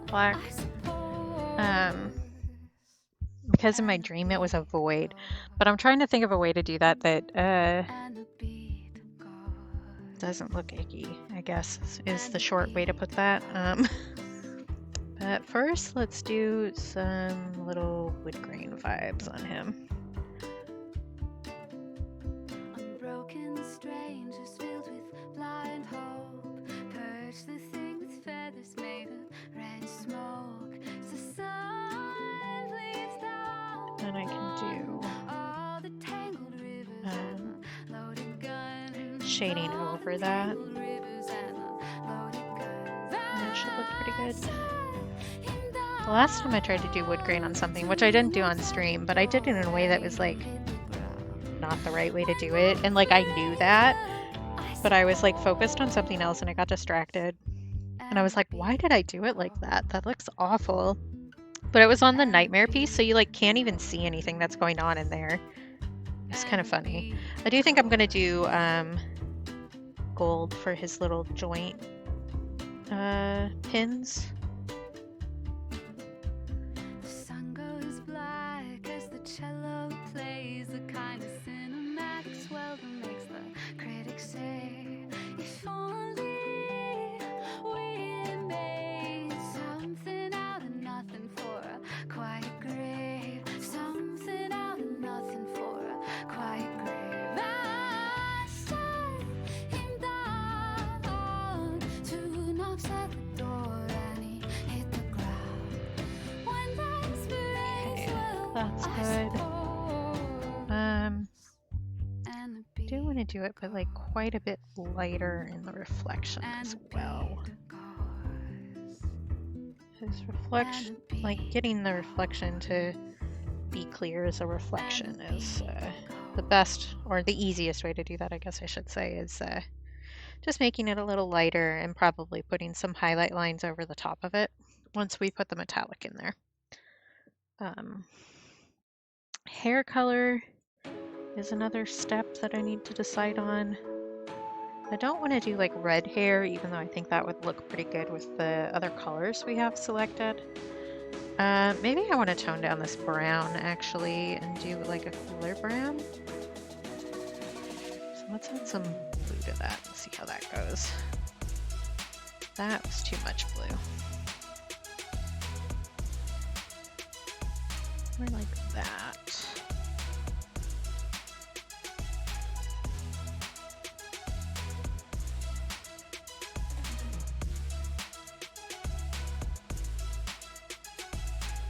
I try to be conscious of, especially with red hair, trying to not fall into the, I don't know, what's the right word for that? Cultural traps around it? Stereotypes, I guess is what I really mean. Actually, one of the books that I've read this year was about the mythology and stereotypes surrounding red hair. So I don't, unless there's like a real purpose to it, I really don't like making evil things have red hair. Because that's just another stereotype that people shouldn't have to deal with.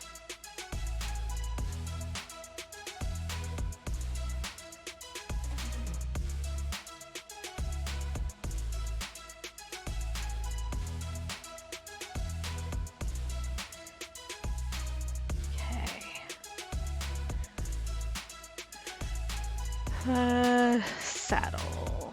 Let's do that. I did the same kind of blue for that one, and I still have that on my palette, and I think that'll look nice without detracting too much. So let's do that.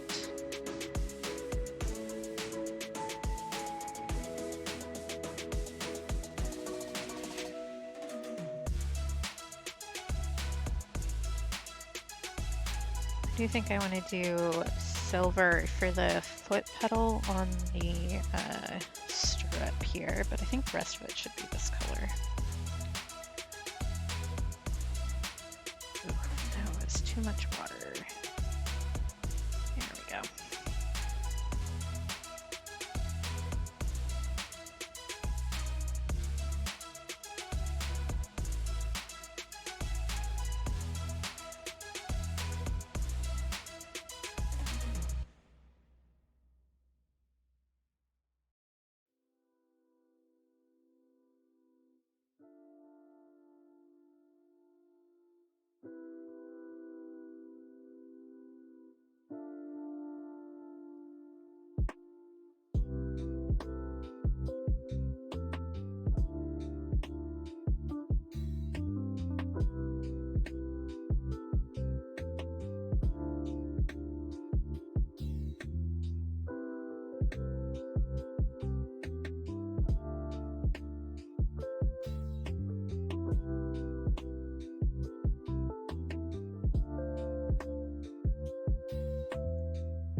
do probably want to do a little bit darker shading there. Let's see.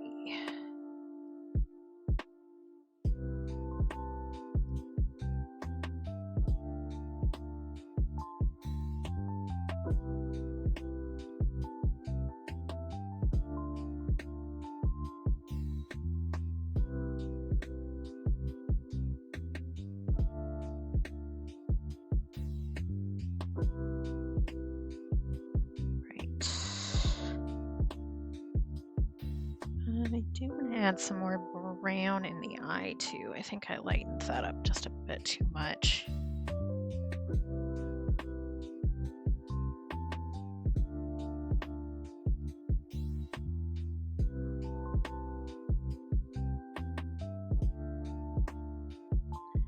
So I need to remember that's going to dry lighter than it looks right now. And I can always add the black pupil over the top again if I feel like it needs it.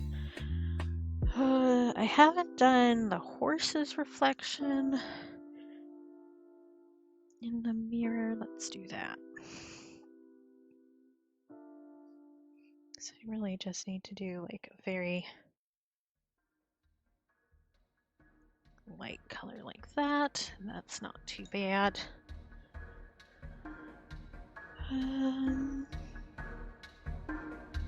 Those I want to do silver spots. That's last. Got all the light bulbs. The pole I want to make gold to match the filigree. Mirrors are all going to be a silver color. I do need to do his face here. But I think I want to have a kind of like radiating effect going out from it. So let's see if I can manage that. I also need to put this color right here and here. But a little bit later.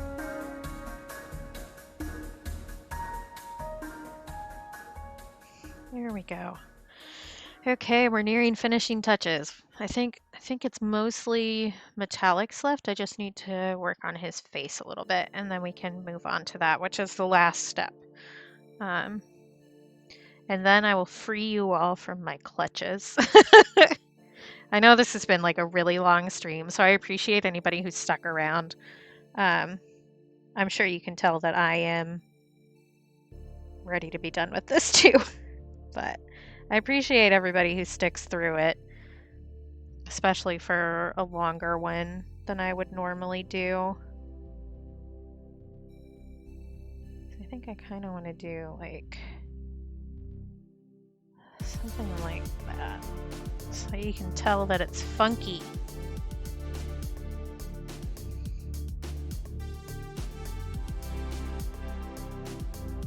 And I guess I could, if I was like really wanting to make this feel very void-like and dark in comparison to everything else on the page, I could pull out my black 2.0 and use that, because it really absorbs light and is super dark. But I don't know, I think that will stand out a little bit too much.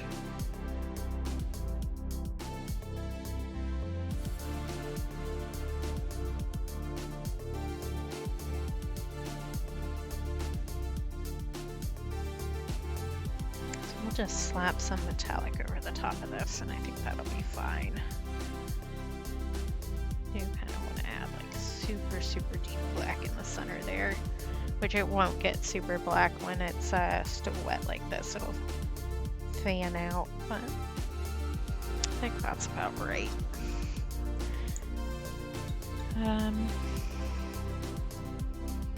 Okay, is there anything else? Anything else?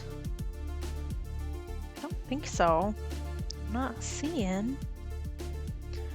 Okay. I'm going to do the mirrors first, and then we'll start with the gold up at the filigree so that it'll give time to dry, because I want the borders around these mirrors to be gold too. And that way we can just let it dry naturally while I'm working on something else, and I think that'll go really well. The next question is which of these metallics I really want to use for the mirrors. I might do a slightly different color for the top and the bottom mirrors. I don't want to brush that big. Let's start there. But I do kind of want a bluer tone, I think, for those. So let's start here and work our way out.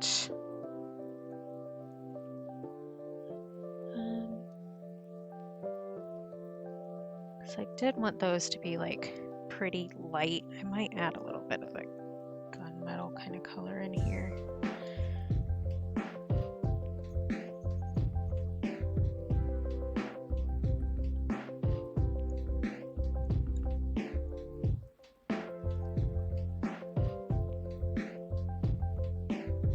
So I think, yeah, that's more what I want. So we'll go with that. I probably could really deepen up a lot of these shadows more. But yeah, I don't want to, so I'm not gonna. This is definitely like the most complex piece that I've done for StreamINK. Perhaps ambitious is the right word, because I did crochet that whole thing, but I was able to start that at like the beginning of the month and work on it piece by piece, so that didn't feel as overwhelming as this one did. And my other person, who I might raid today, has gone live, so we can finish this up and go bother Liberty again. I say again as if Lib won't be like absolutely freaking thrilled to see me, but Lib has company, so it's going to be has some friends visiting who will probably be on stream, so it's probably going to be even more chaotic than normal, just as a warning. But I enjoy hanging out there while I'm like trying to relax, because it's a pretty active chat, so I don't have to feel like I need to be super active, but if I am active, there are people to talk to. So it's a nice medium, and I enjoy it over there. I'm also trying to save up enough of the stream avatar points to get the most expensive items, so I need to be there all the time forever so that I can have a little crown, because my gummy bear deserves a crown. For surezies. Yeah, I think that color works and reads mirror even if you don't notice the metallic. So I think that works really well. I will put this one up as a print too, but that won't have metallic. At some point, I would like to be able to do embellished prints, but that's just not in the books for right now. I'm just giving the black a little bit more time to dry while I'm doing the rest of these.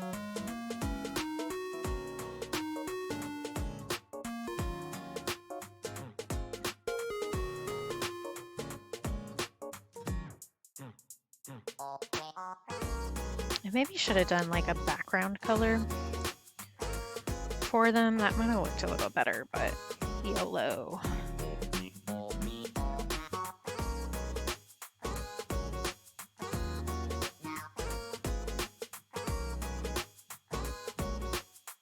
I do want to get some different pearlescent watercolors because I like these ones, but it's hard to get a really good pigmentation on them. And I'd like some more like fun colors. Like, you know, a purple or something would be really fun. There are some places that make them for sure, and I've been following a few of them on Instagram. So I will get them eventually. It's just a matter of money and when I decide that it's worth it to get them. Because I'd use them if I have them, but I'm also fine layering these on top of other colors and stuff, so.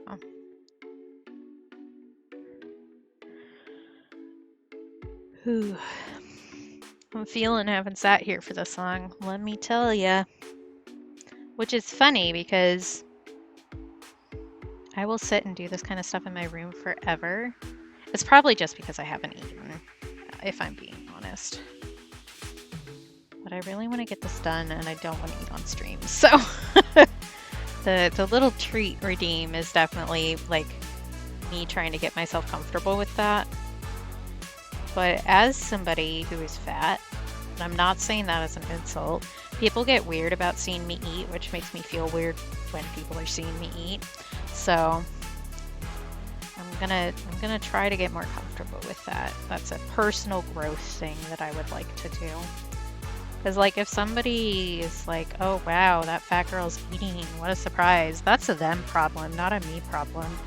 I need to like comfort the little bullied kid in my head and get over that.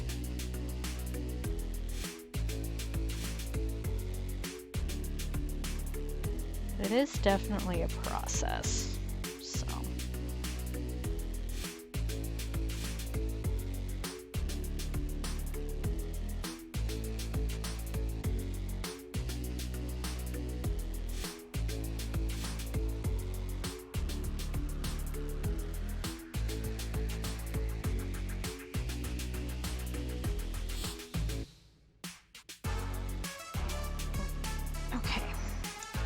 Okay.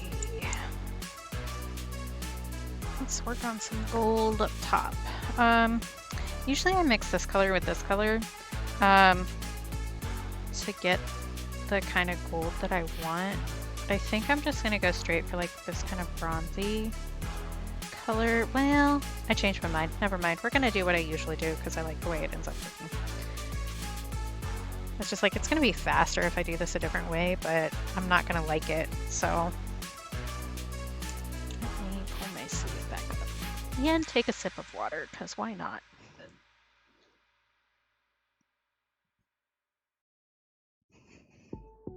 We're getting there. We're almost done. We're almost done. We're gonna make it, kids. I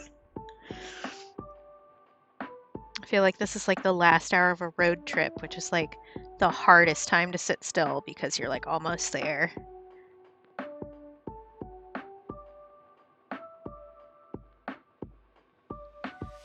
I could also go over the line art for this. I'll probably make that decision if I'm doing that after stream and after it's dried completely. I probably won't do it though because I've redrawn these lines so many freaking times already. Do maybe need a smaller brush for some of these details, but let's try and get some of these big swatches done at least.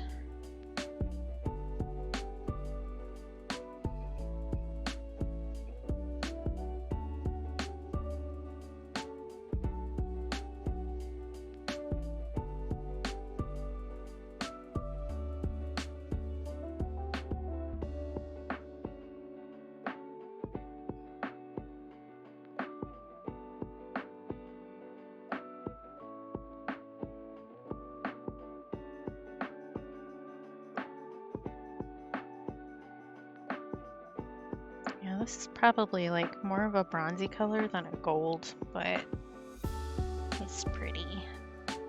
I would like a proper gold. There really isn't one in these sets, so maybe that's one I can get that I know that I'd use a lot.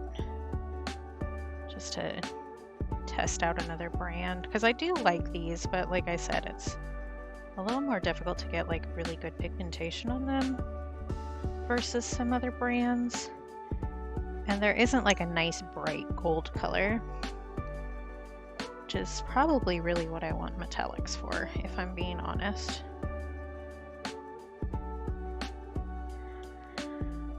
Ooh. Oh boy.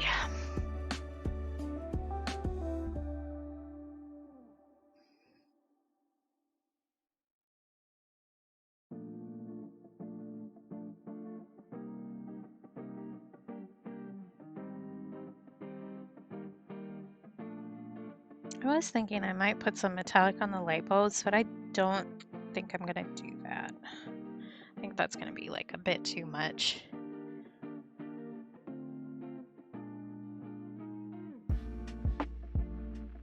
I'm also gonna eat some more candy because I'm getting kind of hungry, but I also need to push through this, so. I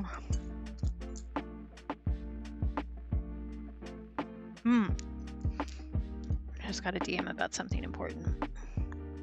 I don't have time to do it right now, but I will in a second, so.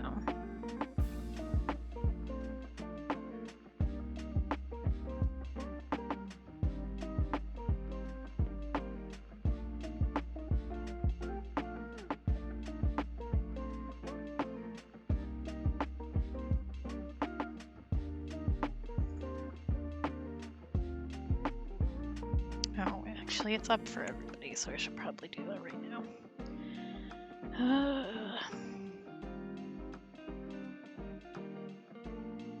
Actually, no, I won't. I will focus and finish this, and then we'll do that.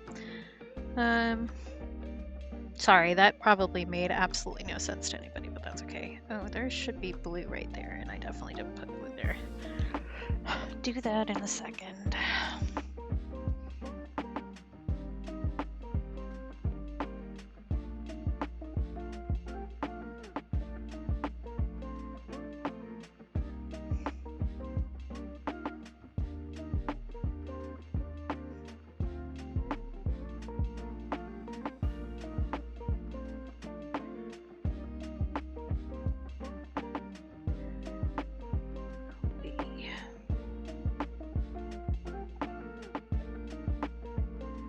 I do really feel like I get better work done in the mornings, but it's also like bad timing because I get hungry.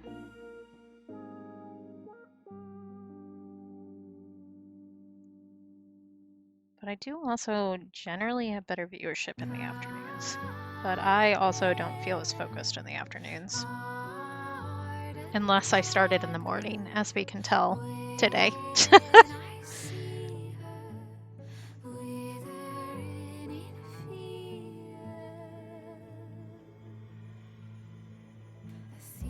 Yeah, I actually I'm really feeling it. I may not be able to finish this on stream as much as I want to. I may need to go eat now.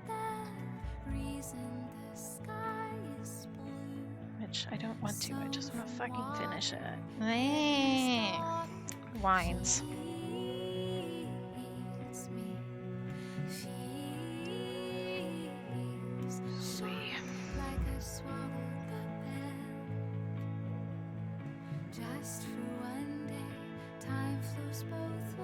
I know I'm pushing myself.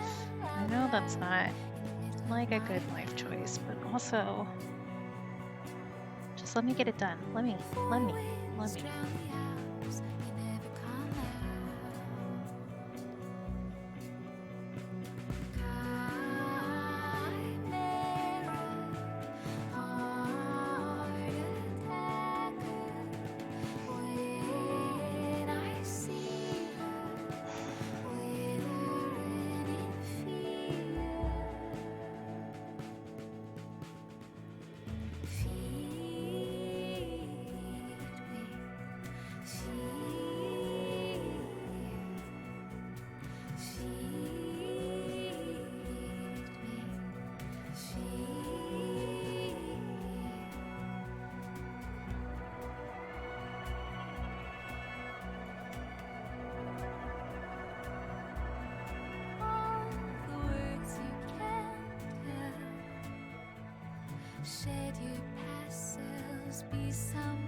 So yeah, deciding I could finish this in one stream was probably an act of hubris, and I'm gonna pay for it. But you know what? You live and you learn.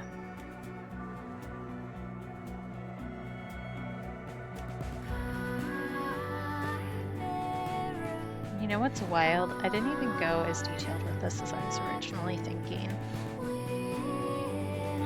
I was originally planning to have filigree stuff on these plain boards up at the top and along the beams in here and everything.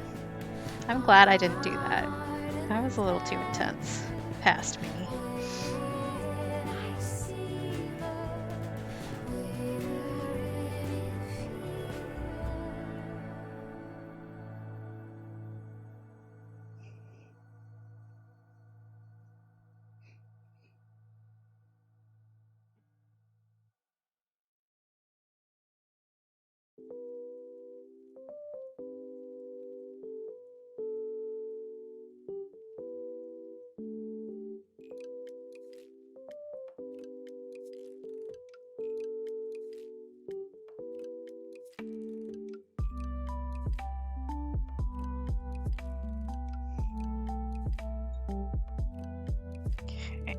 I'm gonna fill in this mirror down here.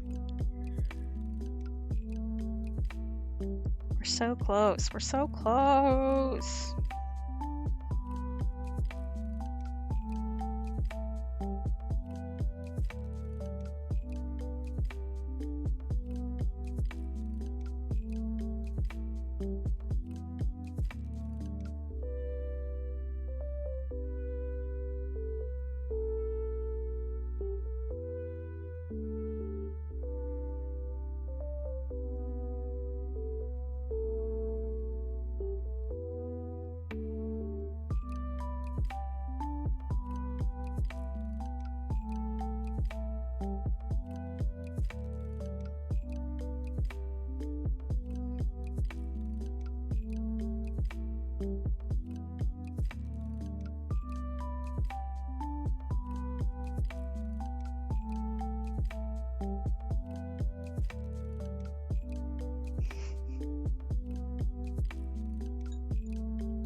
Okay, let me do the blue up here.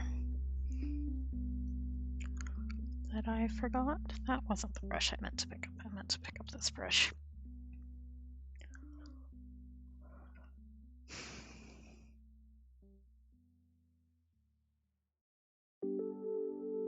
There we go.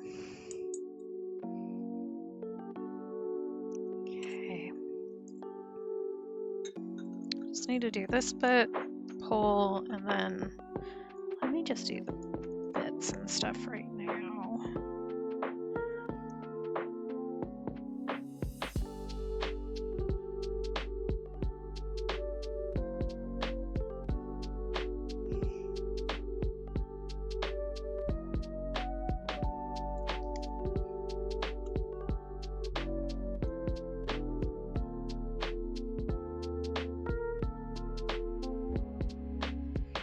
Yeah, my poor laptop, she's really sticking it out though. Thanks, babe.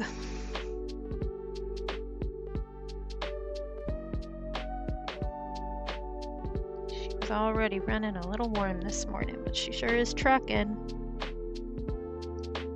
Just like me. I was just running a little slow this morning, if I'm being honest. Because I woke up a little bit late. Later than I normally would, which means I woke up when my alarm went off. Usually I wake up like pre-alarm, almost always.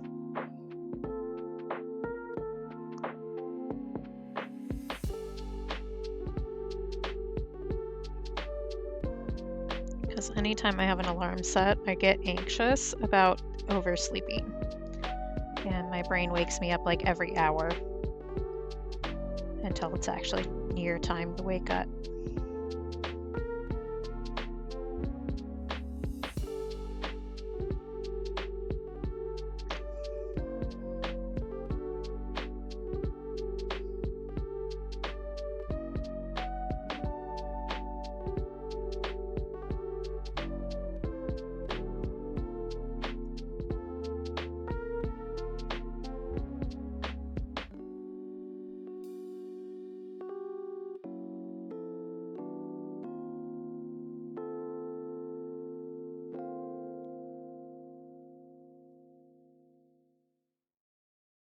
I wish this color was a little more yellow gold, but not much to be done about it with my current materials. I think I'll need to put that on my mental shopping list, just that I really need like a good gold.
You know what I just realized?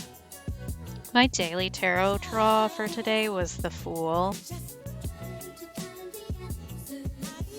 And it was definitely warning me that I was going to be punished for my hubris setting out on this journey.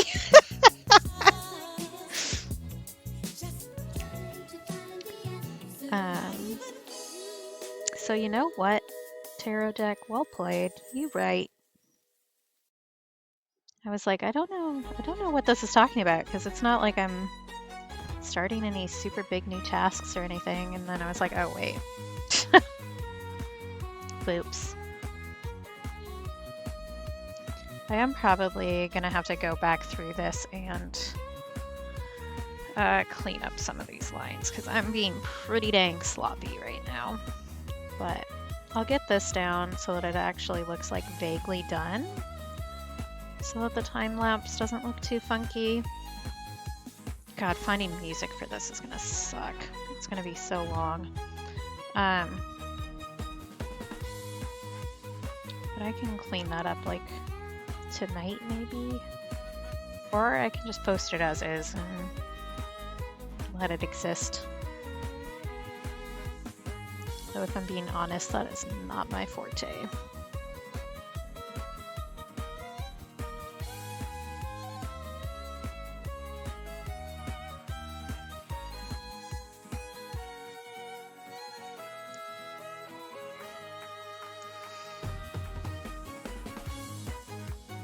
I am gonna move this as a watercolor palette because it's kind of in the way. Because I want to put my arm there.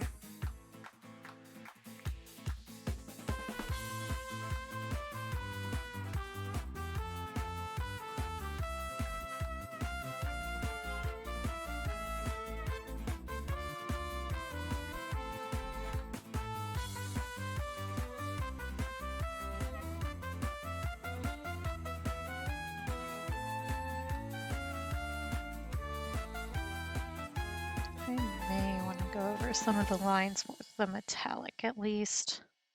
Yeah, but that's going to make all the other ones look funky. I'm going to need to make some decisions about this, I guess.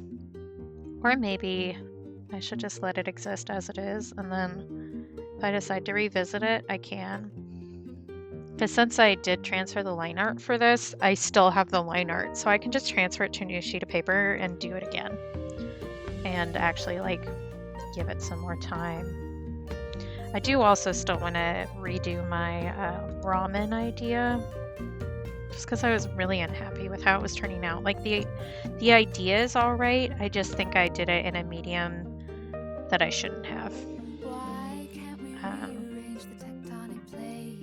And I did it on a kind of paper that I hadn't used before, which kind of bit me in the butt.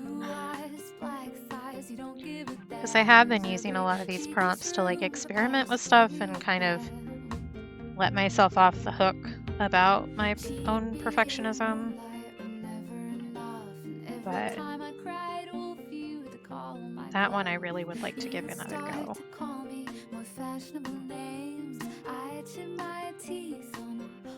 Okay, let's do... Well, I don't really want to do that. Never mind. Let's switch to a smaller brush, do these frames, and then I just need to do the rod there. And then I'm calling this done. I think there's a lot more work I could do on it, but we've been at this for like 5 hours already, and I'm over it.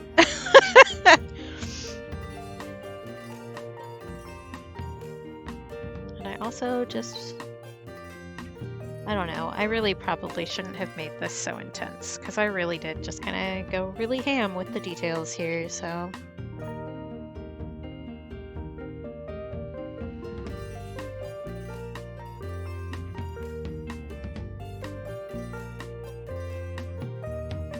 We're close to done. I'm probably not going to untape it this time.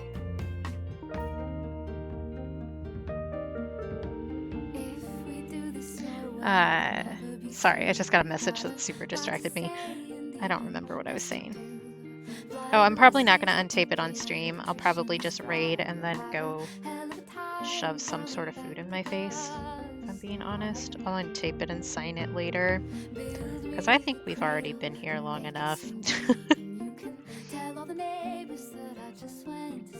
For anybody who is still here, this has been like a total marathon, so I'm sorry. Like, I know that you're perfectly capable of leaving and you could do that. So I guess I shouldn't be saying sorry. I should be saying thank you for sticking around. But I totally understand people who left too, because let's be honest, I would have left about an hour ago.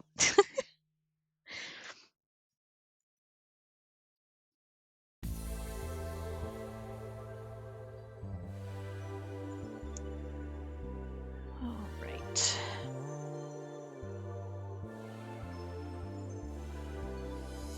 I considered doing frames on the bottom mirrors too, and I'm so glad that I didn't.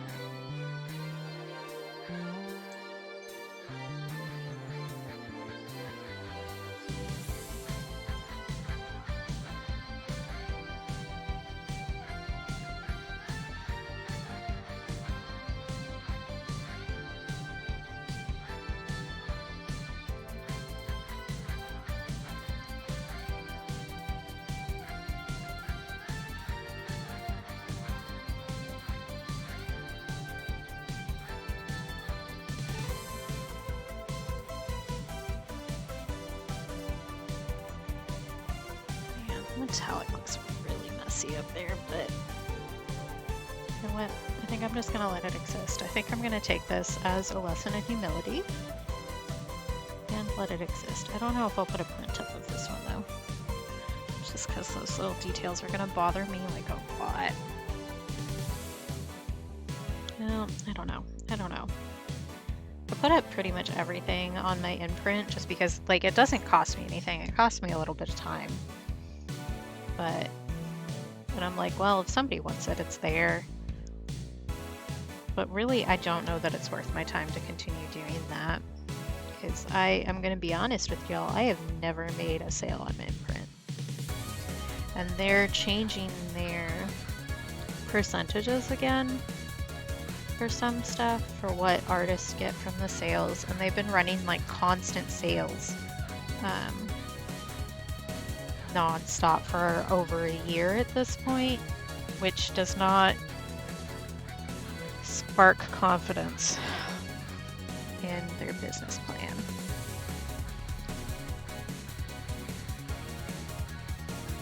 So I don't know, we'll see. I would like to start like trimming down prints and selling them through my own shop, so like not having as many available, having like a specific selection. But I also have difficulty like picking what will do well, because the things that I like best, generally speaking, are not the ones that get the most amount of notes or the ones that people say they like the most, which is really just a difficulty doing any sort of art thing ever or selling anything online. You never really know what's gonna hit with people.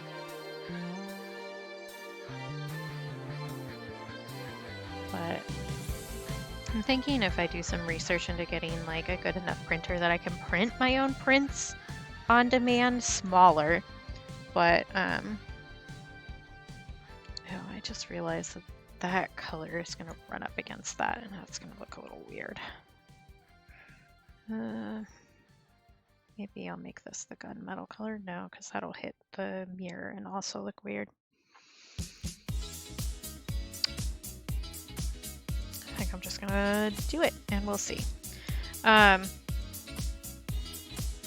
that way, if I can like print them, I can have the listing in my shop and then print them when somebody orders it, so that I won't be stuck with a lot of extra stock or anything.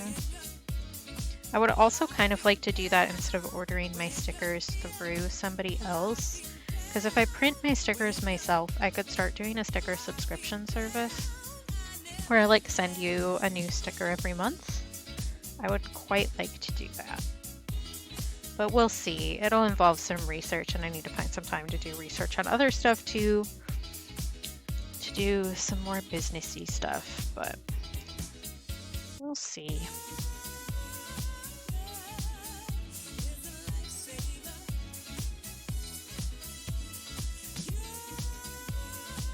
I always have a lot of ideas, and not all of them come to fruition, which is just existing, really. It's not even like an artist thing, that's just how life works. Okay, pull and then we're done. I mean, is it really done? No, but then we can go take a rest. I can go actually like frickin' eat something. So I'm not mixing as much of the orange in with this, just to try and differentiate that a little bit from everything else, because it is running up against one of the mirror frames over here. So if I do the exact same color, it's really going to look like the same thing and look a little funky.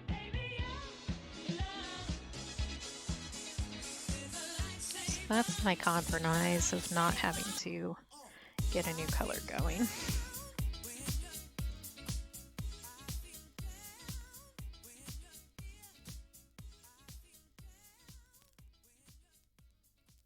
Okay, I don't think like anybody is actually really here anymore, which is valid. I'm not judging anybody, but I'm not gonna do like a big long goodbye. I think I'm just gonna raid lib and run away and go eat something because I'm freaking hungry. So look, we did this. I wish that I hadn't tried to do it all at once. But you know what? You live and you learn. There's the screen that I want. Okay, so I'm gonna take a photo of this really quick because Lib is gonna ask, but I'm gonna eat before I do much else. Okay, thank you everybody for being here. Thank you to anybody who stuck around this frickin' long with me. I don't usually stream this long, and I don't think I should stream this long if I'm getting up early like that because I'm hungry. But thank you, and thank you for the raid. Man, my brain has just legit stopped working. Visceral. And I know I'm gonna crunch candy because I still have that in my mouth. We're gonna go raid lib, and I'm gonna go eat something, and I'm never gonna try to do a project this complicated in one sitting again. Brain, doing /liberty is not gonna start a raid. All right. Also, it would help if I spelled it right. Okay, there we go. I'm also cold from sitting out here for this long. I will see you all on Tuesday. I don't know what we're going to be working on, but we'll figure it out then or before, and I will let you know on socials what I'm going to be working on. Yeah, take care of yourselves like I didn't today. Use me as an example, and I'll see y'all next time. Bye!